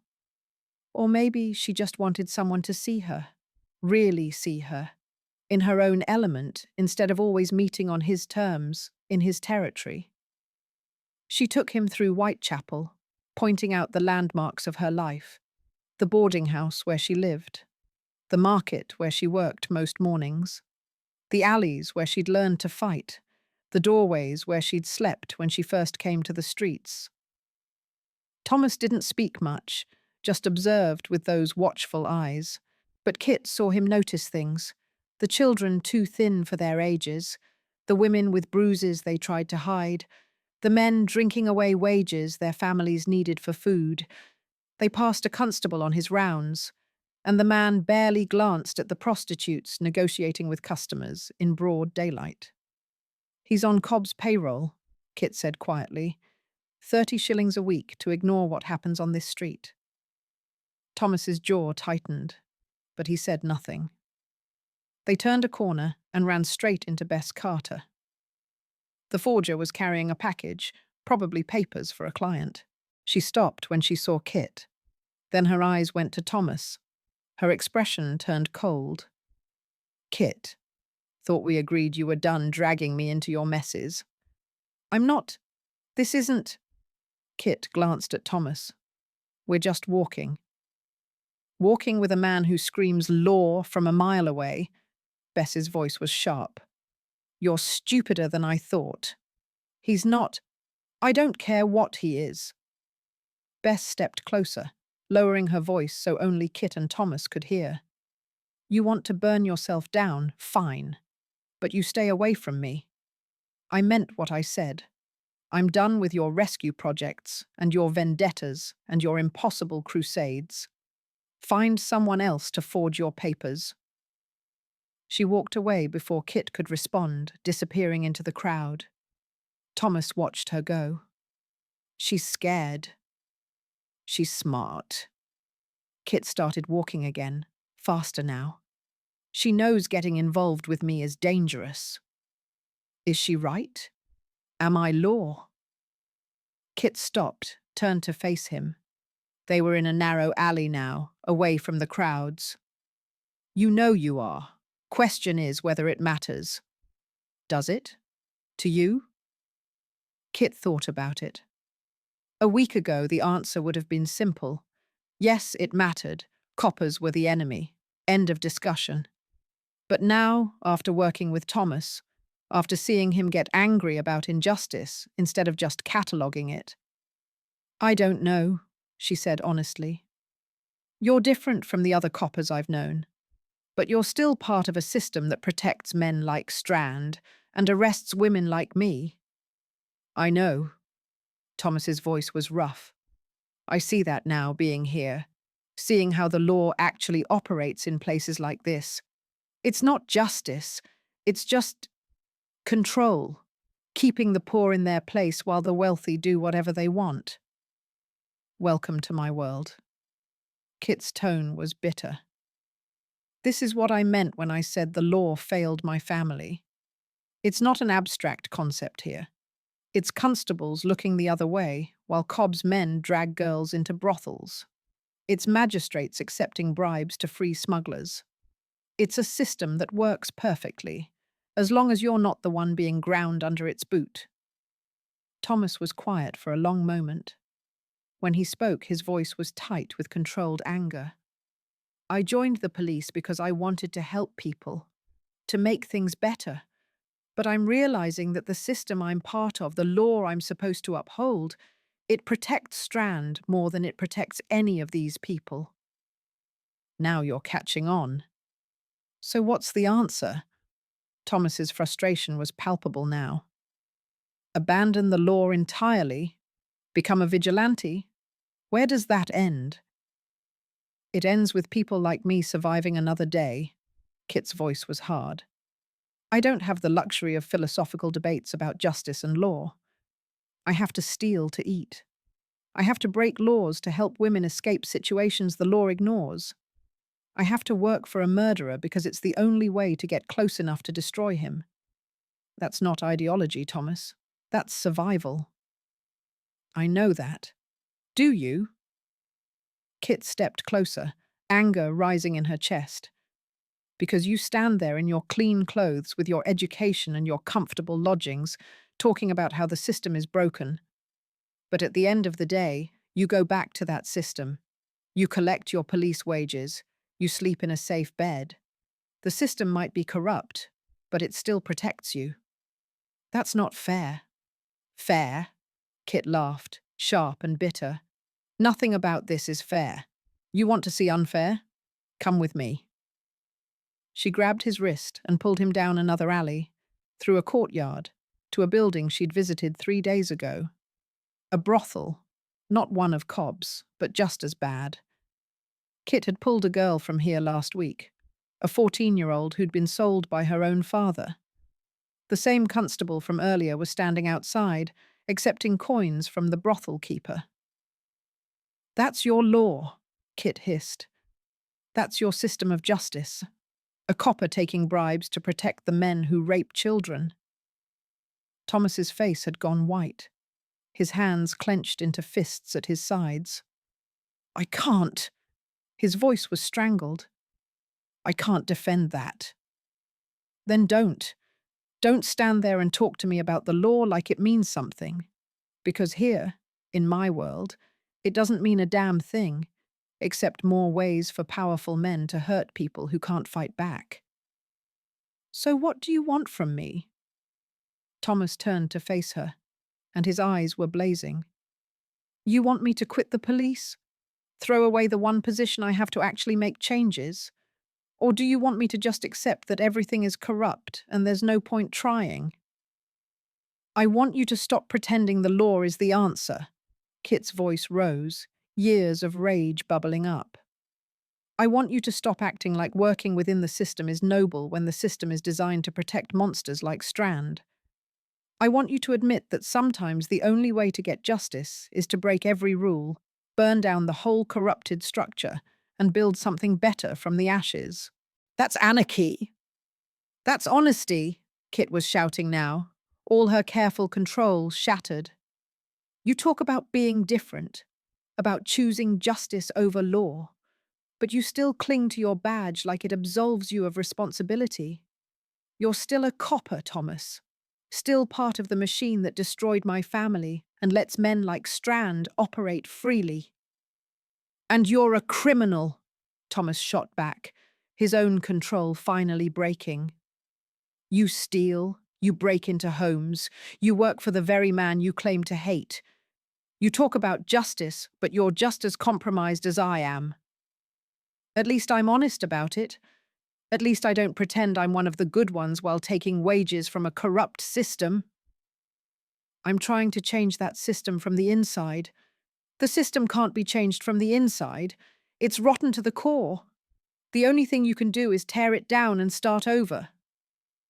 They were standing inches apart now, both breathing hard, both furious. Kit could see the pulse jumping in Thomas's throat, could feel the heat radiating off him. You think you have all the answers, Thomas said, his voice low and dangerous. You think because you've suffered, because you've survived, you understand how the world works. But you're just as trapped as everyone else. Trapped by your rage, your need for revenge, your refusal to trust anyone. I trust you. The words burst out before Kit could stop them. I hate that I do, but I trust you. And it terrifies me because everyone I've ever trusted has either died or betrayed me. Thomas went very still. Kit, no, you wanted honesty. Here's honesty. Kit's voice was shaking now. You're right that I'm trapped by my rage. You're right that I refuse to trust people. Because trusting my father to report what he saw got him killed. Trusting the law to help my mother left her to starve. Trusting anyone, ever, has only brought me pain. But I'm trusting you anyway, and I don't know if that makes me brave or just the stupidest person in London. You're not stupid. Thomas's voice was rough. You're the smartest person I've ever met, and the bravest, and the most frustrating. Right back at you. They stared at each other, the anger still crackling between them, but transmuting into something else. Something charged and dangerous and inevitable. Kit didn't know who moved first. Maybe it was her. Maybe it was him. Maybe they moved at the same time.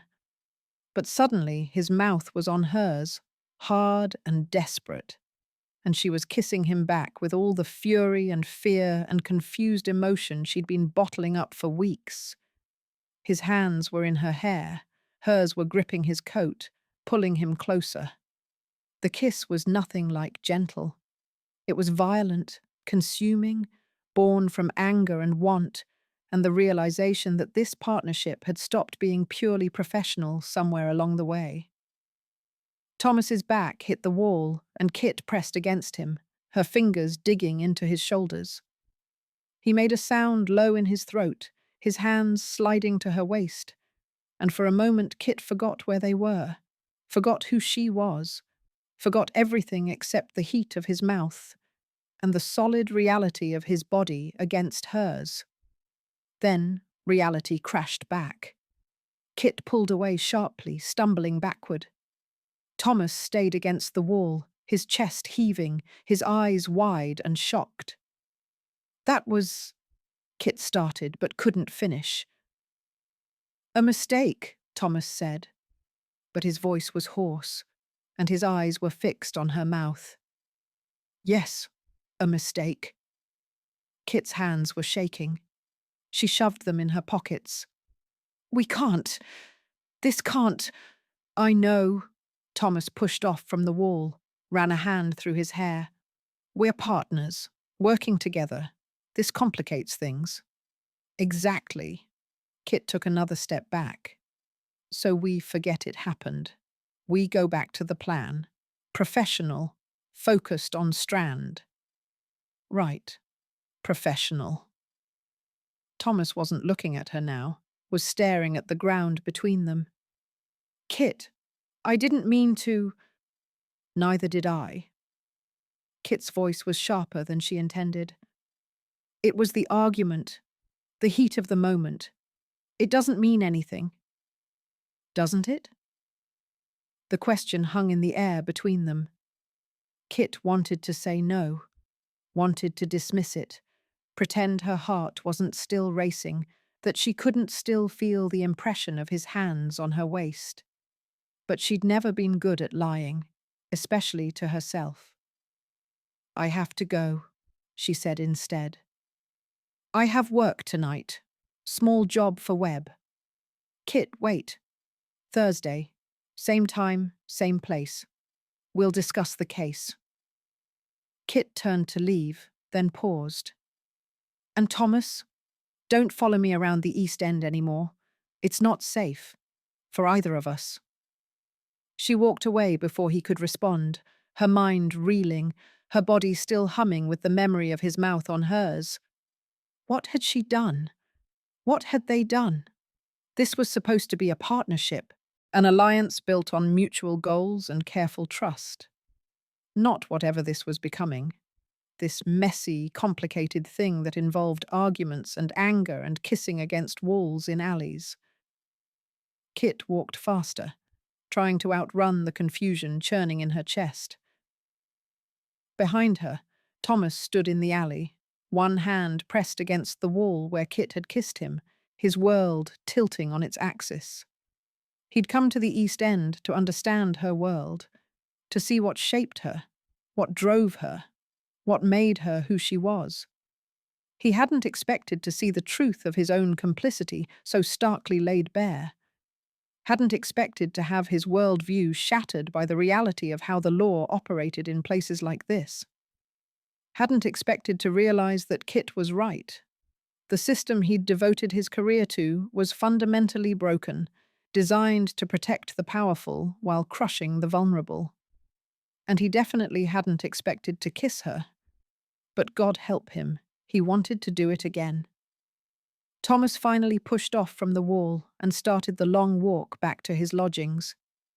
His mind was chaos, the images from the East End mixing with the memory of Kit's mouth, her words about trust echoing in his head, the reality of police corruption warring with his need to believe he could still make a difference.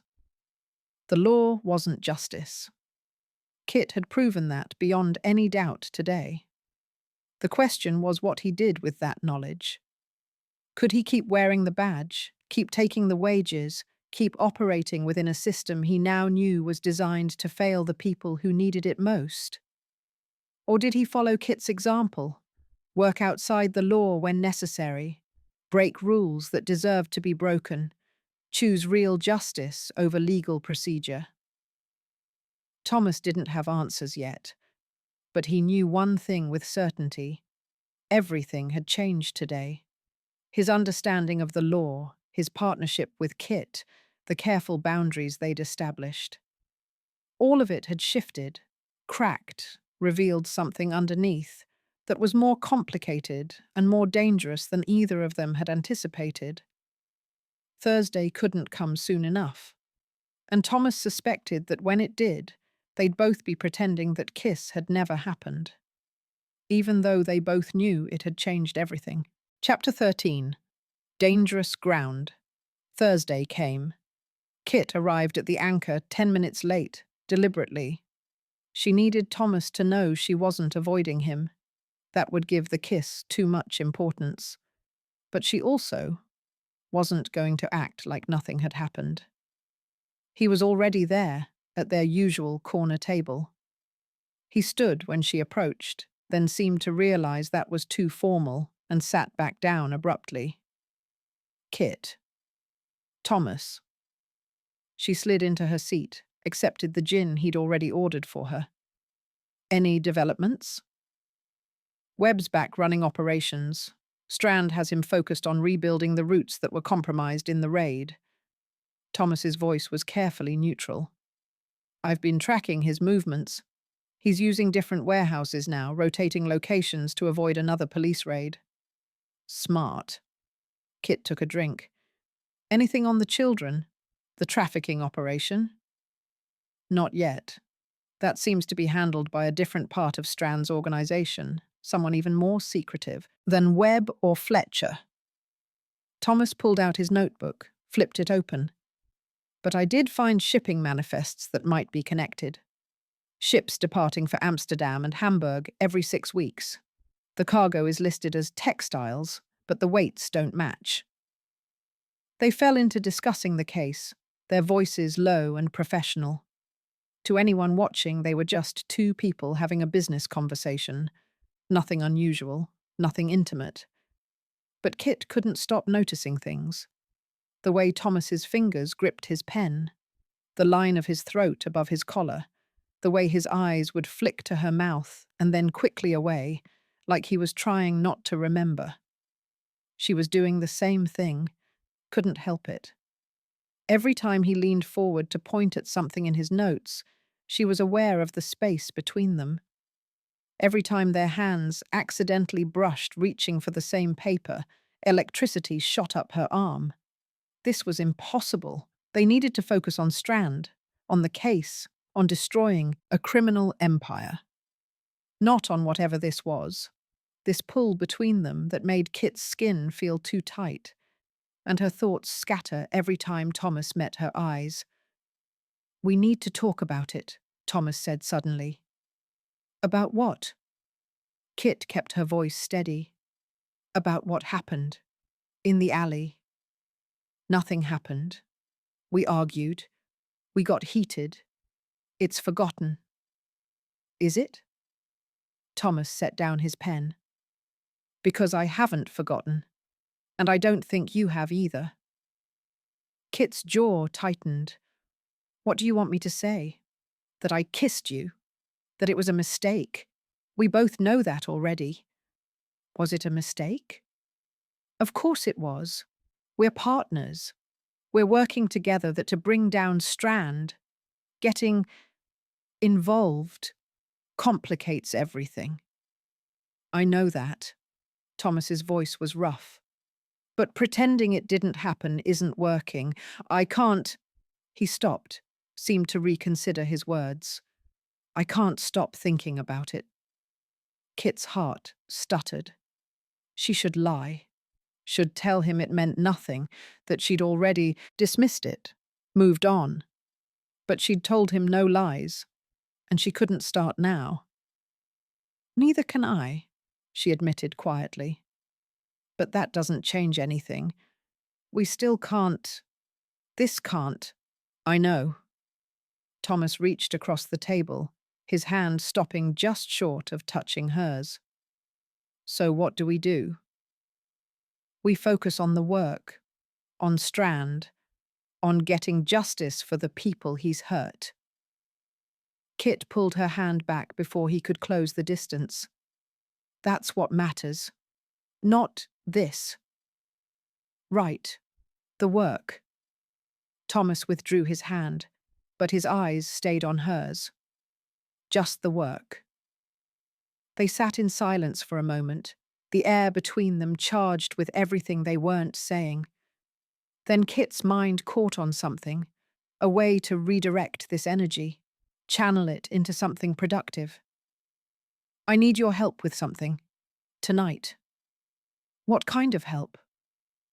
There's a girl at one of the brothels near Shadwell. She's been there 3 weeks, and she's already broken. Kit's voice was hard. I'm getting her out tonight. I could use backup. Thomas's expression shifted. Relief at having something concrete to focus on, mixed with concern.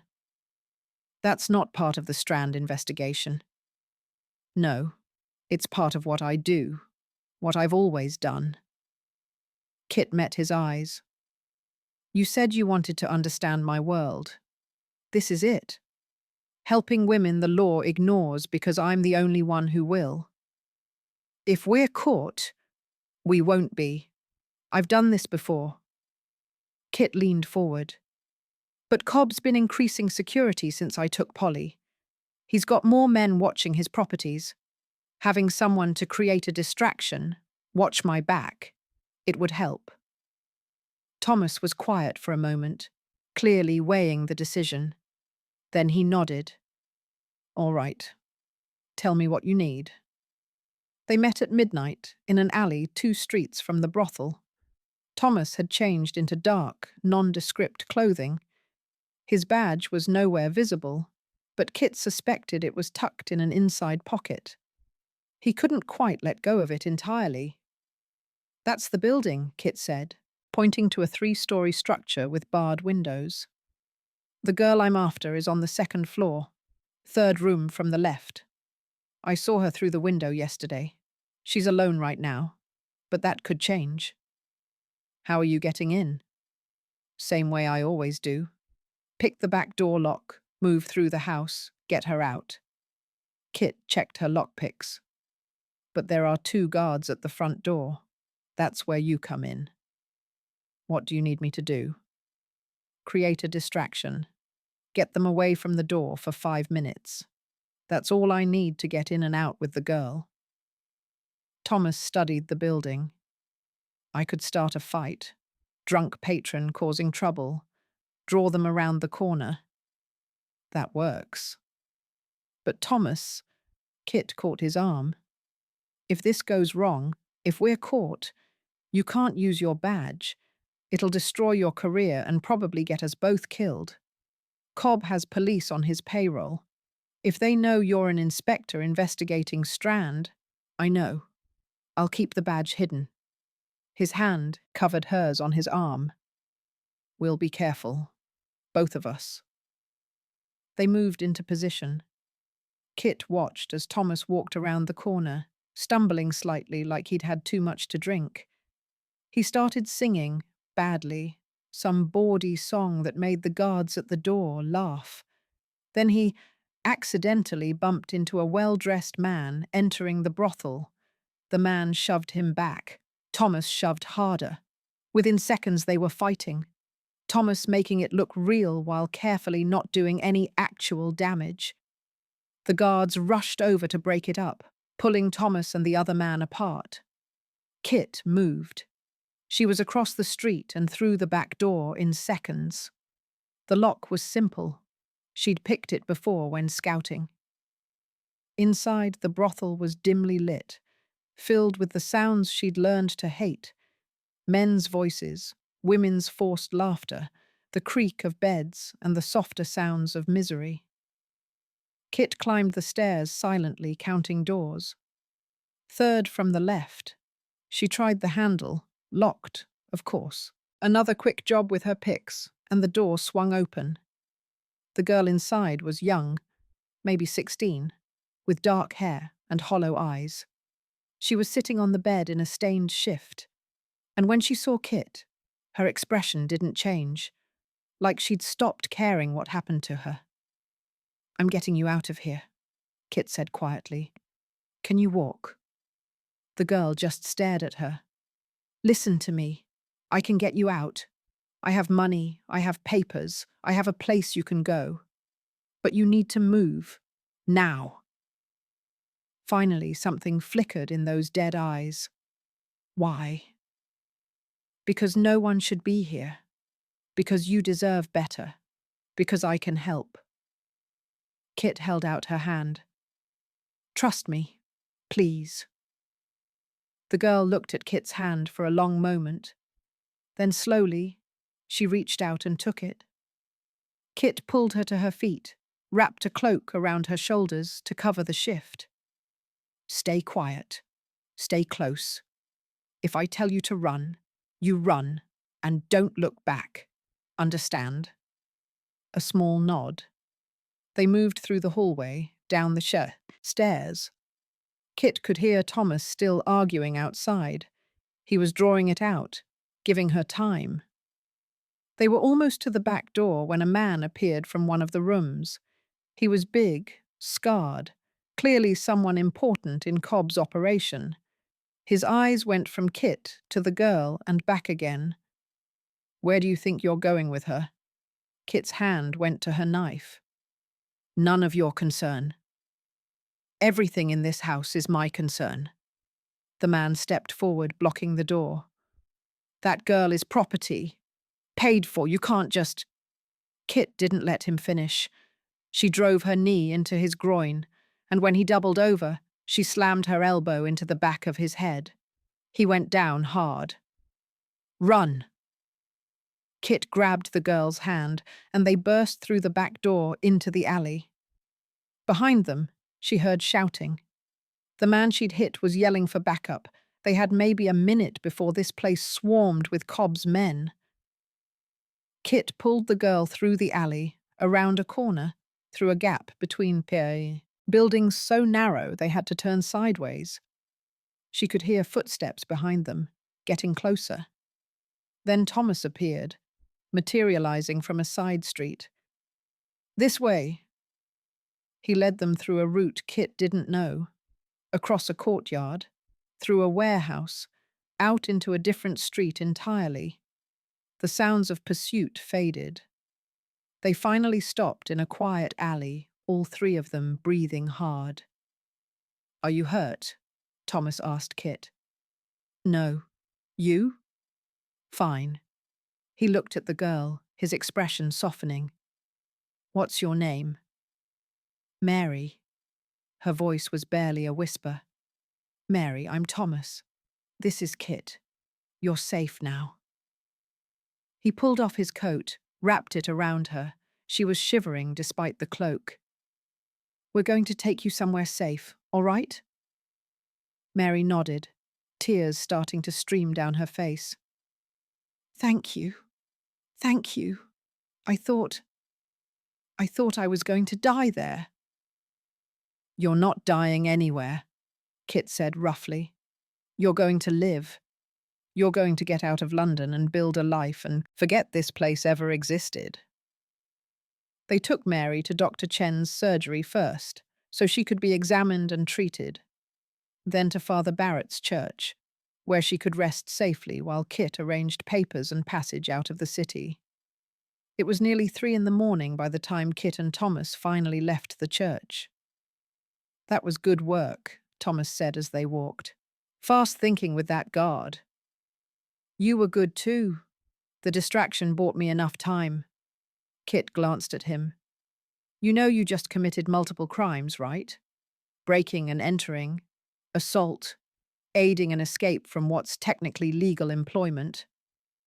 I know. Thomas didn't sound bothered. Worth it. Your superiors wouldn't agree. My superiors aren't here.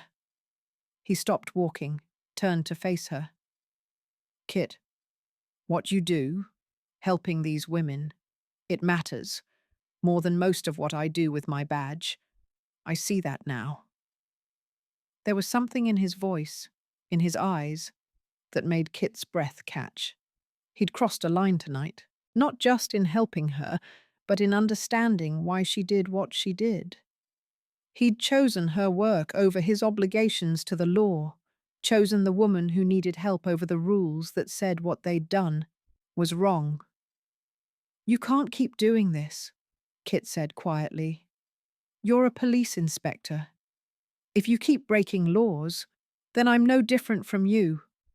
A criminal working outside the system because the system is broken. Thomas stepped closer. Isn't that what you wanted? For me to stop pretending the law is enough? I didn't want you to destroy your career for me. I'm not doing it for you. I'm doing it because it's right.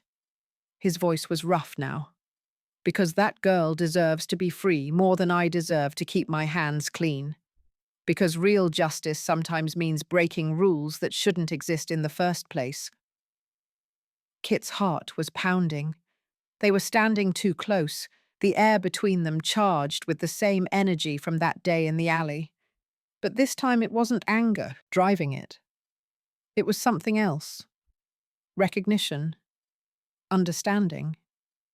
The realization that they were more alike than different, that they wanted the same things, even if they'd started from different worlds.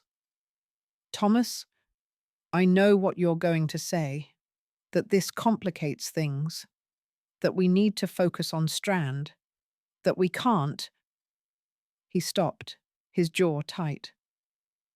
But I can't keep pretending I don't want you, that I haven't wanted you since you held a knife to my throat in that first alley and looked at me like you could see straight through every lie I told. Kit's throat was tight. We're partners. We're working together. This is a bad idea. I know. He reached up, his fingers brushing her cheek. Tell me to stop. Tell me you don't want this. I'll walk away right now. We'll go back to being just partners, just colleagues working a case. Kit knew she should say it, should push him away, maintain the boundaries, keep this professional. But she'd spent 8 years alone. 8 years telling herself she didn't need anyone, didn't want anyone, couldn't risk letting anyone close. And she was tired. Tired of being alone. Tired of pretending she didn't feel this pull toward him. Tired of denying that somewhere along the way, this partnership had become something more. Instead of pushing him away, Kit grabbed his coat and pulled him toward her. This kiss was different from the one in the alley. Not born from anger, but from choice. Deliberate. Inevitable. Thomas's arms came around her waist, pulling her close. Kit's hands slid into his hair, and she kissed him like she was drowning, and he was air. They stumbled backward until Kit's back hit the wall.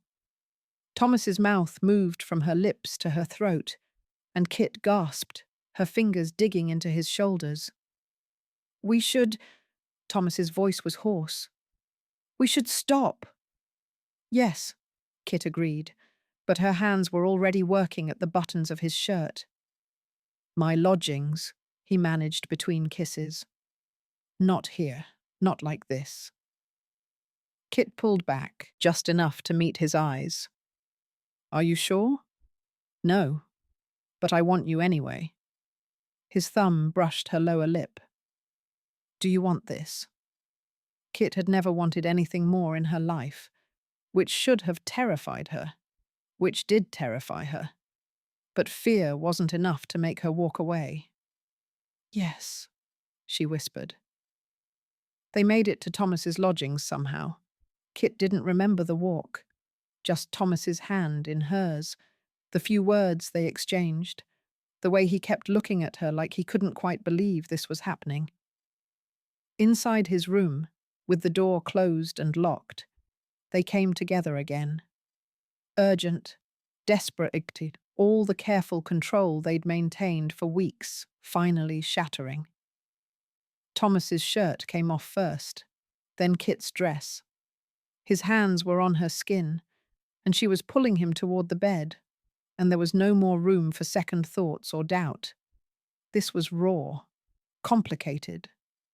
Two people who shouldn't want each other but did anyway, crashing together with all the force of everything they'd been holding back. When it was over, they lay tangled in Thomas's bed, both breathing hard, both stunned by what had just happened. Kit's mind was already spiraling. What had they done? How did this change things? Could they possibly work together after this? Stop thinking, Thomas said quietly, his arm still around her waist. I'm not. You are. I can feel it. He pressed a kiss to her shoulder. We don't have to figure everything out right now. Don't we? We just... We're partners, Thomas. We're supposed to be focused on Strand, on the case, not— She gestured helplessly at the bed, at their tangled bodies. I know. Thomas was quiet for a moment. Do you regret it? Kit thought about lying, about protecting herself, protecting them both from the complications this had created. But she'd promised honesty. No, she said quietly, but I don't know what this means, what we're doing. Neither do I. Thomas's hand found hers, their fingers lacing together. But Kit, I meant what I said earlier. I want you, not just physically. I want— He stopped, seemed to struggle with the words. I want to know you, to understand you, to be someone you can trust. Kit's throat was tight. I don't know how to do this. Trust, partnership, whatever this is. Everyone I've ever trusted has either died or left. I'm not going anywhere. Thomas pulled her closer. I know that's easy to say and harder to prove, but I'm here. I'm staying. Whether this is just tonight or something more, I'm staying. Kit closed her eyes, felt the solid warmth of his body against hers, the steady rhythm of his heartbeat. It should have felt wrong. She should have been pulling away, rebuilding her walls, protecting herself from inevitable betrayal. Instead, she felt something she hadn't felt in 8 years. Safe. It was terrifying.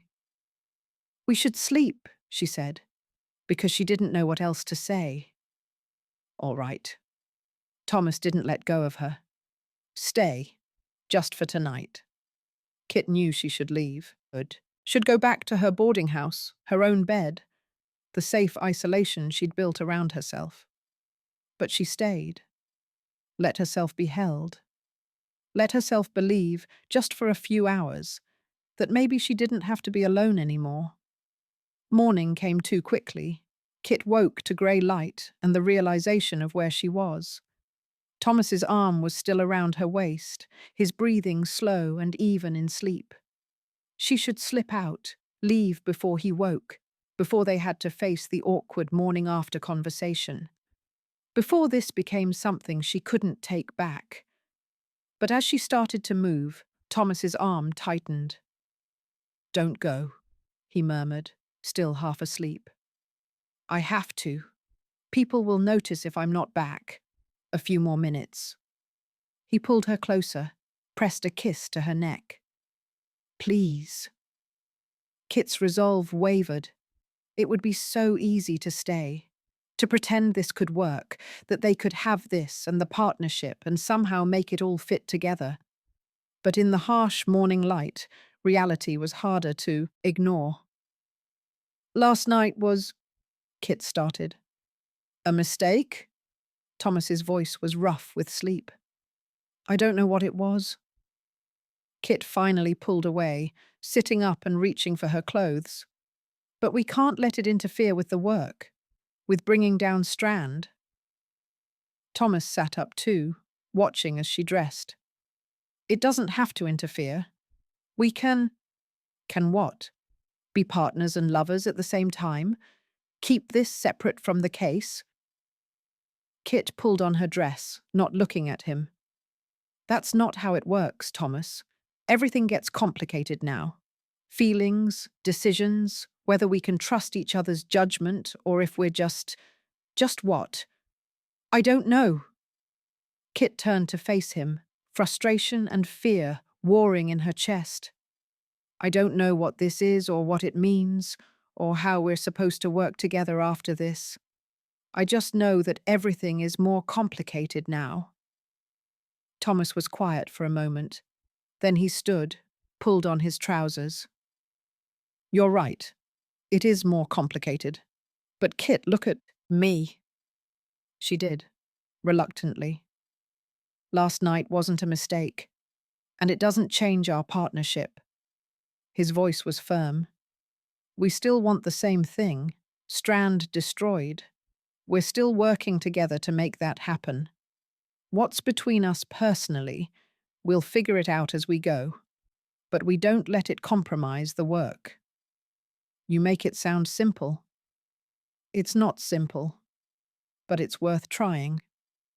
Thomas stepped closer but didn't touch her. Unless you want to end this. End us. In which case, say so now and we go back to being just partners. Nothing more. Kit wanted to say yes, wanted to choose the safe option, the uncomplicated option, the option that didn't require her to trust anyone with both her body and her mission.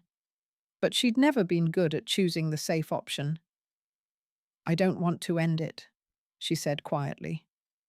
But I don't know how to do this. How to be whatever this is. Neither do I. Thomas's smile was slight. So we figure it out together. Make mistakes, argue about it, try again, like everything else we do. Kit looked at him, this impossible man who'd somehow worked his way past all her defenses, police inspector and rule breaker, by-the-book copper and willing accomplice to her crimes. The man she shouldn't trust, but did anyway. We don't tell anyone, she said finally. About this. About us. It's too dangerous. Agreed.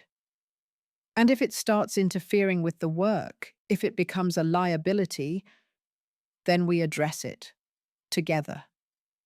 Thomas held out his hand. Partners. In everything. Kit took his hand, let him pull her close one more time. In everything, she echoed. They kissed again, slower this time, less desperate, a promise instead of a claim. Then Kit pulled away and finished dressing. I need to go. I'll leave a message at the bookshop when I have news about Strand. Be careful. Always am. Kit moved to the door, then paused. Thomas? Last night, helping with Mary. Thank you for understanding why it matters. Thank you for trusting me to help, he smiled. Same time next week? Same time. Kit left before she could change her mind, before she could go back to his bed and forget about Strand and revenge and everything else that mattered. Outside, London was waking up. Vendors setting up stalls, workers heading to their shifts, the city grinding on regardless of the small revolutions happening in rented rooms. Kit walked back to Whitechapel, her mind churning.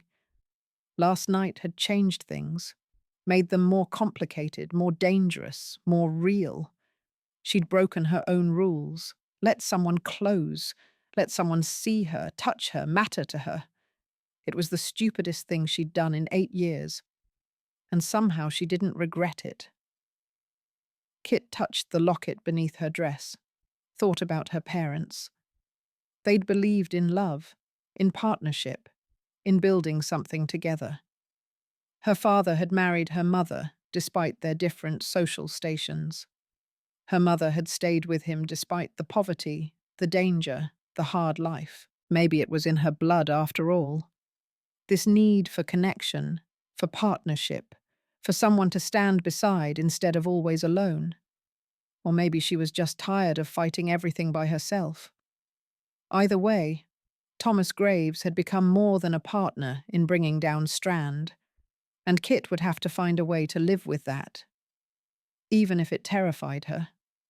Even if it made everything more complicated. Even if it meant risking her heart along with her life. She disappeared into the morning fog, heading home to her narrow room and her simple life.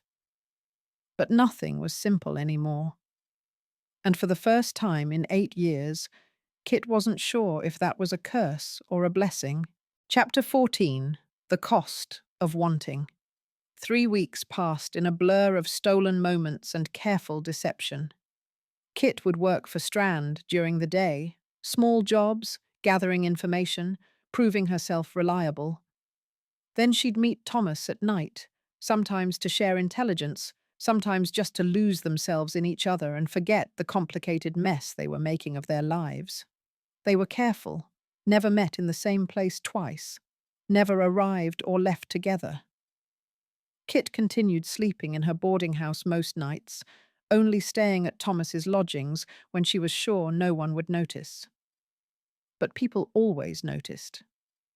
Kit was at Nan's gin house on a grey Tuesday afternoon when the older woman cornered her. "You're seeing someone," Nan said without preamble. Kit nearly choked on her drink. "What?" "Don't play stupid with me, girl. I've known you 6 years. I can tell when something's changed." Nan sat across from her, eyes sharp. "You're different. Distracted. You come and go, so at odd hours. And you've got that look." "What look?" "The look women get when there's a man involved." Nan leaned back. "So who is he?" "That Thomas fellow you brought around a few weeks ago." Kit's silence was answer enough. "Christ, Kit." Nan shook her head. "He's law, isn't he? I could smell it on him." "It's not like that." "It's exactly like that. You're sleeping with a copper while working for Strand. That's not just dangerous. That's abyside." Nan's voice was hard. "What are you thinking?" "I'm thinking it's none of your business." Kit's tone was sharp, defensive. "It is my business when you're going to get yourself killed over a man you barely know." Nan leaned forward. "Listen to me. I've seen this before. Woman falls for someone from a different world, thinks she can make it work, thinks he'll accept her as she is. But he never does. Eventually, he wants her to change, be respectable, leave behind everything that made her who she is. Thomas isn't like that. They're all like that, eventually." Nan's expression softened slightly. "Kit, you're smart, capable. You've survived things that would have killed most people. Don't throw all that away for a man who's going to wake up one day and realize he can't bring you home to his mother." The words hit harder than Kit wanted to admit. Because Nan was right. Thomas came from a world of respectability, of proper society, of expectations Kit could never meet. Eventually, he'd realize that. Eventually, he'd leave. Kit had been telling herself the same thing for 3 weeks, but hearing it from Nan made it feel more real. "I know what I'm doing," Kit said, though her voice lacked conviction. "Do you?" Nan stood. "Because from where I'm sitting, you're falling for a man who can never really be yours. And when it ends, and it will end, you're going to be left with a broken heart, and possibly a noose around your neck if Strand finds out you've been sharing his secrets with the law." She walked away before Kit could respond, leaving Kit alone with her gin and her doubts. That night, Kit met Thomas at the safe house on Jamaica Road. He was already there, pacing, his expression troubled. "What's wrong?" Kit asked as soon as she closed the door. "Shaw's getting suspicious." Thomas ran a hand through his hair. "He pulled me aside today, asked about my hours, my cases, why I've been so distracted lately." "What did you tell him?" "That I'm working on the Strand investigation. Which is true, just not the whole truth." Thomas stopped pacing, looked at her. "He knows something's different. He's watching me more closely. If he figures out I'm working with you, he'll shut down the investigation and arrest me," Kit finished. "We've known this was a risk. It's more than a risk now. It's becoming inevitable." Thomas's voice was strained. "Shaw's a good detective, one of the best. He'll piece it together eventually. And when he does, then we work faster, get the evidence we need before he can interfere." Kit moved closer. "How close are we?" Close. The copies of Hartley's records, the shipping manifests, the names of bribed officials. We have enough to start building a case, but it's not solid enough yet. We need proof of the trafficking operation, physical evidence that can't be dismissed or buried. I'm working on it. Fletcher's been giving me more responsibility, bigger jobs. It's only a matter of time before I see something about the children. Thomas was quiet for a moment. Kit, if Shaw confronts you, if the police try to arrest you, I'll run, like I always do. Kit kept her voice light, but the weight of it pressed on her chest. I'm good at disappearing. I don't want you to disappear. Thomas reached for her, pulled her close. I want you here, safe, with me. Kit let herself lean into him, feeling the steady warmth of his body. It was getting harder to maintain the walls she'd built, harder to pretend this was just physical, just convenient. She was falling for him, had been falling for weeks, maybe longer, and that terrified her more than anything Strand could do. What are we doing? She whispered against his chest. I don't know. Thomas's arms tightened around her. But I don't want to stop. They moved to the bed, their kisses desperate with the knowledge that this couldn't last, that eventually the world they'd built in these stolen moments would collapse under the weight of reality. But for now, they had each other, and that was enough. Afterward, lying tangled in the sheets, Kit found herself speaking the fear she'd been carrying. You're going to leave. Her voice was quiet, matter of fact. Eventually, when you realize what I really am. Thomas propped himself up on one elbow, looking down at her. What do you think you are? Damaged, broken, a criminal who steals and lies and has blood on her hands. Kit stared at the ceiling, unable to meet his eyes. I'm not someone you can take home to your mother. I'm not respectable or proper or anything your world values, and eventually you'll see that clearly and you'll leave. Kit, don't. She finally looked at him. Don't tell me you won't. Don't make promises you can't keep. I've been alone my whole life. I know how this works. People leave, they die, or they abandon you, or they decide you're not worth the trouble. That's just reality. Thomas was quiet for a long moment, his hand tracing patterns on her shoulder. You're not damaged. You're the strongest person I know. That's not the same as being lovable. The word hung in the air between them. Kit regretted it immediately. Too revealing, too vulnerable. But Thomas didn't laugh or dismiss it. He just looked at her with an intensity that made her want to look away. You think I don't know who you are, he said quietly. You think I haven't seen you steal, break laws, commit crimes that would get you hanged? I know exactly who you are, Kit, and I'm still here. For now, until reality sets in. Until you have to choose between me and your career, or me and your family, or me and the life you're supposed to have. Kit's voice was rough. And you'll choose them, because I'm not worth losing everything for. You're wrong. Thomas's voice was fierce. You're worth more than my career, more than my family's approval, more than the life I'm supposed to want. You don't know that. You can't. I can and I do. He cupped her face, forcing her to meet his eyes.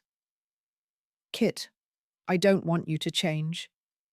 I don't want you to be respectable or proper or anything other than exactly who you are. The woman who holds knives to threats and rescues girls from brothels and argues with me like I'm worth arguing with. That's who I want. Kit felt tears prickling at the corners of her eyes. She blinked them back angrily. I don't cry. I know. Thomas brushed his thumb across her cheek anyway. You're allowed to, though. With me. I'm not weak. Being vulnerable isn't the same as being weak. His voice was gentle now. You can let your walls down. I'm not going to hurt you. I'm not going to leave. Kit wanted to believe him. God, she wanted to.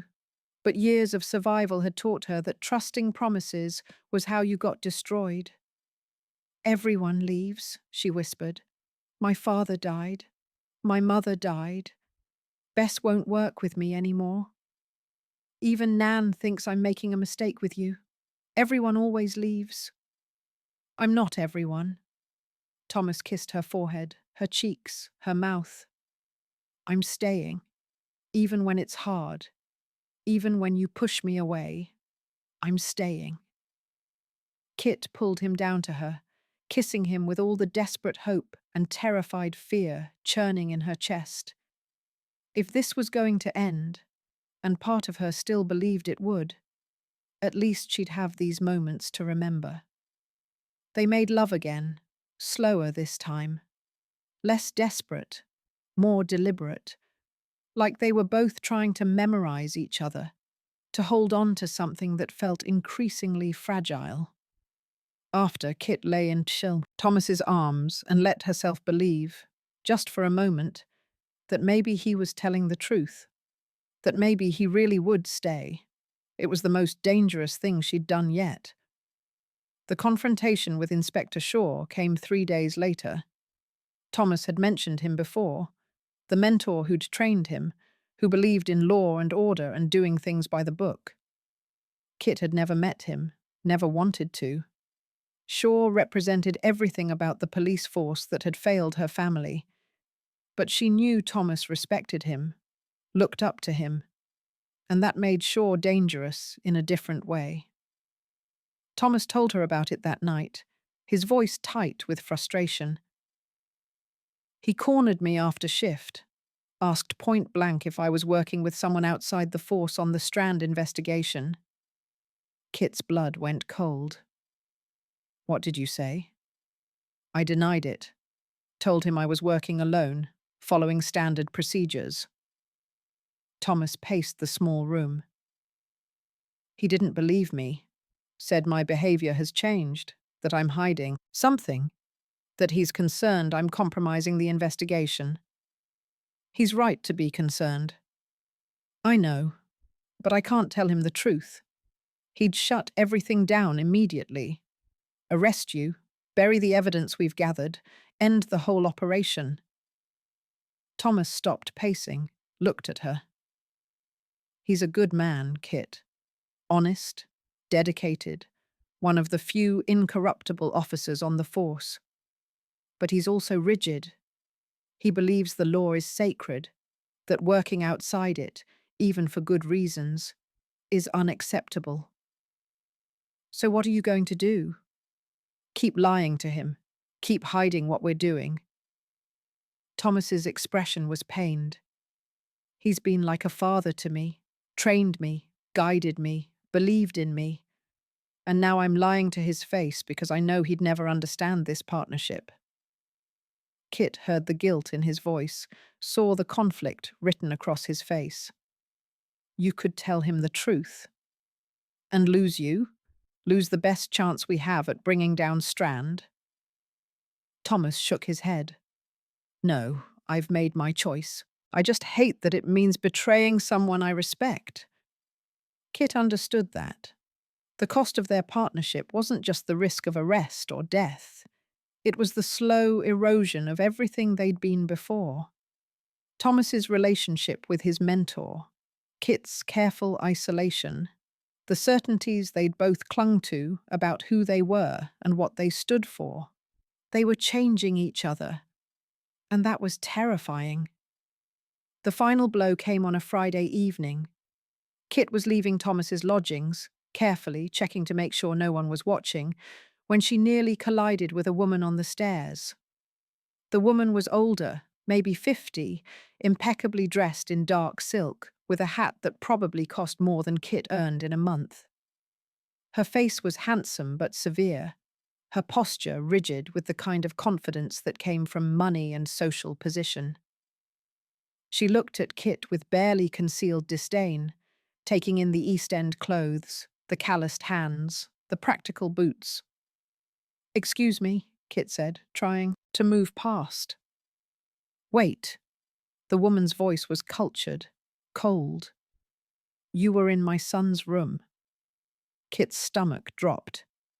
"I don't know what you're talking about." "Don't lie to me. I saw you leave his door." The woman stepped closer, and Kit could smell expensive perfume. "Thomas Graves is my son, and I want to know who you are and what you're doing here." This was Thomas's mother, Eleanor Graves, the respectable widow who wanted her son to marry well and have a proper career.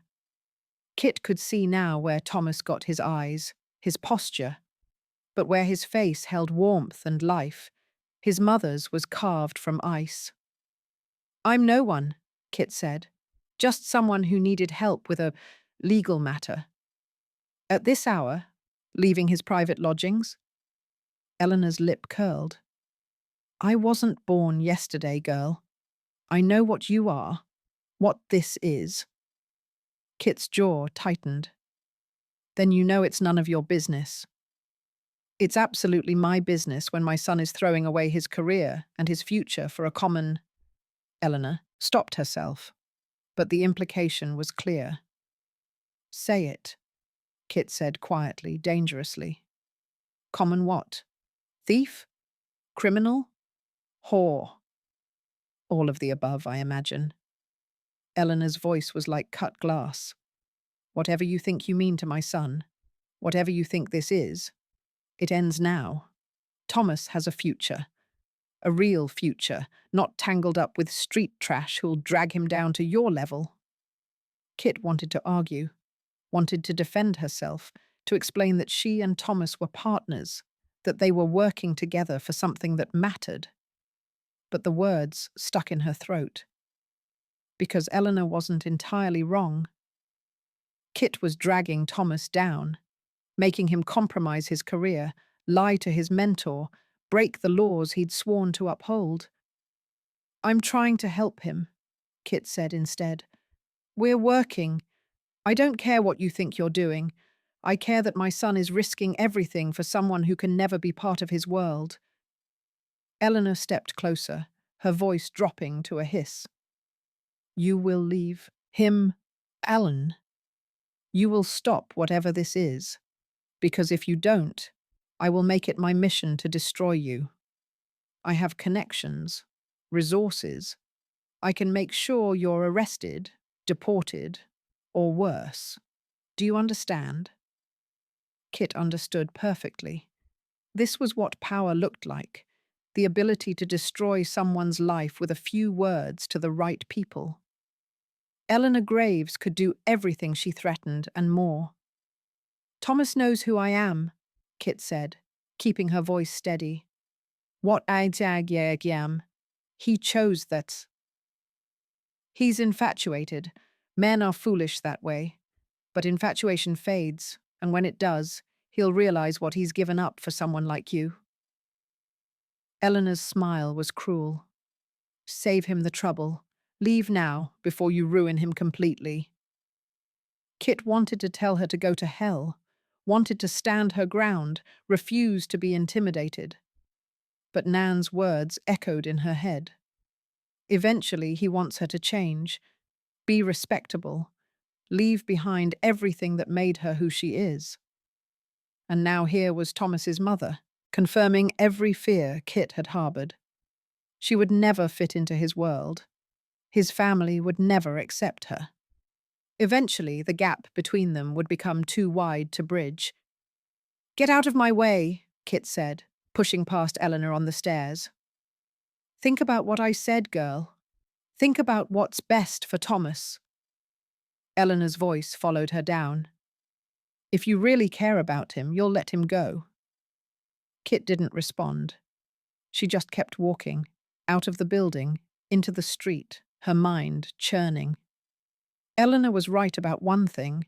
Kit couldn't fit into Thomas's world. couldn't be introduced to his family or his colleagues, couldn't be the kind of woman a respectable inspector should marry. And eventually that would matter.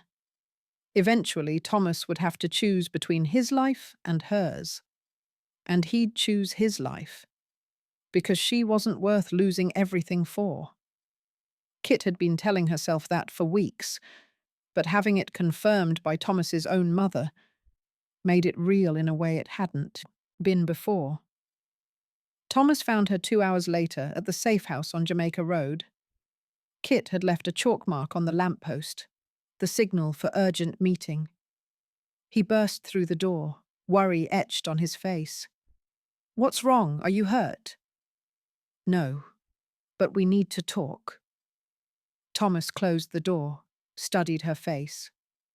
"What happened?" "I met your mother." His expression went from worried to horrified. "Christ! Where?" "Your lodgings. I was leaving. She was arriving."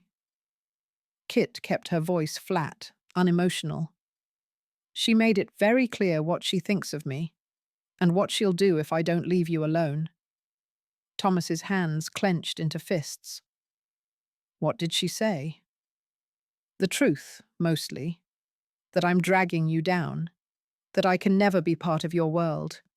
That if I really cared about you, I'd let you go." Kit met his eyes. "And she's right, Thomas.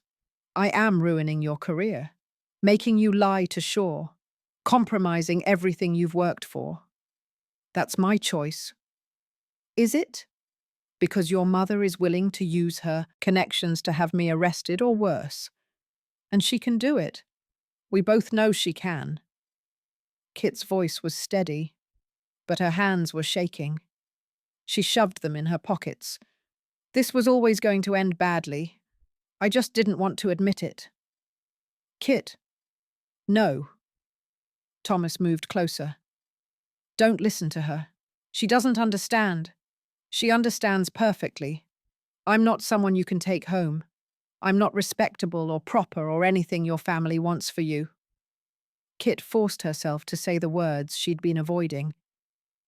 "Maybe we should end this, before it gets worse." "End this?" Thomas looked like she'd slapped him. "Kit, no. I don't care what my mother thinks. You should care. She's your family and she's right about one thing. We're from different worlds. Eventually that's going to matter more than what we feel now." "What we feel?" Thomas grabbed her shoulders. "What do you feel, Kit? Because I'm falling in love with you and I need to know if you feel anything at all or if you're just looking for an excuse to run." Kit's breath caught. Love. He'd said love. She wanted to say it back. Wanted to tell him she felt the same. That she'd been falling for weeks. That she was terrified of exactly that. But the words wouldn't come. Because saying them would make it real. Would make it hurt more when he eventually left. "I can't," she whispered. "Thomas, I can't." "Can't what? Can't say it? Or can't feel it?" His voice was raw with frustration. "Because I see the way you look at me, Kit. I feel the way you hold on to me like you're afraid I'll disappear. You feel something. I know you do." "Feeling something doesn't change reality. Your mother is right.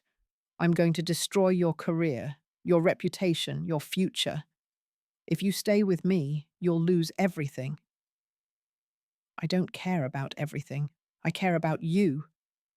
Thomas pulled her closer, his forehead pressing against hers. "Kit, please, don't push me away because you're scared." "I'm not scared. You're terrified. I can see it." His voice softened. "You think everyone leaves? You think I'm going to wake up one day and realize you're not worth it? But you're wrong. You're worth everything I'm risking. You're worth more." Kit felt tears burning at the corners of her eyes. "You don't know that. You can't." "I do know it. Because I've never felt about anyone the way I feel about you." Thomas cupped her face, forcing her to meet his eyes. I love you, Kit Thorne. I love your strength and your rage and your refusal to be anything but exactly who you are. I love that you argue with me and challenge me and make me see the world differently. I love you, and I'm not leaving. The tears spilled over. Kit tried to pull away, to hide them, but Thomas held her steady. It's all right, he murmured. It's all right to be scared. But don't let fear make your decisions. Don't walk away from something real, because you're afraid it might end. Everything ends, Kit said, her voice breaking. Everyone leaves. Then let me prove you wrong. Thomas kissed her forehead, her cheeks, her mouth. Let me stay. Let me love you. Let me be someone you can count on. Kit was breaking apart, all her careful walls crumbling. She shouldn't trust this, shouldn't believe it, shouldn't let herself hope. But God help her. She wanted to. I don't know how, she whispered against his mouth. I don't know how to let someone in. Then we'll figure it out together. Thomas pulled her close, held her while she finally let herself cry. For her parents, for the 8 years of loneliness, for the terror of wanting something she was convinced she couldn't have. I'm not going anywhere, Kit. No matter what my mother says, no matter what happens, I'm staying. Kit held on to him like he was the only solid thing in a world that was constantly trying to drown her. She didn't say the words back. Couldn't yet. The vulnerability was too raw. But she let him hold her. Let herself believe, just for a moment, that maybe he meant it. That maybe she wasn't broken beyond repair. That maybe someone could actually love her and stay. It was the most dangerous thing she'd ever done. But as Thomas held her in the darkness, murmuring promises she desperately wanted to believe, Kit thought maybe, just maybe, it was worth the risk. Even if it destroyed her in the end, even if everyone was right, and this was impossible. Even if loving Thomas Graves was the stupidest, most reckless thing she'd ever done. She was going to try anyway, because for the first time in 8 years, she wasn't alone. And that was worth fighting for. Chapter 15. Breaking the Rules. The morning after was awkward in a way Kit hadn't expected. She woke in Thomas's bed, sunlight streaming through the window, and found him already awake, watching her with an expression she couldn't quite read. What? She asked, her voice rough with sleep. Nothing. Just, you're here. You stayed. He smiled slightly. I wasn't sure you would. Kit sat up, pulling the sheet with her. I almost didn't. But you did. Thomas reached for her hand, laced their fingers together. That counts for something. It did count for something. Kit had never stayed the whole night with anyone before, had never let herself be that vulnerable, that exposed. Waking up beside Thomas should have felt wrong, uncomfortable. Instead, it felt inevitable, like this was where she'd always been heading, even when she didn't know it. We should talk, she said. About last night. About what you said. Thomas's expression grew more guarded. Do you want me to take it back? Can you? No. His voice was firm. I meant every word. I love you, Kit. That's not going to change just because it's inconvenient or complicated. Kit's throat tightened. She'd spent the night thinking about those words, about what they meant, about whether she could possibly say them back. I don't know what love is supposed to feel like, she said quietly. I loved my parents, but that was different, simple. This is... She gestured helplessly between them. This is complicated and messy, and it terrifies me. I know. Thomas sat up, facing her. It terrifies me too. You? You seem so certain, so sure about what you want. I'm certain about you. I'm not certain about anything else. Thomas ran a hand through his hair. Kit, I'm a police inspector from a respectable family trained to uphold the law, and I'm in love with a criminal who's helping me break every rule I was taught to follow. I have no idea how to make this work. I just know that I want to try. Kit studied his face, the earnestness there, the vulnerability he rarely showed. Your mother will never accept me. I know. Your colleagues would be horrified if they knew you were sleeping with someone working for Strand. I know that too. I'm never going to be respectable.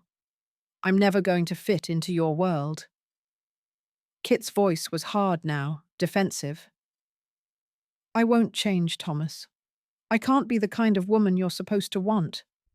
I'll always be someone who steals when she needs to, who breaks laws, who helps women escape situations your law ignores.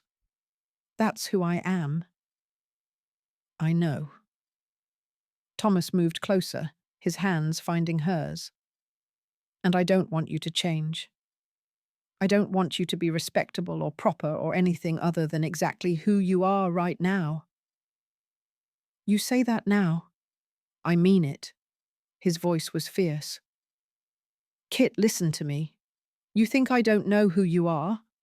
You think I haven't seen every part of you? The anger, the violence, the criminal acts. I know all of it. And I still want you, not in spite of those things, but because they're part of who you are. Part of what makes you strong enough to survive, brave enough to help others, real enough to actually give a damn about justice instead of just procedure. Kit wanted to believe him, but years of survival had taught her that people's acceptance had limits. Eventually, everyone reached a point where they decided you were too difficult, too damaged, too much trouble. What about your privilege? She asked, throwing his own words back at him. You said once that being part of the system makes you complicit. Do you still believe that? Thomas was quiet for a long moment. Yes, I do believe that. My position, my education, my comfortable life, all of it exists because of a system that grinds people like you into the dirt. I can't change where I came from or the advantages I've had, but I can use them differently. I can stop pretending the law is enough. I can work outside it when necessary. He stopped, seemed to search for words. I can choose to stand with you instead of above you. That's not how the world works, Thomas. You can't just choose to give up your privilege. No, but I can choose what I do with it. He cupped her face, forcing her to meet his eyes. I'm not going to tell you I understand what you've been through. Kit felt something crack in her chest, a wall she'd built so carefully, crumbling under the weight of his honesty. You're going to lose everything, she whispered. Your career, your family's respect, your position in society. And for what? For someone who can never give you the life you're supposed to have. For someone who sees me clearly and still lets me in. For someone who makes me want to be better, do better, care more. Thomas's thumb brushed her cheek. For the woman I love. That's worth everything I'm risking. Kit closed her eyes, overwhelmed. I don't know how to do this. How to be someone worth loving. Everyone I've cared about has died or left. What if I ruin this? What if I... You're not damaged goods, Kit. Thomas's voice was gentle but firm. You're not broken beyond repair. You're a survivor. You're strong and brilliant and braver than anyone I've ever met. The fact that you've survived everything you have, that doesn't make you less. It makes you extraordinary. The tears came again, and this time Kit didn't try to hide them. She let Thomas hold her while she cried, for the girl she'd been at 15, alone and terrified. For the woman she'd become, hard and closed off. For the possibility that maybe, just maybe, she didn't have to be alone anymore. "I'm so scared," she admitted against his chest. "I'm so scared of wanting this, of wanting you, because when you leave, I'm not leaving." Thomas's arms tightened around her. "Kit, how many times do I have to say it? I'm not going anywhere. Not when it gets hard. Not when my mother makes threats. Not when the whole world tells me this is wrong. I'm staying. Promise me." Kit pulled back to look at him, her face wet with tears. "Promise me that when it gets difficult, when you realize what you're giving up, you'll tell me. You won't just disappear. You'll give me a chance to—" She didn't know how to finish. A chance to what? Prepare. Protect herself. Say goodbye. "I promise." Thomas kissed her forehead. "But Kit, you have to promise me something too." "What?" "Promise you won't push me away just because you're scared. Promise you'll let me in, even when every instinct tells you to run." His eyes were intense. "I know everyone you've trusted has left or died. I know you've learned that caring about people only brings pain. But you have to trust me. You have to believe that I'm different. Can you do that?" Kit wanted to say yes, wanted to believe it was that simple. Just choose to trust, choose to let him in, choose to risk her heart. But trust didn't work that way. Not for her, not after everything. "I can try," she said finally. "That's all I can promise. I can try to let you in, try to believe you'll stay. But Thomas, if I fail, if I push you away or close off or can't give you what you need, then we work through it. Together." He pulled her close again. "This isn't going to be perfect, Kit. We're going to argue. You're going to want to run. And I'm going to have moments where I don't know how to bridge the gap between our worlds. But we keep trying. We keep choosing each other. That's how this works." Kit buried her face in his neck, breathing in the scent of him, soap and ink and something uniquely Thomas.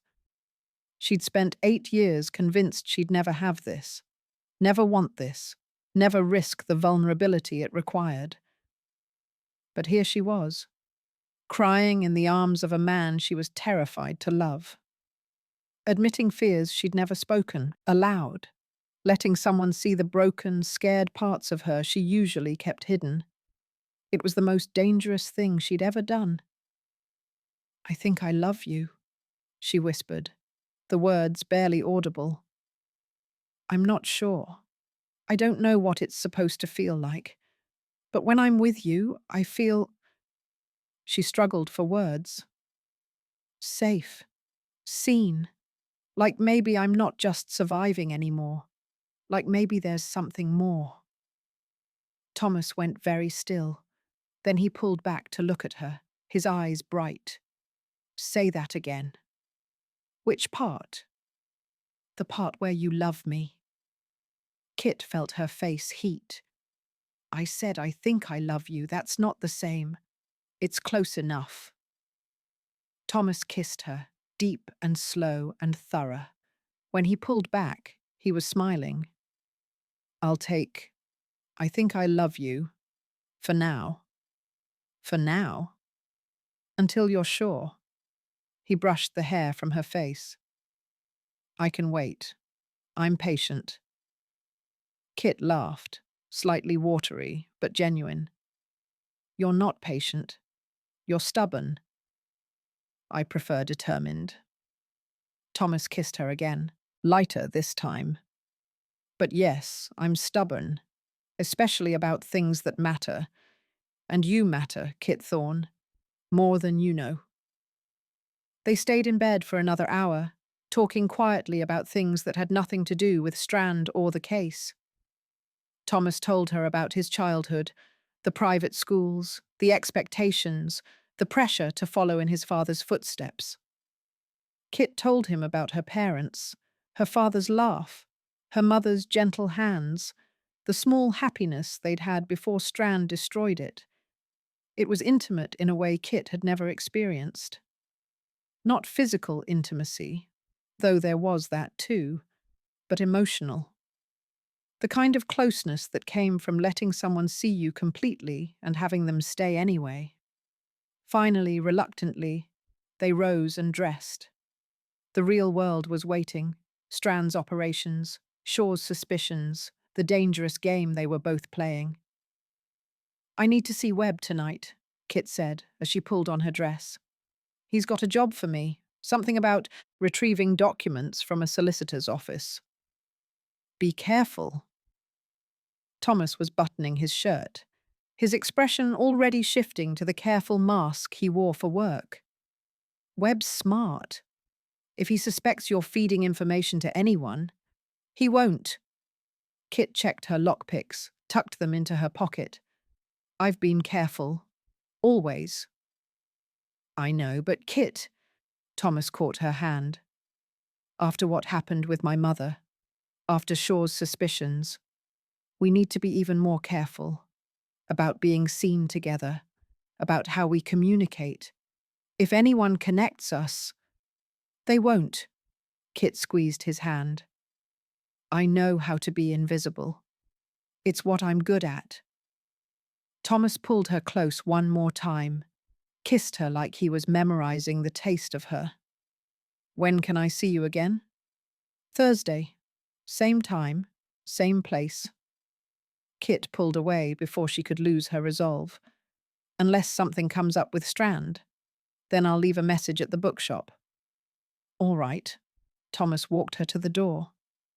"Kit, what you said was earlier about thinking you love me." "Yes?" "I'm going to make sure you become certain about it." His smile was soft. "Fair warning." Kit felt her lips curve despite herself. "Is that a threat or a promise?" "Both." She left before she could do something foolish like stay, like tell him she was already more certain than she wanted to admit, like confess that falling for him was the most terrifying and exhilarating thing she'd ever experienced. Outside, London was its usual chaos.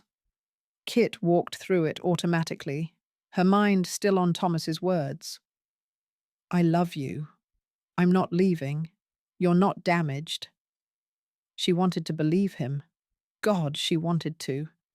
But belief required trust, and trust required vulnerability, and vulnerability was how you got destroyed. Kit touched the locket beneath her dress, thought about her parents. Her father had trusted people, had believed in the system, in honesty, in doing the right thing, and it had gotten him killed.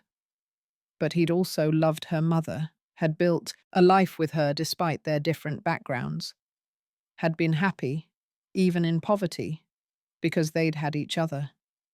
Maybe that was the lesson. Not to avoid trust entirely, but to choose carefully who you trusted. And Thomas, impossible, stubborn, rule-breaking Thomas, might just be worth the risk. The job with Webb that night was straightforward. Break into a solicitor's office, find documents related to a property dispute Strand wanted leverage on, copy the relevant pages. Kit completed it in under an hour. Webb paid her £10, the most she'd earned from a single job yet, and told her Strand was pleased with her work. "He wants to see you tomorrow," Webb added. "Personal meeting. Says he has a proposal." Kit's pulse quickened. What kind of proposal? He didn't say, but it's big. Webb studied her face. "You've proven yourself reliable, Kit. Discreet, good at what you do. Whatever Strand wants, it's probably going to be more responsibility, more trust, more access to the inner workings of his operation, exactly what Kit and Thomas needed. "I'll be there," Kit said. That night, she left a message at the bookshop for Thomas. "Strand wants to meet. Big proposal. Will report after." Then she went home to her narrow room and tried to sleep. But her mind kept turning over the same questions. What did Strand want? How deep into his operation was she about to go? And if she got the access they needed, if she finally found proof of the trafficking, of all his crimes, would she and Thomas be able to bring him down before everything collapsed?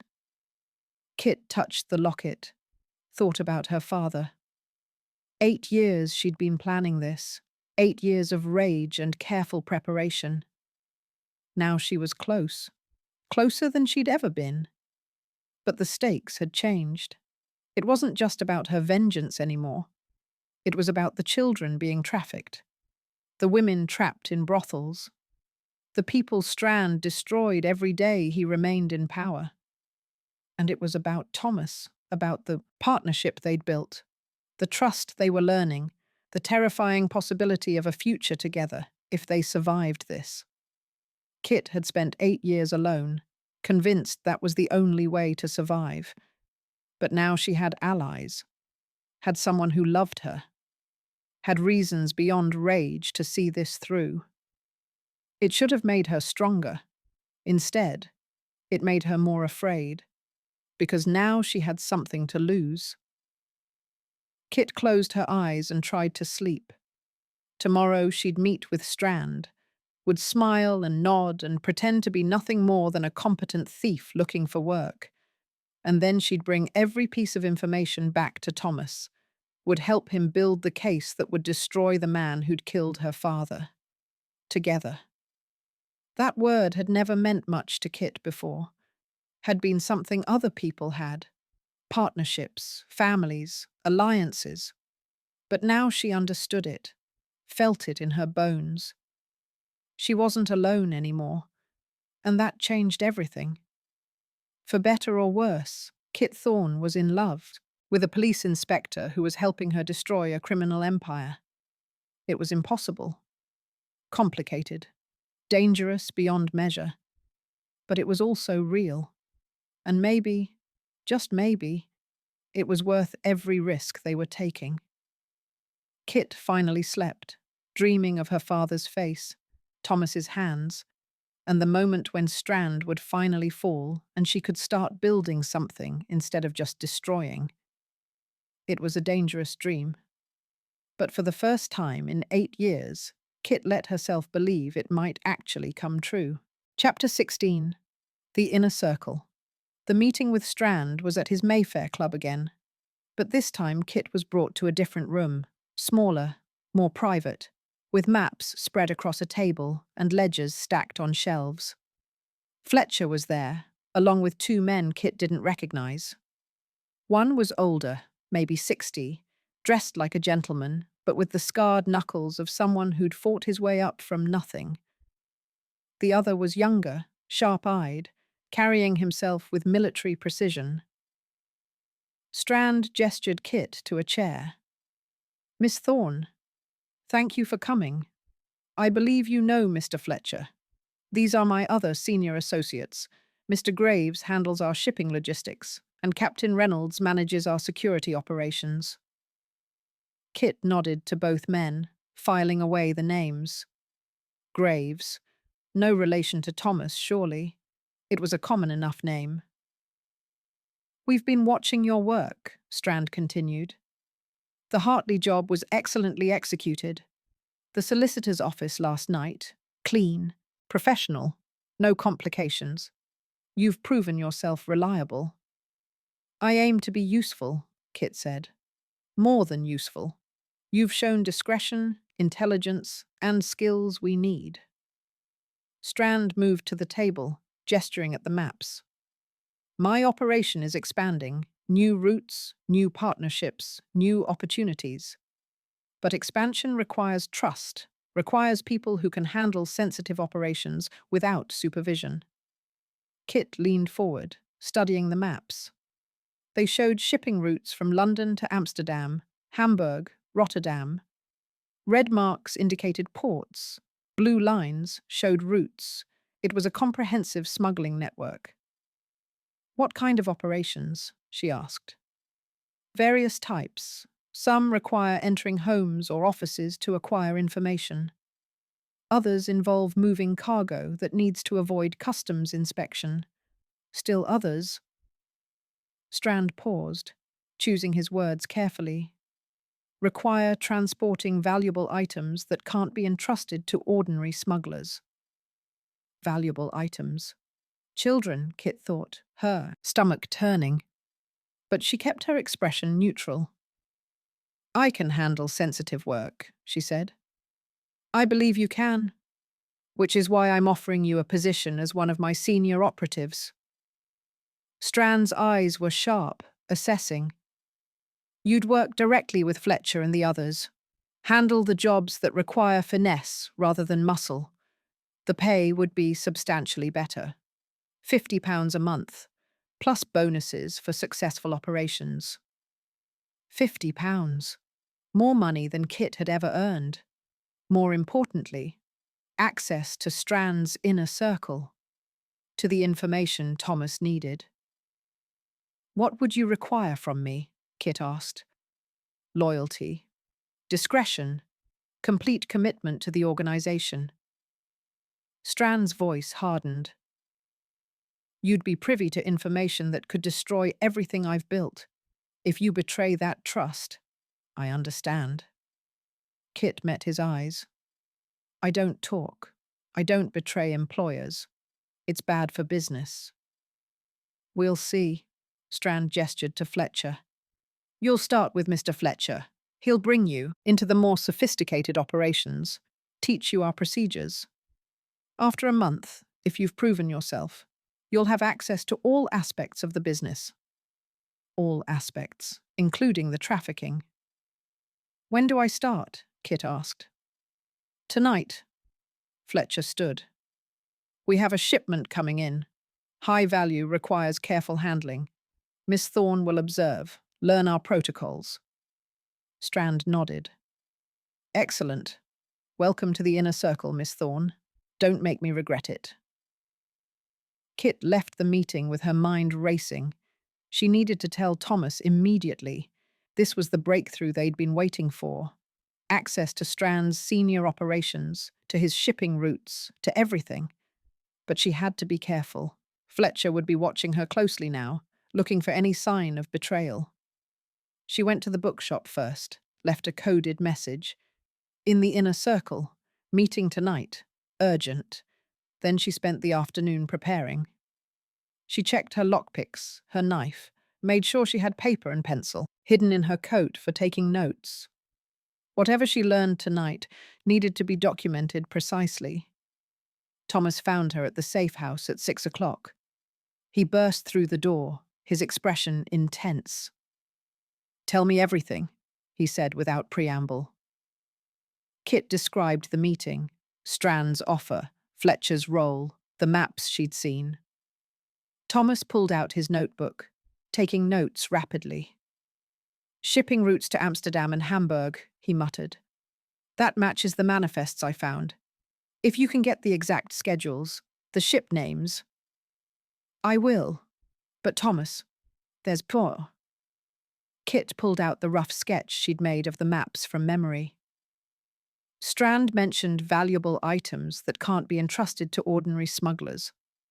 I think that's the children." Thomas's jaw tightened. "Did he say anything specific?" "No, but I'm going to find out." Kit met his eyes. "Tonight's operation. I'll be observing, learning their procedures. That means I'll see how they move cargo, what routes they use, who's involved. Be careful. If Fletcher suspects, he won't. I know how to play this role." Kit moved closer. "But I need you to be ready. Whatever I learn tonight, I'll need to pass it to you quickly." Can you meet me after? Here. What time? I don't know. Midnight. Maybe later. I'll come as soon as I can. Kit touched his hand. Thomas, this is it. This is what we've been working toward. Access to the real operation. I know. He pulled her into his arms, held her tightly. Just promise me you'll be careful. Strand's testing you. One wrong move. I know the stakes. Kit pulled back to look at him. I've been planning this for 8 years. I'm not going to mess it up now. Thomas kissed her, hard and desperate. Come back to me. After tonight. Whatever you learn, just come back. I will. Kit kissed him again, softer. I promise. The operation that night was at the West India docks, different from the warehouse that had been raided. Fletcher met Kit there with 4 other men, all heavily armed. We're retrieving a shipment, Fletcher explained as they walked. High-value cargo that came in on the Amsterdam Queen this afternoon. It should have gone through customs already, but our man there flagged it for additional inspection. We're collecting it before the real inspectors get curious. What's in it? Kit asked. Better you don't know yet. Just watch and learn. Fletcher's tone was flat. Your job tonight is simple. Pick the customs warehouse lock, help us move the cargo to our carts, then relock everything so it looks untouched. Can you do that? Yes. The customs warehouse was a large brick building near the water. Kit could see 2 guards at the front entrance, but Fletcher led them around to a side door. This one, he said, pointing to a heavy padlock. Kit examined it. Better quality than usual, but nothing she couldn't handle. She pulled out her picks and went to work. 90 seconds later, the lock clicked open. Fletcher nodded approval. Fast. Good. Inside. Now.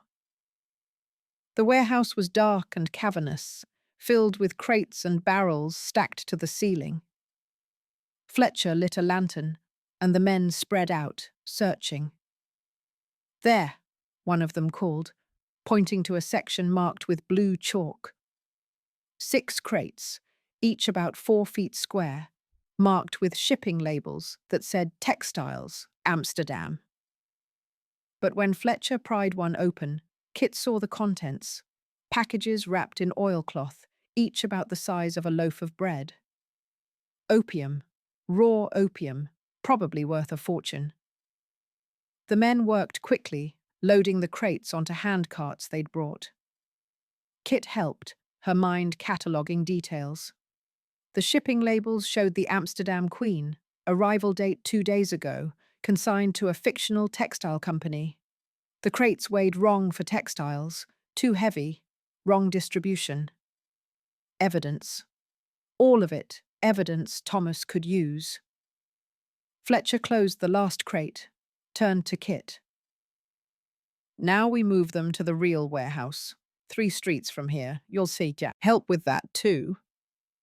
They transported the cargo through back alleys Kit hadn't known existed. Fletcher clearly knew every route, every shortcut, every way to avoid the main streets where police might patrol.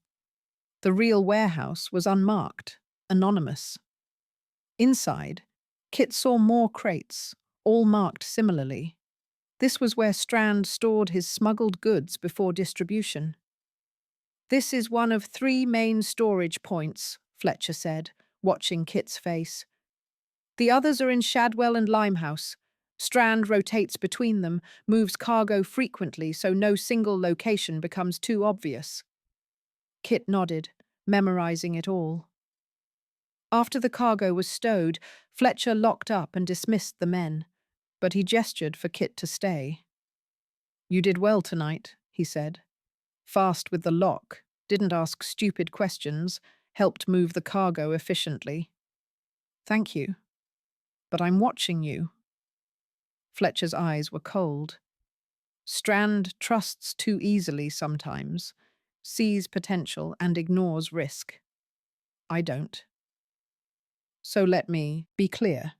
If you're working for anyone else, if you're feeding information to rivals or the law, if you're anything other than what you seem, I'll know, and I'll kill you myself. Kit met his gaze steadily. I'm not working for anyone else. I want money and security. That's all.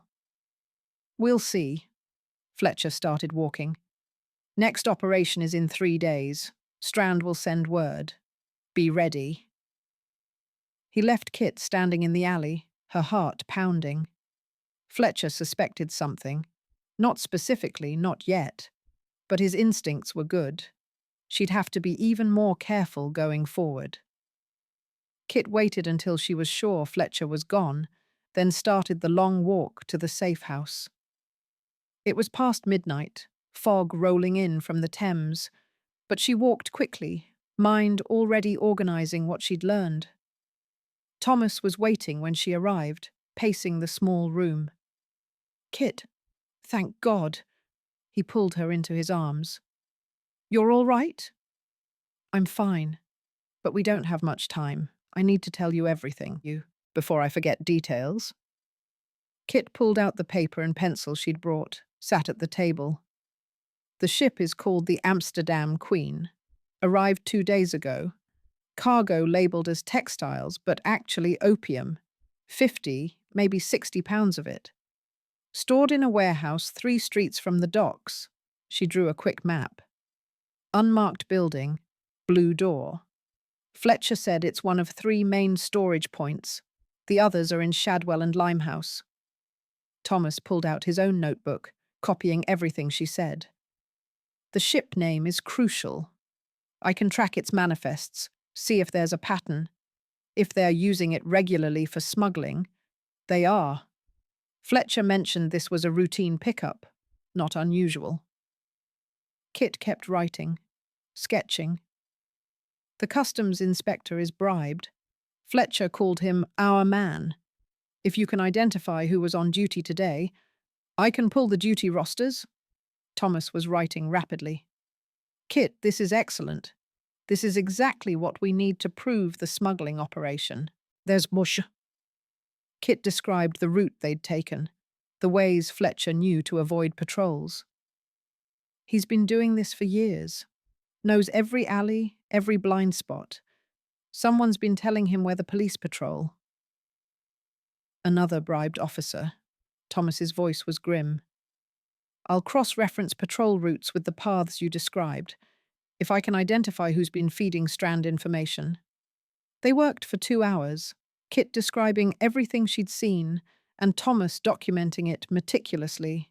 Maps, names, routes, procedures, all of it evidence that could be used to dismantle Strand's operation. Finally, Kit sat back, exhausted. That's everything I can remember. You did brilliantly. Thomas set down his pen, moved to sit beside her.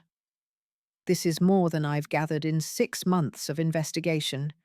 If you can get this kind of information regularly, I will. Fletcher's already mentioned another operation in 3 days. Kit leaned against him, suddenly aware of how tired she was. But Thomas, he suspects something. Not specifically, but he's watching me closely. If I make any mistakes, then we'll be even more careful. Thomas wrapped an arm around her shoulders. Kit, you're doing dangerous work. If you want to stop, if it's too risky, it's not too risky. This is what I've been planning for 8 years. Kit looked up at him. I'm finally inside, finally seeing how Strand's empire works. I'm not stopping now.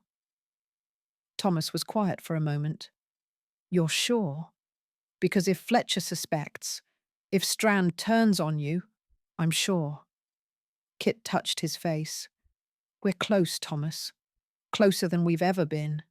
I can feel it.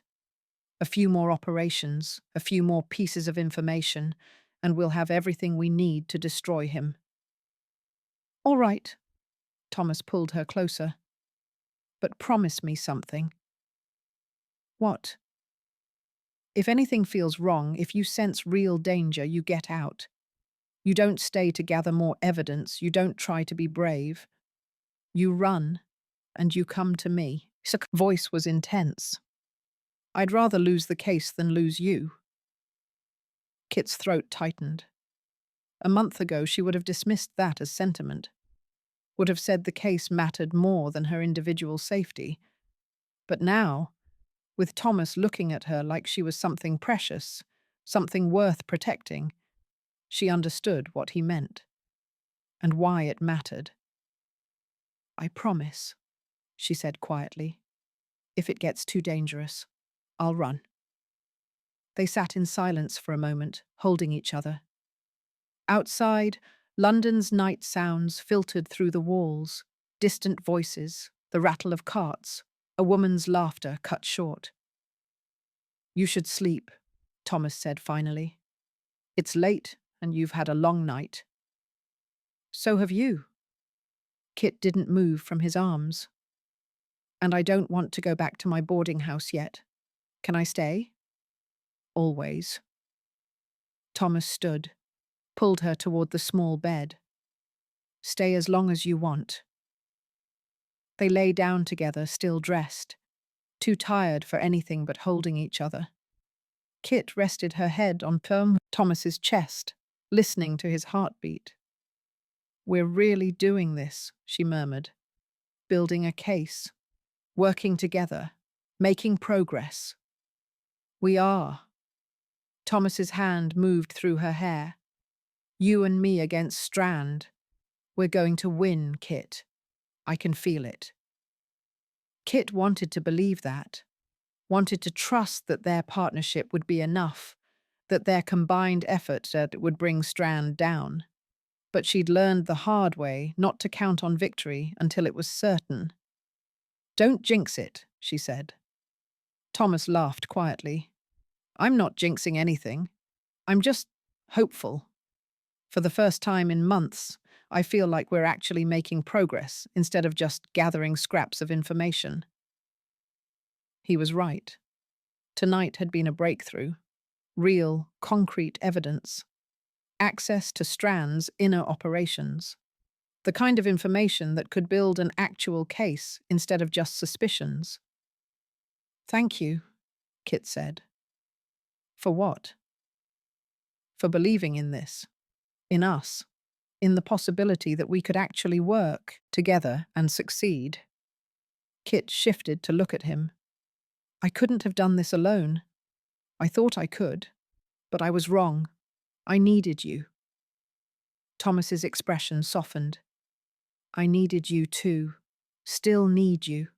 In all of this, the investigation, the work, everything, you're what makes it bearable. What makes it matter. They kissed, slow and tender, and Kit felt something settle in her chest. A certainty she hadn't allowed herself before. She loved him. Not thought she loved him or might love him. She loved Thomas Graves completely, terrifyingly, irrevocably, and somehow that made her stronger instead of weaker, made her more determined to see this through, to destroy Strand, to build something good from all the pain and loss and rage. I love you, she whispered against his mouth. Not just think, I know. Thomas pulled back to look at her, his eyes bright. Say it again. I love you. Kit felt tears pricking her eyes, but for once they weren't from grief or fear. I love you, Thomas Graves, and it terrifies me, but I'm done denying it. I love you too. Thomas kissed her again, deeper. God, Kit, I love you so much it scares me sometimes. The thought of losing you. You won't. Kit's voice was fierce. We're going to finish this, together. Destroy Strand. Get justice for everyone he's hurt. And then, she stopped, uncertain. And then, Thomas prompted gently. And then maybe we figure out what comes after. What our lives look like when we're not consumed by revenge and cases and danger. Kit's voice was softer now. If you still want that. With me. I want everything with you. Thomas's hand cupped her face. After this is over, we'll figure it out. Where to live, how to make it work, what our future looks like. But yes, Kit, I want after. I want a life with you. Kit closed her eyes, let herself imagine it. A life beyond vengeance, beyond survival. A life where she woke up next to Thomas every morning, where they argued about mundane things instead of criminal empires, where she could help women not because she was alone, but because she had the resources and support to make a real difference. It was a dangerous dream, the kind that could shatter if she wasn't careful.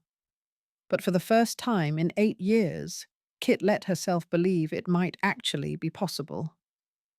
After, she whispered. We'll have after. They fell asleep tangled together, dreaming of futures that didn't involve fog and danger and constant vigilance. And in the morning, Kit would wake and return to Strand's world, would play her role as trusted operative while feeding information to Thomas, would risk everything to bring down the man who'd destroyed her family. But tonight, she let herself rest, let herself be loved, let herself believe that maybe, just maybe, there was light waiting at the end of this long, dark road. She just had to survive long enough to reach it. Chapter 17. Playing both sides. Kit fell into a rhythm over the next 2 weeks. Days working for Strand, nights reporting to Thomas. She was walking a knife's edge, and one wrong step would get her killed. But God help her, she'd never felt more alive. The third operation Fletcher assigned her was a break-in at a merchant's office, not to steal money, but to copy shipping contracts that would give Strand leverage in a business negotiation. Simple job, Fletcher said. In, copy the documents, out. 2 hours, maximum. Kit completed it in 90 minutes.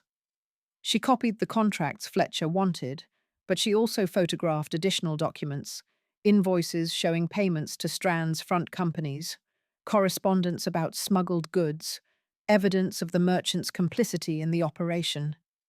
All of it went to Thomas.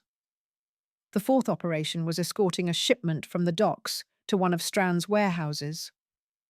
Fletcher didn't tell her what was in the crates, but Kit counted them, noted the ship's name, memorized the route they took. More evidence for Thomas. The fifth operation was where things got complicated. Strand called a meeting of his senior associates, Fletcher, Webb, recently returned from his brief imprisonment, the shipping coordinator Graves, and now Kit. They gathered in a private room above a pub Strand owned in Southwark. We have a problem, Strand said without preamble. Someone's been talking. Information about our operations has been leaking to the police. Kit's blood went cold, but she kept her expression neutral. Around the table, the other men shifted uncomfortably. What kind of information? Fletcher asked. Patrol routes, shipping schedules, locations of our warehouses. Strand's voice was ice. 3 weeks ago, the police raided our dockside warehouse. They had perfect timing, knew exactly when the shipment would arrive. That wasn't coincidence. Could have been bad luck, Webb suggested. Random inspection that... It wasn't random. Strand cut him off. I've confirmed it. Someone high up in my organization is feeding information to the police. And I want to know who. The room fell silent. Kit could feel her heart pounding, but forced herself to breathe normally, to look appropriately concerned rather than terrified. Everyone here has access to sensitive information, Strand continued, his eyes moving from face to face. Everyone here knows shipping schedules, warehouse locations, routes we use, which means the traitor is sitting at this table. Kit's mind raced. This was worse than she'd feared. Strand wasn't just suspicious. He was actively hunting for an informant. If he started investigating everyone— With respect, sir, Fletcher said, it could be someone further down the chain. The warehouse workers, the dock handlers, even the bribed customs officials. Information passes through a lot of hands. I've considered that, but the information leaked was too specific, too high level. It had to come from someone with comprehensive knowledge of our operations. Strand leaned forward. So here's what's going to happen. Each of you will submit detailed reports of your recent activities, who you've spoken to, what you've discussed, any contact with outsiders. I'll review them personally. Webb and Graves nodded immediately. Fletcher's expression was unreadable. Kit forced herself to nod as well, though her mind was screaming warnings. Reports, detailed accounting of her activities. How was she supposed to explain her meetings with Thomas? The time she spent at the bookshop, leaving messages, the safe house where they met. Additionally, Strand continued, I'm implementing new security protocols. No one discusses operations outside this room without my explicit permission. No written records of shipments or routes. Everything communicated verbally only.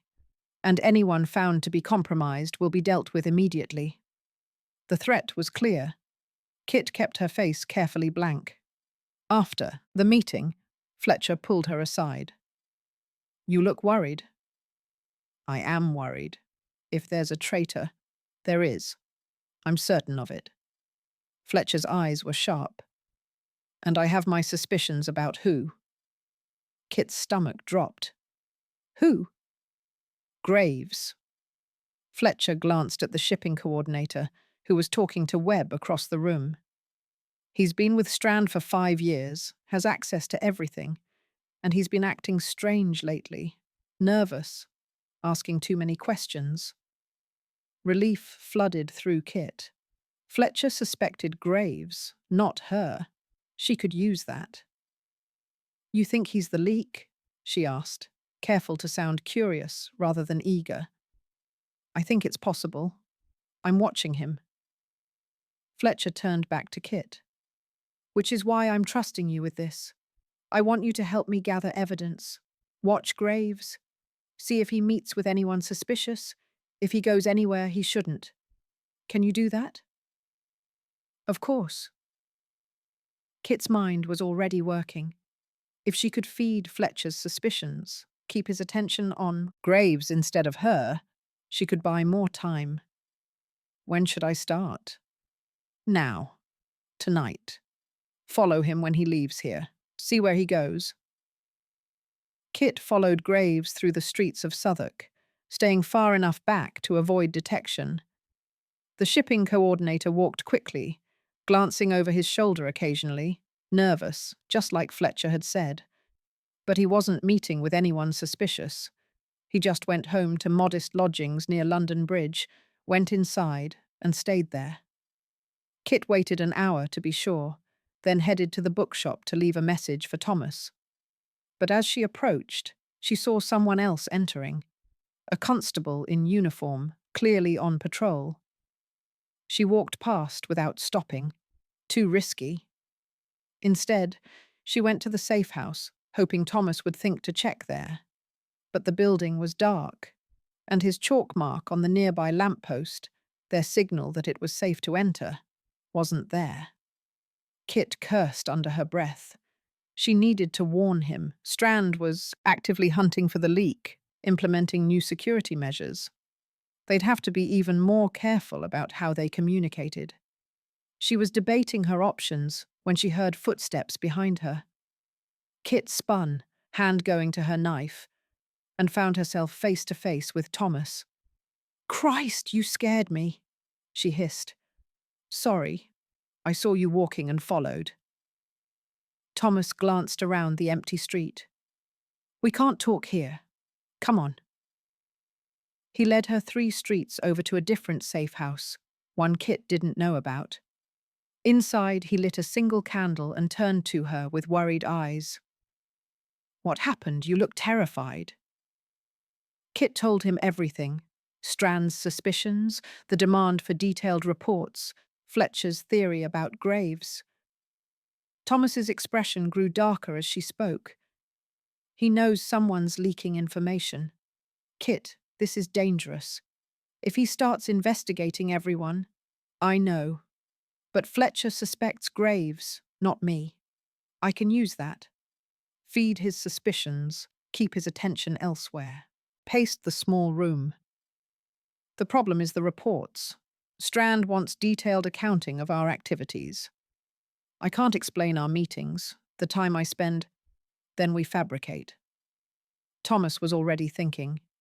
You tell him you've been working other jobs, small thefts, nothing related to his operations. I can create false records if needed. Witnesses who'll confirm you were elsewhere. You'd falsify evidence? I'd do a lot worse to keep you safe. Thomas pulled her close. Kit, maybe we should pull back. If Strand's this suspicious, if he's actively hunting for leaks, we can't pull back now.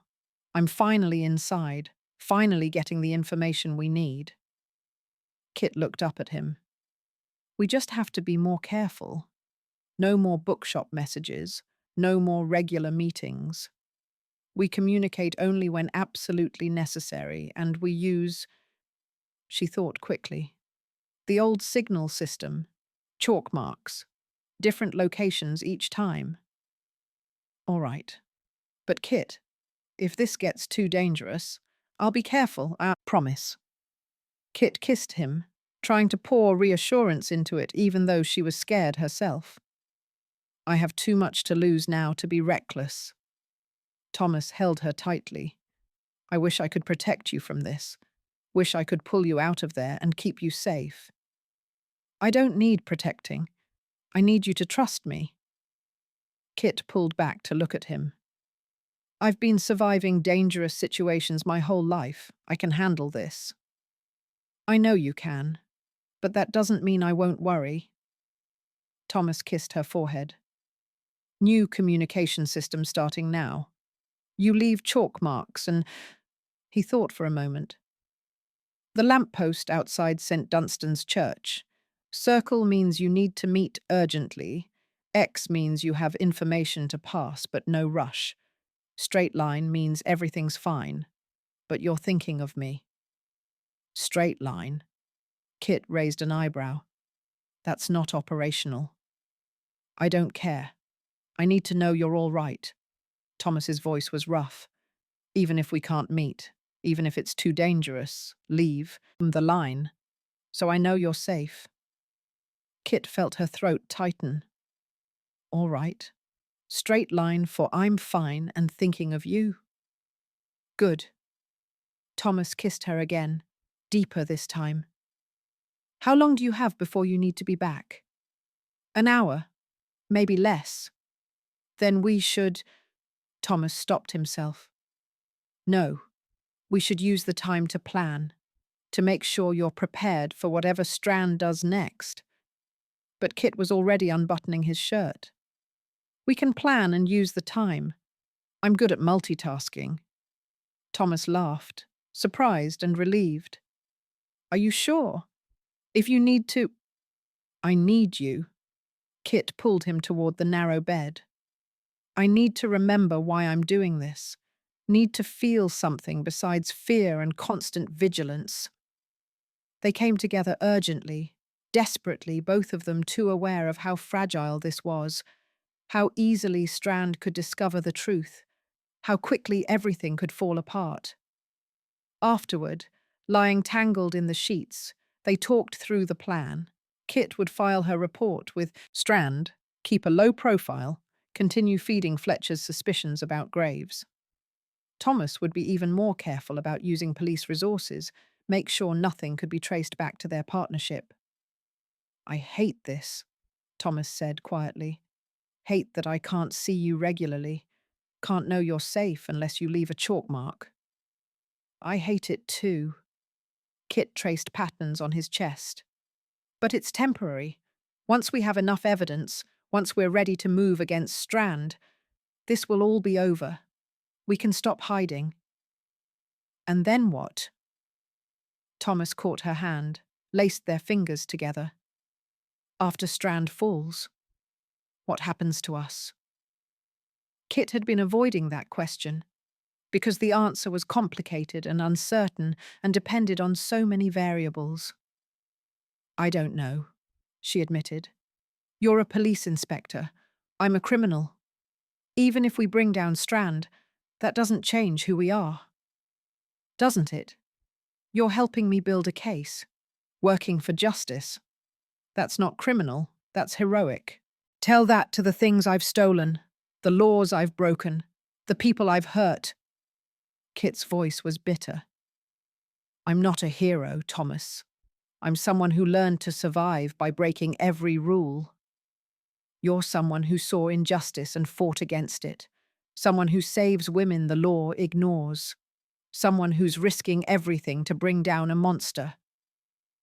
Thomas pulled her closer. That matters more than what you've had to do to survive. Kit wanted to believe that. Wanted to think that when this was over, she could somehow build a legitimate life. Stop stealing, stop breaking laws, become someone Thomas could be with openly. But she didn't know how to be anyone other than who she was, didn't know how to exist without the skills that had kept her alive. We'll figure it out, she said finally. After, when Strand's destroyed and the immediate danger is past. Promise me something, Thomas said. What? Promise that after includes us together, whatever that looks like. His voice was intense. I don't care if it's unconventional or difficult or scandalous. I don't care if my mother never speaks to me again, or my colleagues think I've lost my mind. Promise me we try. Kit looked at him, this impossible man who loved her despite everything she was, who'd crossed lines he never thought he'd cross, who wanted a future with her even knowing how complicated it would be. I promise, she said quietly. After this is over, we try. We figure out how to make this work. Thomas kissed her, soft and thorough. That's all I need. Kit left the safe house an hour later, her mind already shifting back to her role as Strand's operative. The brief intimacy with Thomas was tucked away carefully, a bright spot to hold on to when the darkness threatened to overwhelm her. She had work to do, reports to fabricate, suspicion to deflect onto Graves, information to gather and carefully hide until she could pass it to Thomas. The next few weeks would be the most dangerous of her life, walking the knife's edge between Strand's trust and Thomas's case. One wrong move and everything would collapse. But Kit had been walking knife's edges since she was 15. This was just one more. She left a chalk mark on the lamppost outside St. Dunstan's, a straight line, and walked home through the fog. I'm fine, the mark said. I'm fine and thinking of you. And somewhere in the city, Thomas would see it and know she'd made it through another day. It wasn't much, but right now, it was enough. Over the next 10 days, Kit played her role perfectly. She filed detailed reports with Strand, accounting for her time with fabricated jobs and carefully documented alibis. She fed Fletcher's suspicions about Graves, mentioning that she'd seen the shipping coordinator in nervous conversation with someone she didn't recognize, a complete lie, but Fletcher believed it. She also continued gathering intelligence, shipping manifests, names of bribed officials, routes through the city, evidence of the opium smuggling that was the backbone of Strand's fortune. But the trafficking, the children, remained elusive. Fletcher never mentioned it, Strand never discussed it, and Kit couldn't ask directly without raising suspicion. She left chalk marks for Thomas, mostly straight lines, I'm fine, occasionally an X, information to pass, no rush. They met only twice in those 10 days, always in different locations, always briefly. Each meeting was the same. Quick exchange of intelligence, desperate kisses, promises to be careful. Then they'd separate and return to their separate roles. It was exhausting, playing both sides, maintaining constant vigilance, never letting her mask slip.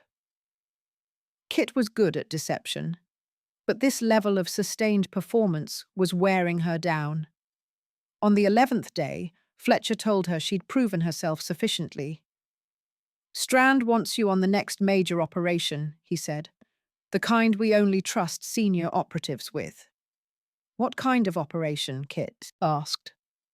Fletcher smiled, cold and dangerous. "The kind that separates the loyal from the expendable. You'll see. Tomorrow night." Kit left a circle mark on the lamppost that evening. Urgent meeting needed. Thomas found her at midnight in a cramped room above a closed shop. His face was drawn with worry. "What's wrong?" "Fletcher's bringing me into a major operation tomorrow." He wouldn't say what kind, but the way he talked. Kit's hands were shaking slightly. "I think it might be the trafficking. I think they're finally trusting me with the children." Thomas went very still. "Are you sure?" "No. But Fletcher said it was something they only trust senior operatives with. Something that separates the loyal from the expendable." Kit met his eyes. What else could it be? Christ. Thomas ran a hand through his hair. "Kit, if it is the trafficking, if you see where they take the children, who's involved?" "I'll get you everything. Names, locations, routes, everything we need to—" "Stop it!" Kit's voice was fierce. "This is what we've been waiting for." "It's also the most dangerous thing you've done yet." Thomas gripped her shoulders. "If Strand is bringing you into this, it means he trusts you. But it also means if you're discovered, he'll kill you without hesitation. Children are his most protected secret." "I know." Kit covered his hands with hers. "But I have to do this, for those children, for everyone Strand has hurt. This is why we started this partnership." Thomas pulled her close, held her tightly. "I wish I could go with you. Watch your back. Make sure you're safe." "You can't. This is something I have to do alone." Kit pulled back to look at him. "But afterward, if I survive this, I'm going to need you ready to move, to arrest everyone involved, rescue any children we find, shut down the whole operation. Can you do that?" "I'll be ready. I'll have men I trust on standby, waiting for your signal." Thomas's voice was grim with determination. "Just get out alive, Kit. Get the information and get out." "I will." Kit kissed him, trying to memorize the feeling, just in case. "I love you. I need you to know that." "I know." Thomas kissed her back, fierce and desperate. "I love you too. And I'll see you after this. We'll bring down Strand together, just like we planned." Kit wanted to believe that, wanted to think tomorrow's operation would be the breakthrough they needed. But she couldn't shake the feeling that something was going to go very wrong. She left Thomas standing in the darkness, walked home through empty streets, and tried to prepare herself for whatever tomorrow would bring.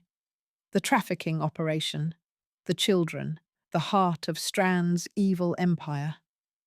Tomorrow, Kit would finally see it all, and if she survived, she'd help Thomas destroy it completely. One more day, one more operation, then they could finally finish what they'd started. Kit touched the locket beneath her dress, thought about her father. "Tomorrow, Papa. Tomorrow I make him pay for everything." The fog swallowed her words, but Kit felt the promise settle in her bones. Tomorrow, everything would change. She just had to survive long enough to see it. Chapter 18. The Underground Network. The major operation Fletcher brought Kit into wasn't the trafficking network. It was worse, in a different way. Kit met Fletcher at the docks just after midnight. He wasn't alone. Webb was there, along with 6 heavily armed men and 3 wagons. "Tonight we're moving the entire month's shipment at once," Fletcher explained. £300 of opium, coming in on 2 ships simultaneously. We need to get it from the docks to the warehouses before dawn, before the honest customs inspectors arrive for their shift. Not children, Hen. Kit felt relief mixed with disappointment. She'd steeled herself for the trafficking operation, prepared to see the worst of Strand's empire. But £300 of opium was still significant. That much product meant massive distribution, meant thousands of people's lives destroyed by addiction, meant money that funded all of Strand's operations, including the trafficking. "What's my role?" Kit asked. "You're with me. We handle the paperwork, forged customs forms, bribed inspector signatures. Webb manages the muscle. You need to be fast, efficient, and invisible." Fletcher handed her a stack of documents. "These need to be placed in the customs office files. While we're loading cargo, you're creating the paper trail that makes it all look legitimate." Kit took the documents, studying them quickly. Perfectly forged customs stamps, inspector signatures, cargo manifests that listed the opium as textiles and tea. Evidence, all of it evidence Thomas could use. She memorized the signatures, the official stamps, the format of the forms. Then she followed Fletcher to the customs house.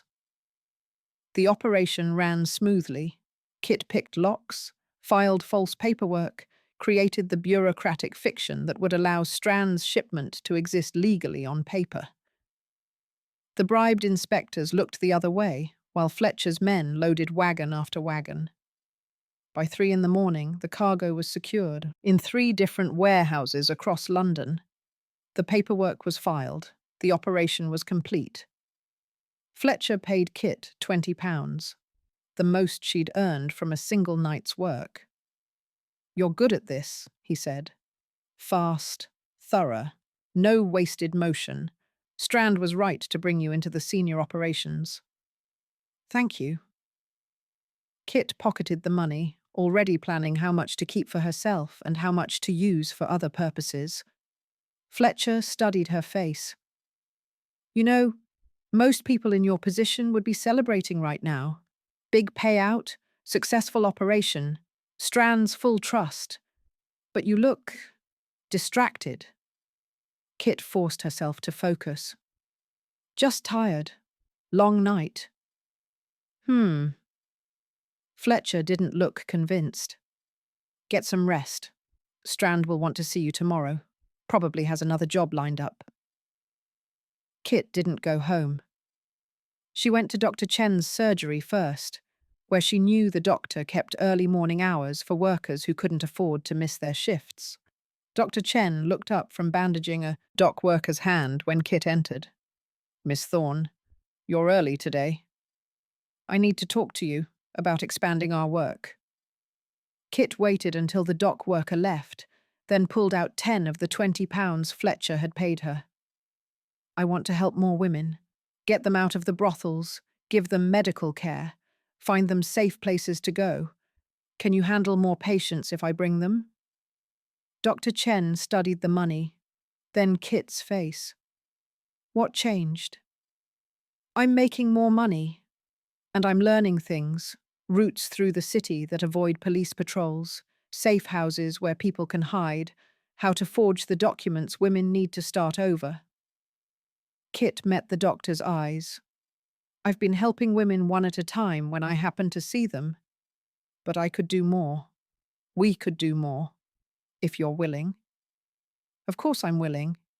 But Miss Thorne, helping more women means more risk, more attention from men like Cobb, more chances to be caught." "I know, but I have support now. Someone who can provide protection, resources, help when things go wrong." Kit didn't mention Thomas by name. Even Dr. Chen didn't need to know everything. I can do this properly instead of just scraping by. Dr. Chen considered for a long moment, then nodded. All right, bring me the women who need help. I'll treat them. Ask no questions. Keep your secrets. Thank you. Kit left half the money on the table. For your work. And for trusting me. Next, Kit went to Father Barrett's church. The priest was preparing for early morning mass, but he stopped when he saw her. Kit, it's been weeks. I was starting to worry. I'm fine, Father, but I need to ask a favor. Kit explained what she wanted. Sanctuary for more women, help finding them positions outside London, a place where they could stay while their papers were arranged. Father Barrett listened carefully, his weathered face thoughtful. You're planning something bigger than your usual rescues. I'm planning to make a real difference, not just saving one woman at a time when I happen to see them suffering. I want to build something, a network that can actually help people systematically. Kit's voice was fierce. I have access now. Resources, knowledge. I can use Strand's own roots and connections against him, use the money he pays me to fund rescues from the very system he profits from. The priest smiled slightly. Using evil to fund good. There's a certain poetry to that. Will you help? Of course. The church will always offer sanctuary to those who need it. Father Barrett paused. But Kit, be careful. Building something visible means becoming a target. If Strand realizes what you're doing, he won't. I'm too valuable to him now, and too careful. Kit hoped that was true. Besides, I won't be doing this alone anymore. She left the church as the first rays of dawn broke over London, her mind already turning to the next piece of the network. Bess. The forger's room looked the same as always. Papers scattered everywhere, ink stains on the table, the smell of chemicals and tobacco smoke. Bess looked up when Kit entered, her expression immediately guarded. I told you we were done. I know, but I'm asking you to reconsider. Kit pulled out the remaining £10, set it on the table. I need someone who can forge papers quickly and well. References, identity documents, travel papers. I'm expanding my rescue work, and I need a forger I can trust. You need a lot of things I can't give you. But Bess's eyes went to the money. £10 just for papers? £10 as a retainer. I'll pay for each set of documents separately, standard rates. But I need to know you're available when I need you, that you'll prioritize my work. Kit leaned forward. Bess, I know you said you were done, but I'm not asking you to help with my vendetta against Strand anymore. I'm asking you to help me save women's lives. And you expect me to believe those are different things? They are now. Kit met her eyes. I'm still working for Strand, still gathering information, still planning his destruction.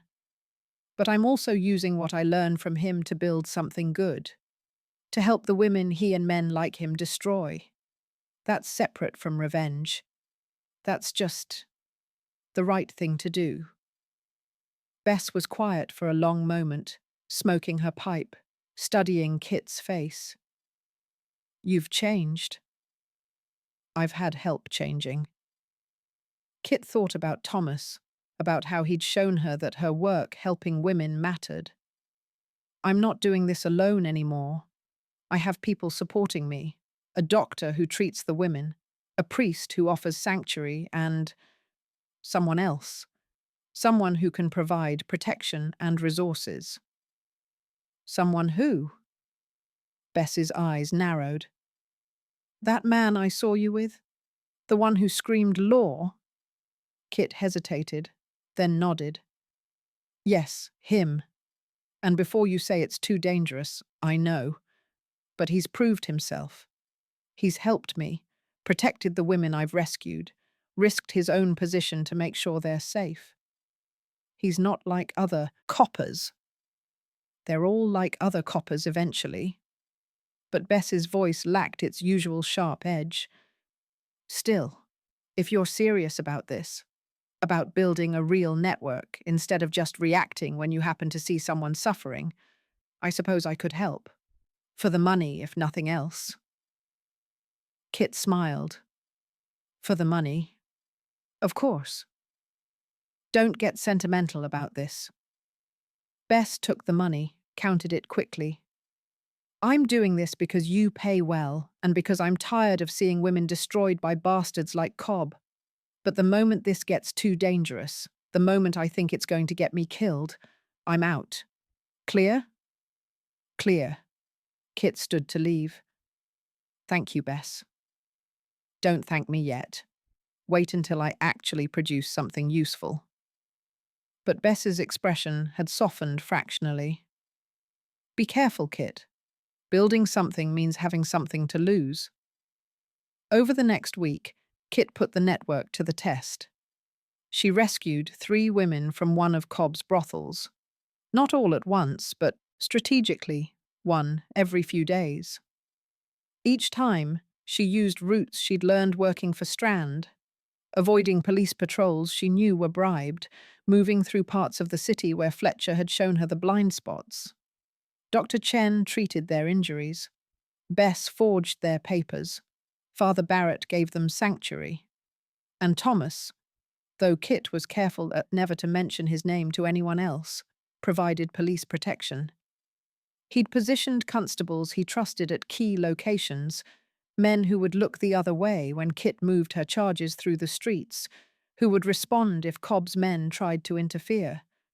It worked beautifully, frighteningly well. By the second week, Kit had helped 6 women escape. She was using Strand's money to fund it, Strand's routes to execute it, and Strand's own organization's blind spots to hide it.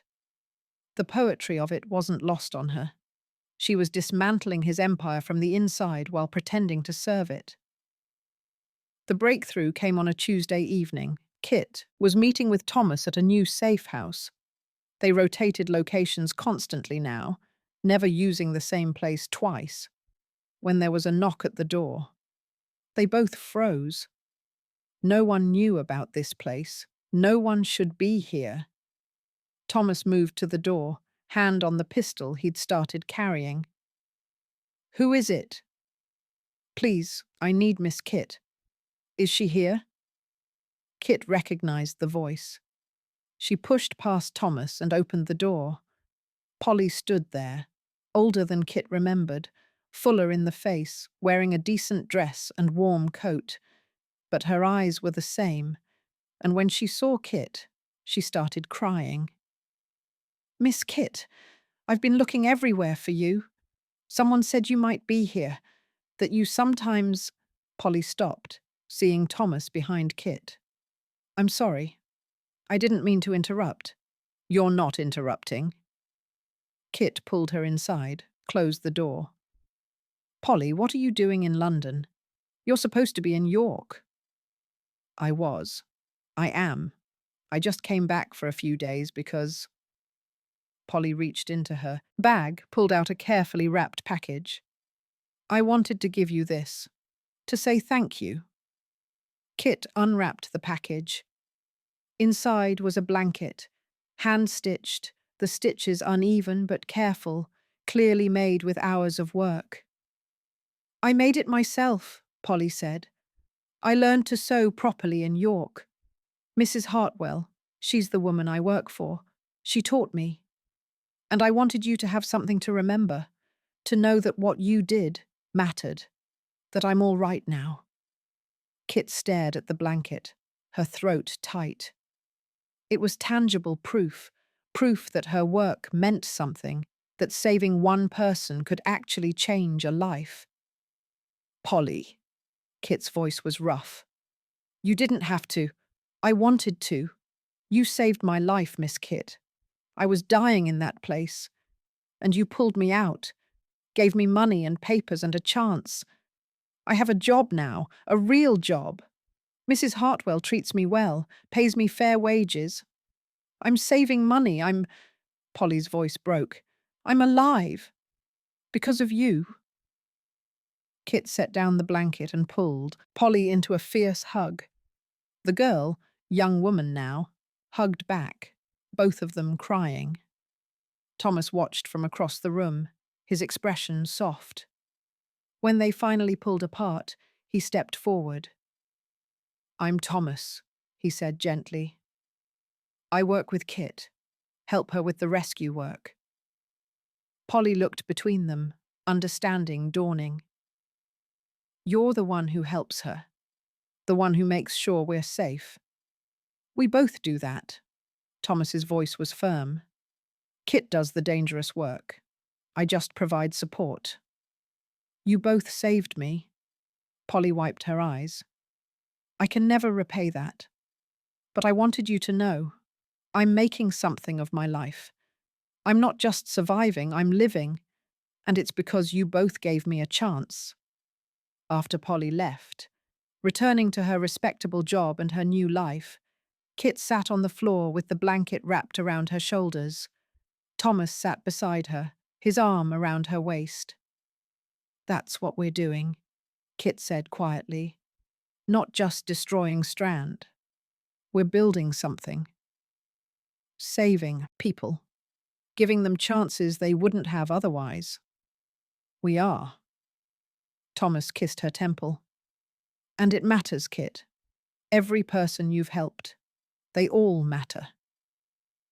Kit leaned into him, feeling the weight of it all. The danger of their work, yes, but also the purpose. The knowledge that they weren't just tearing down Strand's empire, they were building something better in its place. I want to do more, she said. Help more women. Build this network bigger, stronger. Make it so Cobb and men like him can't just prey on vulnerable women without consequences. Then we'll do more. Thomas's voice was determined. We'll expand the network, recruit more people we can trust, create more safe houses, more escape routes. Turn this into something systematic instead of just reactive. It's dangerous. The more we do, the more visible we become. I know. But it's also right. Thomas turned her to face him. Kit, this is what I joined the police to do. Help people, protect the vulnerable, fight against injustice. But the system I'm part of doesn't actually do that. It protects men like Strand and Cobb while criminalizing their victims. What we're building here, it's the kind of justice the law should provide but doesn't. Kit kissed him, pouring everything she felt into it. Gratitude, love, determination. We're going to destroy Strand's empire, and we're going to use the ashes to build something better. Together, Thomas agreed. Over the next month, the network grew. Kit rescued 2 women a week, on average. Sometimes more if the opportunity arose. She used Strand's money to fund it, his roots to execute it, his trust to avoid detection. Dr. Chen treated injuries and illnesses. Bess forged documents. Father Barrett provided sanctuary and helped place women in positions outside London.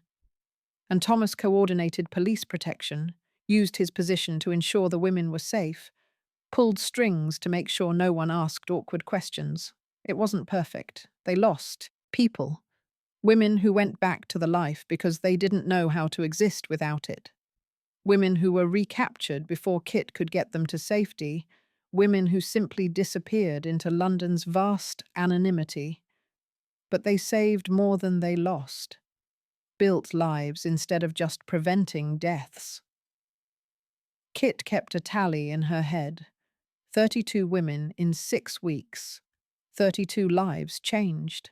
32 chances at something better. It felt like penance for the 8 years she'd spent focused only on revenge. Like maybe she could be more than just her father's vengeful daughter. But she was still that too. Still gathering intelligence on Strand, still feeding information to Thomas, still waiting for the moment when they'd have enough evidence to bring down his entire operation. The trafficking remained elusive. Fletcher never mentioned it. Strand kept it completely separate from the opium smuggling. But Kit was patient. Eventually, they'd trust her with that too. And when they did, she and Thomas would destroy it completely. On a cold evening in late autumn, Kit met Thomas at one of their safe houses. She brought the blanket Polly had made, which she'd started carrying with her, a reminder of why the work mattered. "I have news," Thomas said as soon as she arrived. "Good and bad. Good first. We have enough evidence now to arrest Strand. The shipping manifests you've gathered, the forged customs documents, the names of bribed officials. It's enough to build a solid case for smuggling and corruption." Thomas's smile was slight. "We could move against him next week if we wanted." Kit's heart leapt. "That's excellent. What's the bad news?" "Shaw is getting suspicious. He pulled me aside today, asked point blank if I'm working with an informant." Thomas's expression was troubled. "I denied it, but he didn't believe me. He's watching me closely now, Kit. If he figures out about you, then we move faster." Kit's mind was already working. "We have enough for smuggling. What about the trafficking? The children?